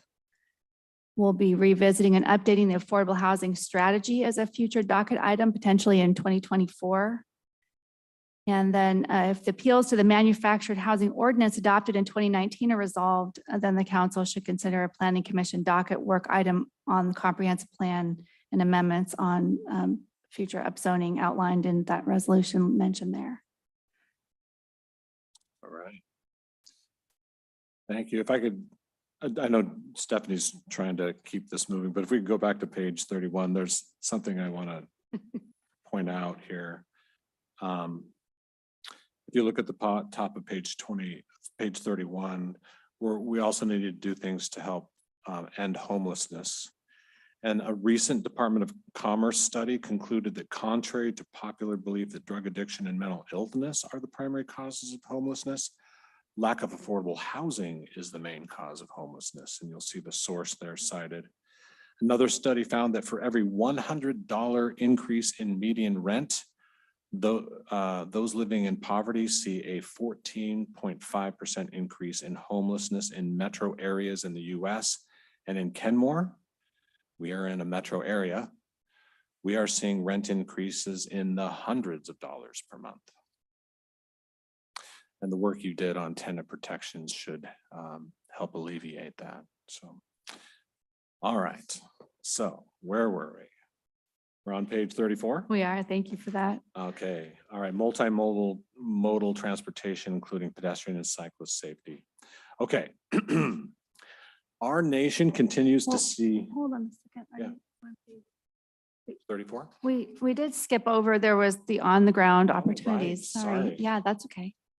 Oh, yeah. Go Yeah, for it. I do want to just say a little bit about, and you're right, I am trying to paraphrase, but this is really important content and material. We don't want to miss anything. So there are some on the ground opportunities in affordable housing that we are taking matters in our own hands and building actual housing units on the ground. And as I mentioned earlier, we talked about the partnership with the Plymouth Housing Group. And that's that 100 units of deeply affordable units here downtown Kenmore. And we're looking forward to breaking ground on that project next summer, fall, and hopefully open the doors of that project, pending all the funding coming together by the end of 2024. So in the next biennium, we should see that project completed. And there are some sketches and more kind of schematics of that project in the report. And then, as we mentioned earlier, thanks to your foresight and action, the city now owns the Holt property, which is 3 doors down from City Hall, and we envision new housing units there with community space. We're just getting started thinking about what that work will look like. We anticipate a similar process to the successful work that we did at the Shell property with an RFP process and formation of the working group, which has already met, and working on the funding package for that and finding a partners to work together on the housing as well as the community space. It's not clear at this point exactly what that project will look like, but we look forward to working on that under your direction and leadership in the next biennium. All right, thanks, Stephanie. So let's shift over to multimodal transportation, including pedestrian and bicycle safety. Our nation continues to see an alarming increase in the number of people killed while walking. Each day, almost 18 people are struck and killed while walking in the US. Pedestrian fatalities have steadily increased each year since 2009. Thankfully, Kenmore has actually bucked this national trend. Our community has not seen a pedestrian or cyclist fatality or serious injury since 2017. But we absolutely cannot let our guard down. The priority of multimodal transportation and safety is back in the City Council's top 5 priorities, and the Target Zero goal of no pedestrian or cyclist deaths or serious injuries by 2025 has remained firmly on our radar since 2014. The tragic deaths of Caleb Shoup and Sarah Paulson back in 2014 are still painfully fresh in our minds. Caleb and Sarah were young Inglemoor High graduates who died within just a few days of each other by being struck by cars in marked crosswalks. We are not letting the separation of time fade our memories, and we continue to be aggressive in making walking and biking both safer and more comfortable in Kenmore. Studies have conclusively shown that the most effective way to improve pedestrian and bicycle safety is to significantly reduce vehicle speeds. When collisions occur, a cyclist's or pedestrian's survivability goes exponentially up as vehicle speeds go down. When vehicle speeds are slower, drivers have more time to react and avoid a crash. And when crashes do occur at lower speeds, they are much less severe and much less likely to result in a fatal injury. Also, the slower the speeds of vehicles, the more comfortable people feel walking and biking. Getting vehicle speeds down isn't that popular among those whose only means of transportation is the automobile, but getting speeds down advances some important causes, including the following. Target zero, slowing down cars saves lives. Climate, the more we get vehicle speeds down, the more safe and comfortable pedestrians and cyclists will feel.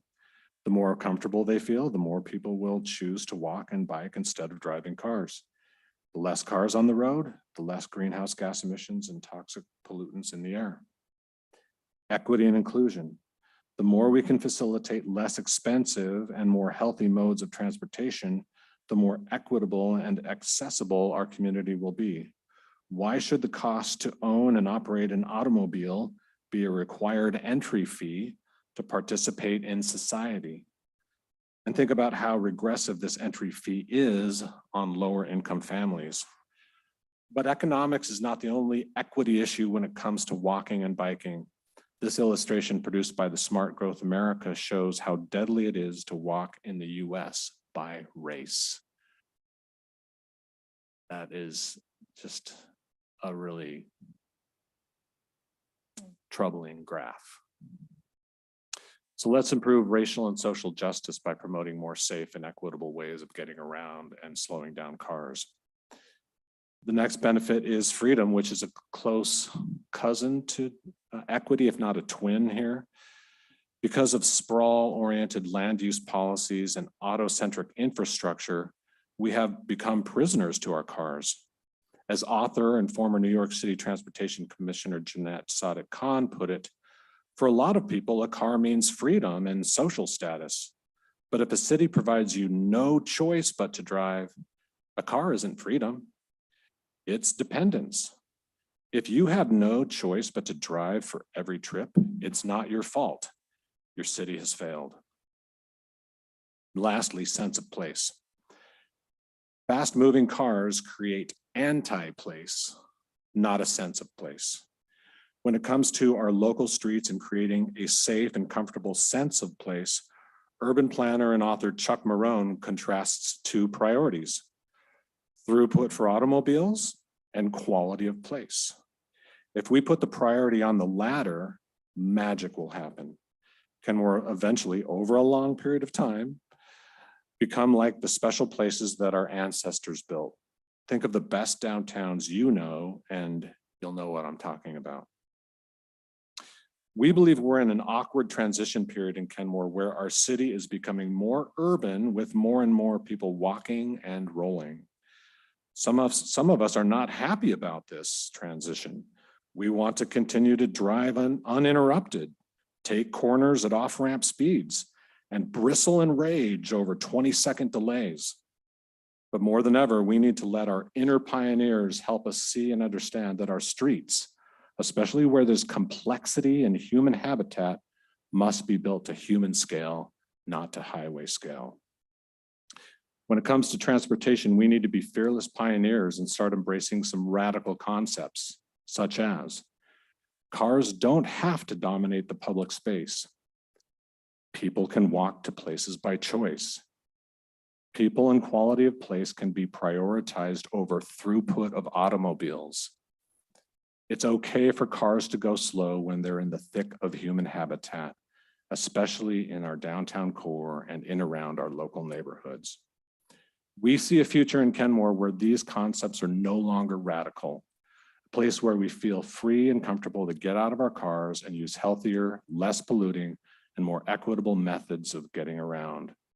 As a result, we can expect to see more transportation improvements that will advance this cause, including the 61st Avenue sidewalk replacement project and the 73rd Avenue project that will improve wheelchair, bicycle, and pedestrian access and provide some traffic calming treatments. And we also plan on using some of the revenue that will be generated from the photo enforcement for these purposes as well. And now I'm going to talk about diversity, equity, inclusion, and accessibility and human services. In the aftermath of George Floyd's murder, we knew things were never going to be the same and believed that much needed and overdue system reforms were finally going to happen. And yet 2 years later, the needle has moved very little, if at all, when it comes to systemic inequities such as household income and wealth, educational attainment, and other key indicators. Therefore, in this budget, we recognize that there is still a lot more work to be done. We also need to embrace the fact that the DEIA work we do, including social and racial justice, needs to encompass everything we do. An example of this is the work you are doing around land use and zone and housing. Opening the door for more affordable housing and housing choices in a first-ring city like Kenmore that is close to major job centers is very much a racial and social justice issue.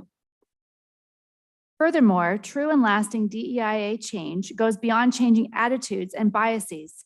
It's all about changing the underlying systems and institutions that hold racial inequity in place. As author Ijima Ulo put it, systemic racism is a machine that runs whether we pull the levers or not. And by just letting it be, we are responsible for what it produces. We have to actually dismantle the machine if we want to make it change. We can get every person in America to feel nothing but love for people of color in their hearts. And if our systems aren't acknowledged and changed, it will bring negligible benefit to the lives of people of color. Thanks to the groundwork laid in the last biennium, there are several major initiatives planned for 2023 and 2024 that will help us advance our DEIA goals, including changing our systems. As we fearlessly pioneer in the DEIA space, we see significant overlap with our human services efforts, so we're discussing all of that work here. Implementation of our DEIA plan. And as we've talked about earlier, we have the policy and then we'll have the plan with actionable steps and measures. And we expect that Ms. Chen Kelly Ray will have that work with us and should have that completed in the first quarter of next year. And then we'll be engaging with the DEIA Advisory Committee and the community as we finalize this action plan.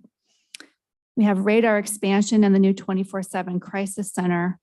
In the wake of the pandemic, we would wager there's not a single member of our community who has not felt the mental health effects of the crisis and struggled in some way. And in the behavioral health services world, there's a continuum of care, and it's up on the screen, and it has three main parts. There's someone to call, someone to respond, and someplace to go. And there's information in this letter about all three of those things that we're doing. It's really important in the someone to call. The 988 system came online in this last summer in July, and we've seen a 45% increase in calls compared to the previous August. So we know that it's working, that 988 system is working, and that's an important piece of the continuum. And then in the someone to respond part, we've been having conversations at the council with our risk awareness, de-escalation and referral, or RADAR program, which pairs mental health professionals with police officers and responding to calls involving someone who's having a mental health, behavioral health crisis. And these are especially important as we think about our DEIA work. And in the wake of George Floyd's murder in 2020 and the Black Lives Matter movement that followed, and the growing awareness that we have an obligation as a community to make sure every resident feels safe calling for help when they need it. So we've talked about this before. There's a cost for the member cities that are partnering on the RADAR program. Our City of Kenmore contribution in 2023 is $171,259, and it's next to impossible for us to absorb with the general fund dollars without cuts in other programs. This proposal is going to be coming back for you for a vote later this year. And if you choose to proceed with the expanded RADAR effort, a new nonprofit corporation will be created, and the expanded program would roll out in the spring of next year.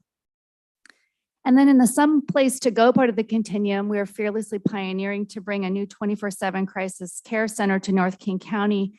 And we've been working with those same cities that we're partnering with in the RADAR program for the last year on this effort, and our data clearly shows the need for it. And we've been making big headway on this effort.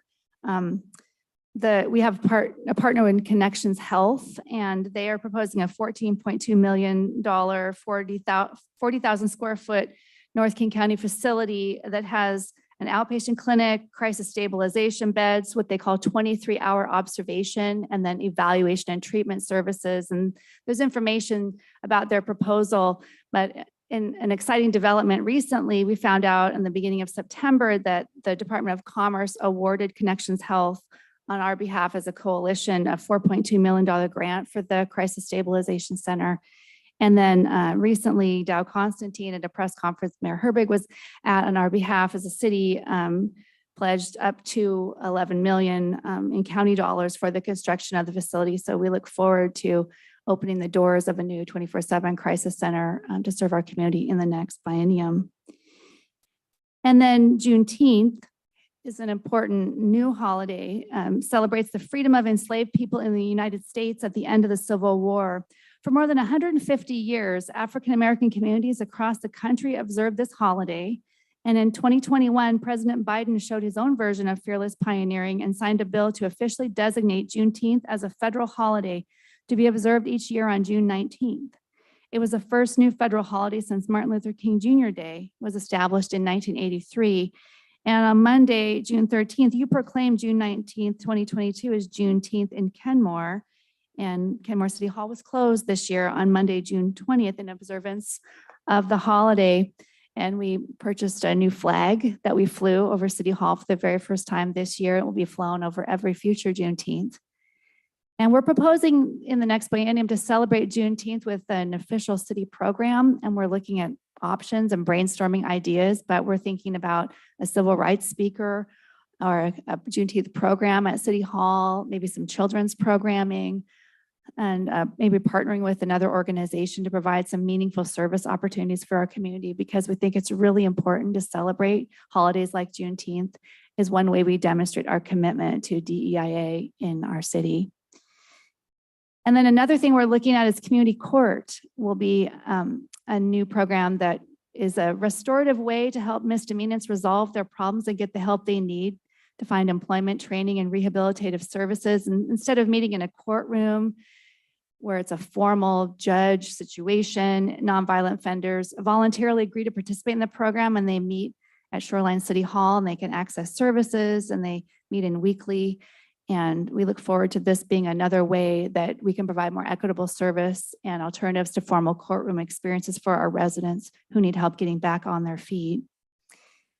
In the next biennium, we're also planning to continue our partnership with the King County Regional Homelessness Authority.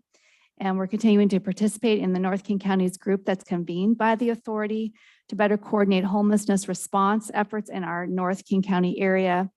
And there's a major element of our DEIA work that pertains to the way we show up for and serve our community members experiencing homelessness. And our work with the King County Regional Homelessness Authority will likely include implementation of an interlocal agreement that was discussed earlier in this letter. And we look forward to pursuing that and continuing that deep partnership. We're deeply committed to those efforts. And we also have an ARPA project to address homelessness that I'll also talk about in a moment. And then there's a North King County Coalition on Homelessness. And in the next biennium, we're making a commitment to fully staff that North King County Coalition with our assistant to the city manager who's been hired to work on our ARPA program. So we're fully at the table for that work. And then our human services contracts, we make important decisions and contributions to improve the lives of our residents every biennium. And the city of Kenmore supports many community-based organizations through our human services funding.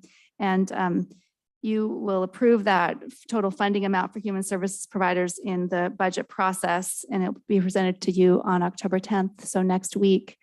And we're excited to report that the recommendations of an internal committee who reviewed all of the requests that came in, it's about $181,000 for 2023 and $183,000 for 2024 in human services contracts that you'll see come before you shortly.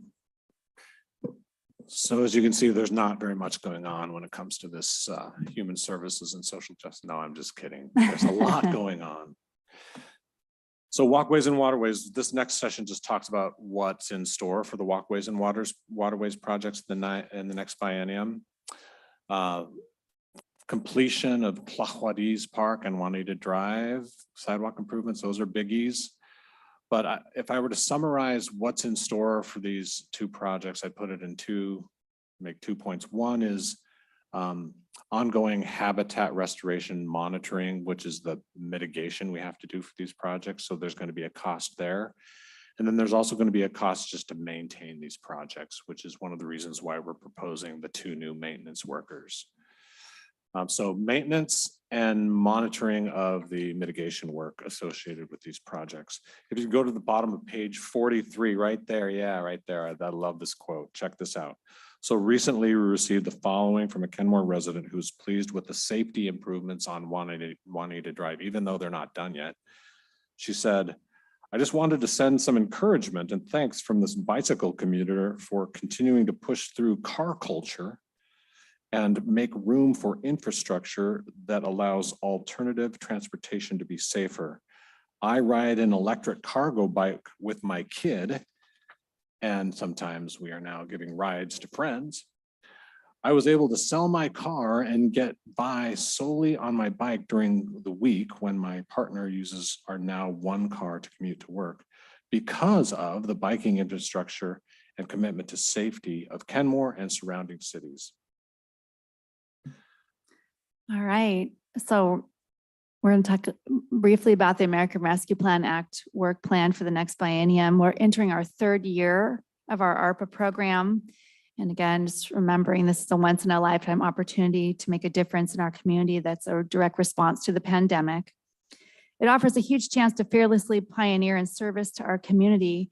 And we can thank ARPA for the Affordable Housing Partnership with Plymouth and for all of the lives impacted by the Kenmore Cares program. And even though other priorities have moved respond to the pandemic down on your list, no one can deny that we are still in the throes of the pandemic, with many just now contracting COVID-19 for the first time, and with many of our residents and businesses still struggling to recover and recalibrate to their post-pandemic new normal.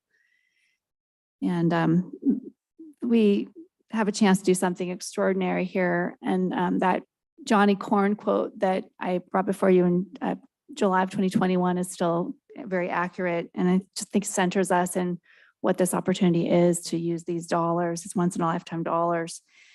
We know that in May, you approved the next phase of our program, and there are 4 items: the homelessness response pilot program, catch-up learning and childcare support, human services funding, and business assistance. All are being worked on right now. And in fact, next week, our ARPA team will give you an update and a staff report of the progress on those projects. But it's important to just remember and center back on your guidance you provided to the team last summer. And we're still, everything we're implementing is fully implementing your guidance, your principles, and high-level strategy. And looking ahead, we have a really important opportunity to carry out the community's vision, and the Balancing Act prioritized tool responses that we received with your direction will make decisions about how the remaining unallocated ARPA dollars should be spent. And there were several programs that the community voted, and just reminding you all of what the community said. So this will be part of the decision process as we move forward with the remaining ARPA decisions, with our assistant to the city manager and our management analysts leading those efforts and fearlessly pioneering to implement your direction. And then economic development. So over the last decade, your focus on economic development has shifted, and it is your 8th priority in the next biennium. And as a result, using our economic development strategy as a guide, we're using a 3-pronged approach for economic development that we think will guide us as we carry out this work on your behalf of the next biennium. So the first is to just be a well-run city. And we've talked about this a lot tonight. We talk about this a lot. I think this is who Kenmore is. We think that being a well-run city means all kinds of things for our community. It's about their experiences and interactions with all of us. It's things like well-maintained roads, a safe, clean, walkable downtown, an easy to navigate permitting process. We think it means caring for our ecosystems and having parks for the community to enjoy, well-planned zoning and housing options, and seeing our residents as customers. That's just a few things what be a well-run city means to us.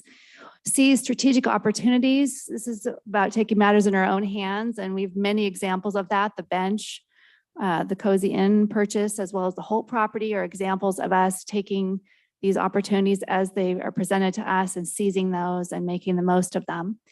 And then the third part of our economic development approach is our focus on key partnerships, which includes key businesses and other partners. And some are mentioned there, but there's too many to mention. And it includes Bastyr, our largest employer, as well as Kenmore Air and the Kenmore Camera, the Lodge, and the North Shore Utility District, Kenmore Lanes, and then also, of course, our key partnership with the Chamber, the Bothell Kenmore Chamber and the Kenmore Business Alliance, and how deeply invested we are in the success of all of our businesses. We want them to remain strong.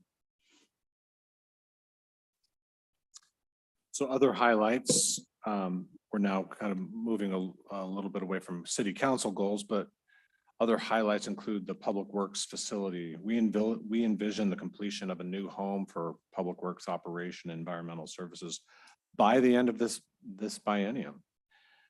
What an exciting prospect this will be after years of being located on the temporary and inadequate shell property site. The new Public Works shop and yard will give the space and tools to serve the community efficiently and effectively.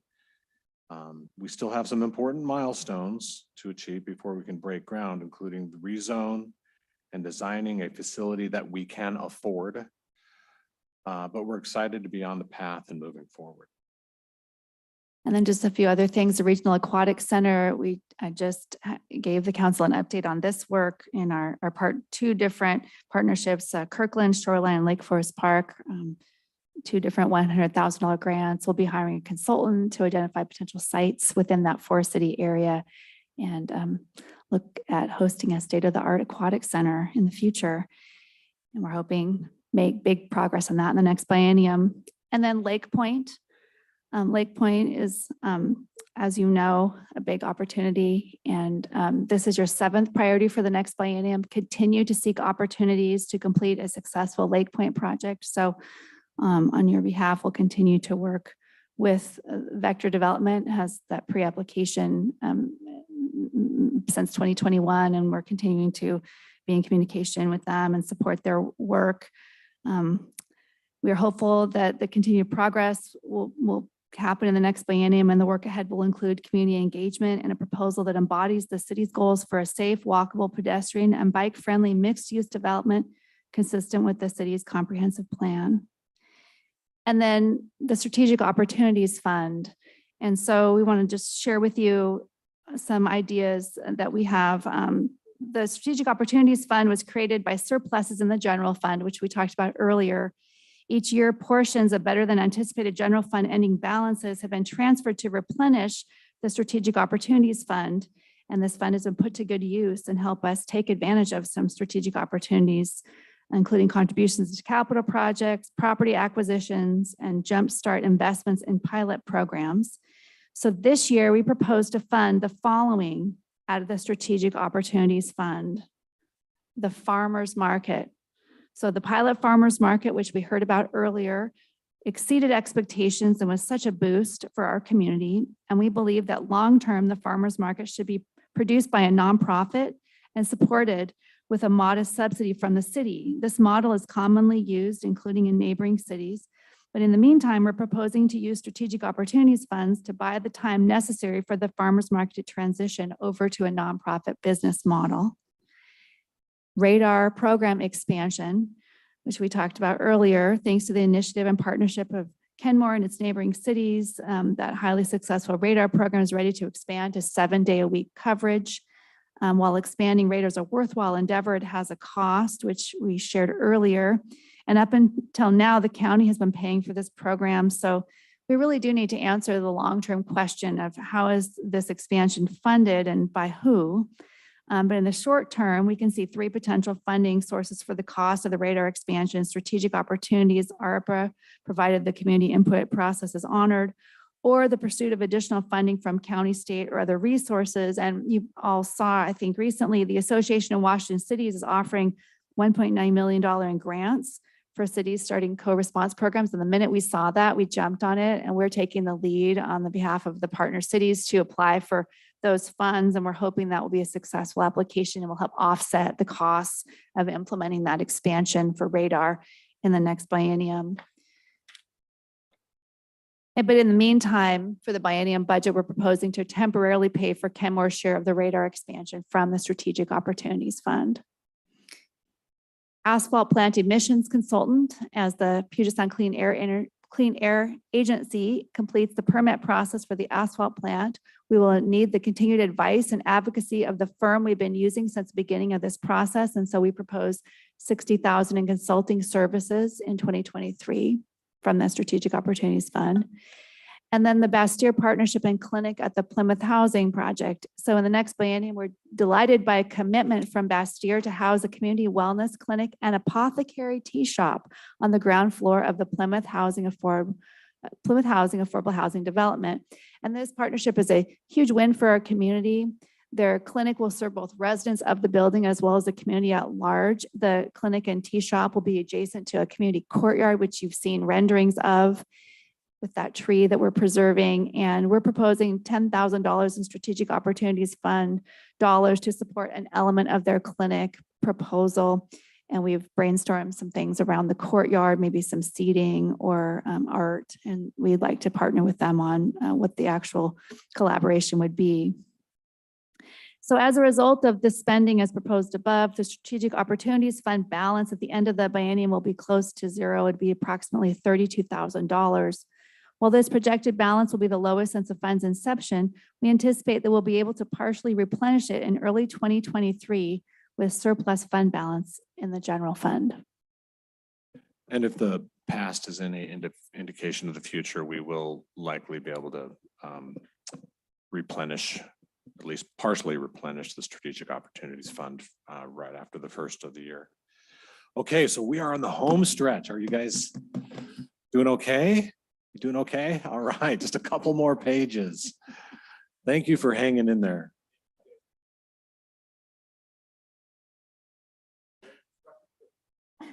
I appreciate that.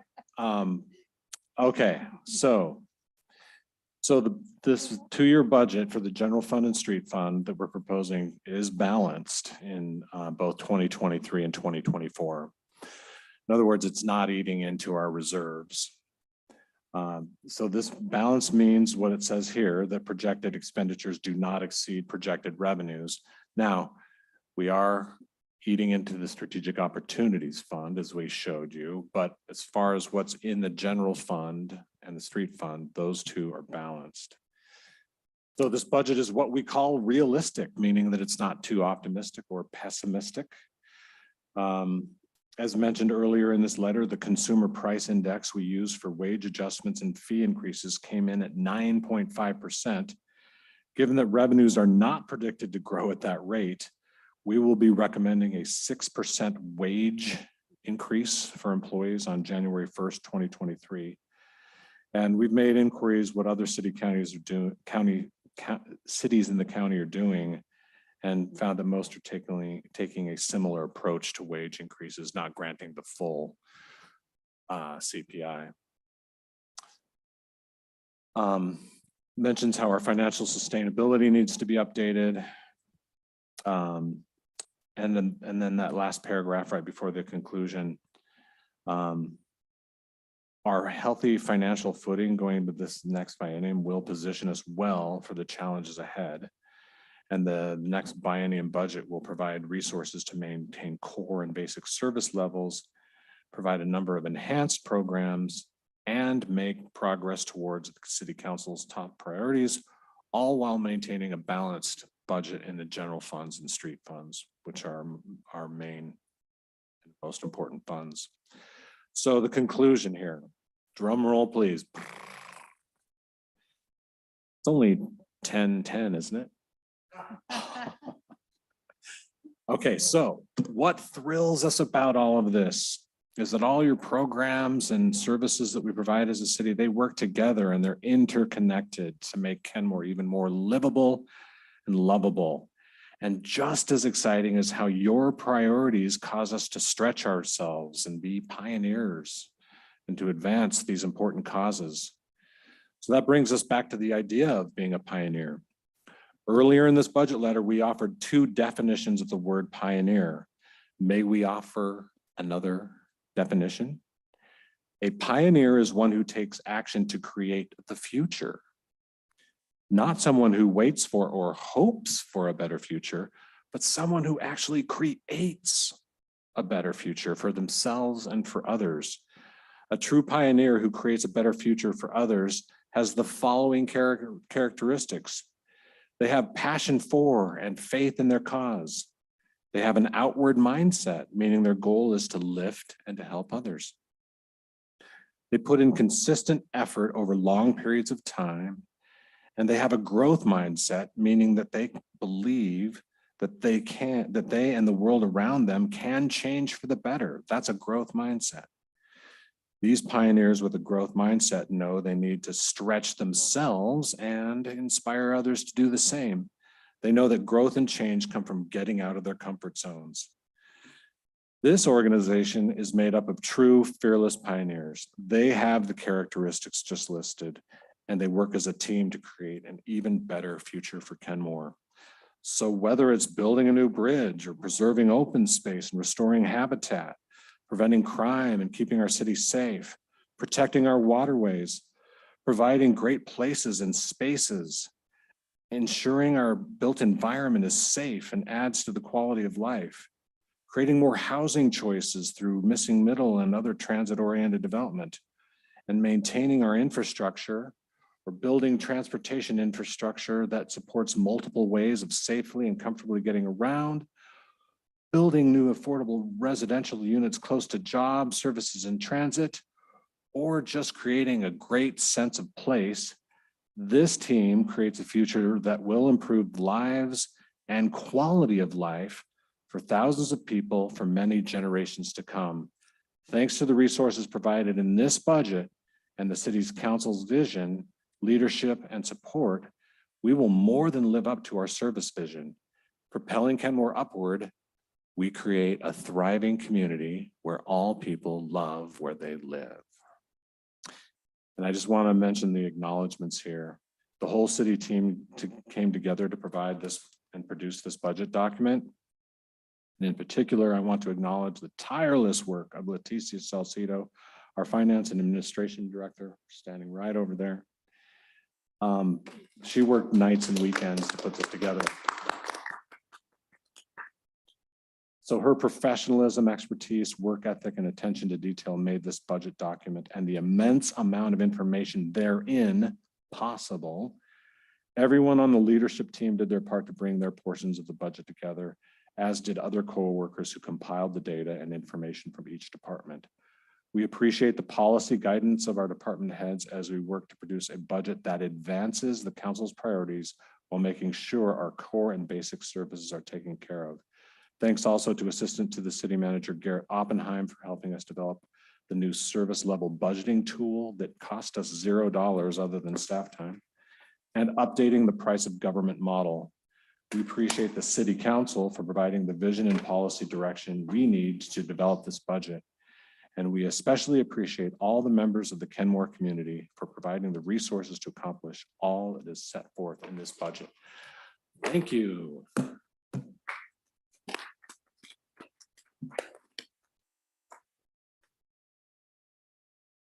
We're excited for the budget deliberations starting in a week. So thank you. We're all excited too, Rob. I've got my reading, so. Yeah. Staff report. Nothing, Your Honor. Are we skipping the discussion that? Oh, shoot. We are not skipping it. I need to read the agenda. And is it short? It's the OPMA hybrid meeting contingency plan. Anastasia sent me a message saying that it'd be covered by you and Dawn. Yeah, Dawn, are you still here? Are you with us? I am. Can you hear me? Yes. Yeah, we can hear you. Oh, great. I'll go ahead and just do the legal portion of it, but I was asked, well, first of all, good evening, Mr. Mayor and the council. I was asked to explain legislative changes to the Open Public Meetings Act, which affect the location of your meetings. But because of the late hour, I'm going to keep it short. So in 2022, the legislature revised the OPMA to require that your meetings take place in a physical location. The OPMA while it requires a physical location, it encourages but does not require a remote or virtual option. That's up to the public agency. And of course, the city has opted to provide a hybrid, which has both a physical and remote component. However, as we saw last week, when technical difficulties occur, the staff will work very hard to try and correct it. But if it is unable to, if staff's unable to, then per the, again, OPMA, the meeting will continue at the physical location as required. And there will be information, much again like last week, which will tell the public who may still be virtual that they can send an email or maybe come to the city hall or wherever the physical location is. I was simply asked to bring that to not only the council's attention, but the public, to let them know. And also this discussion is really captured nicely in the agenda tonight at the very beginning. It identifies that, you know, your meeting is where it is on site, and that, again, if the virtual component has difficulties, that your physical meeting will continue as long as you have a quorum for the transaction of business. Happy to answer any questions if you have them. Questions? For the public's sake, I would just also say that our staff worked diligently over this past week to fix, or at least hopefully fix, to address the issue that we had with the virtual setup last week, and hopefully we won't see that again. If we don't have any questions, we go to council reports and comments. Thank you very much, Madam City Attorney. Councilmember Marshall. Thank you. I got to follow up with a NPRSA requirement, and as Councilmember Srebnick reminded us last week that she should be taking over for NPRSA and in my place, and then Councilmember File will also be the alternate. I still understand it. So the NPRSA needs City of Canmore to do a resolution to that effect. So I guess that means I would ask now for unanimous consent to a resolution, and if the deputy clerk, I'm sorry, could briefly write down, I think it would be, city manager. We looked into it and we don't think that you need a resolution. And we just need some sort of council action making the appointment. Right. And I was just going to propose that right now. And I think belt and suspenders, it'd be great because they told me they did. And I think it'd be great if all we have to do is say, City of Canmore resolves that Councilmember Srebnick will be the representative to the NPRSA. And Councilmember File will be the alternate to the NPRSA. I'll second that. Do we discuss or just unanimous consent? Discussion? No discussion. All those in favor say aye. Aye. Aye. Ayes have it. Councilmember Kugler. I just want to thank the staff for all of the preparation that went into tonight's meeting, especially the budget. I know that was a lot of hard work and a lot of hours, and I look forward to digging into the details. Thank you. Councilmember Srebnick. Nothing to add. Thanks. Councilmember File. Thank you. I attended the Bothell Kenmore Chamber event at Stoop Brewing last week. Wonderful to meet our local surrounding business partners and stakeholders. And I was invited by the owner of Theorem to take a tour of their new location. Gorgeous views from that location. I was really impressed with the safeguarding they have in place. It's now all contact-free kind of shopping in there, which is good for the community at large. So that's about all I have to report. Thank you. Deputy Mayor. Nothing this evening, thank you. I will keep it short. I I learned halfway through the meeting that today is Anastasia's birthday. And she's been on remote for most of this meeting. I don't know if she's still on there, but happy birthday, Anastasia. And also Saturday was Michelle's birthday, our deputy clerk. So we've got clerk birthdays everywhere. Anyway, thank you, everybody. I have nothing else to add. With no further business, the Kenmore City Council is now adjourned. Happy birthday. Good night, everyone.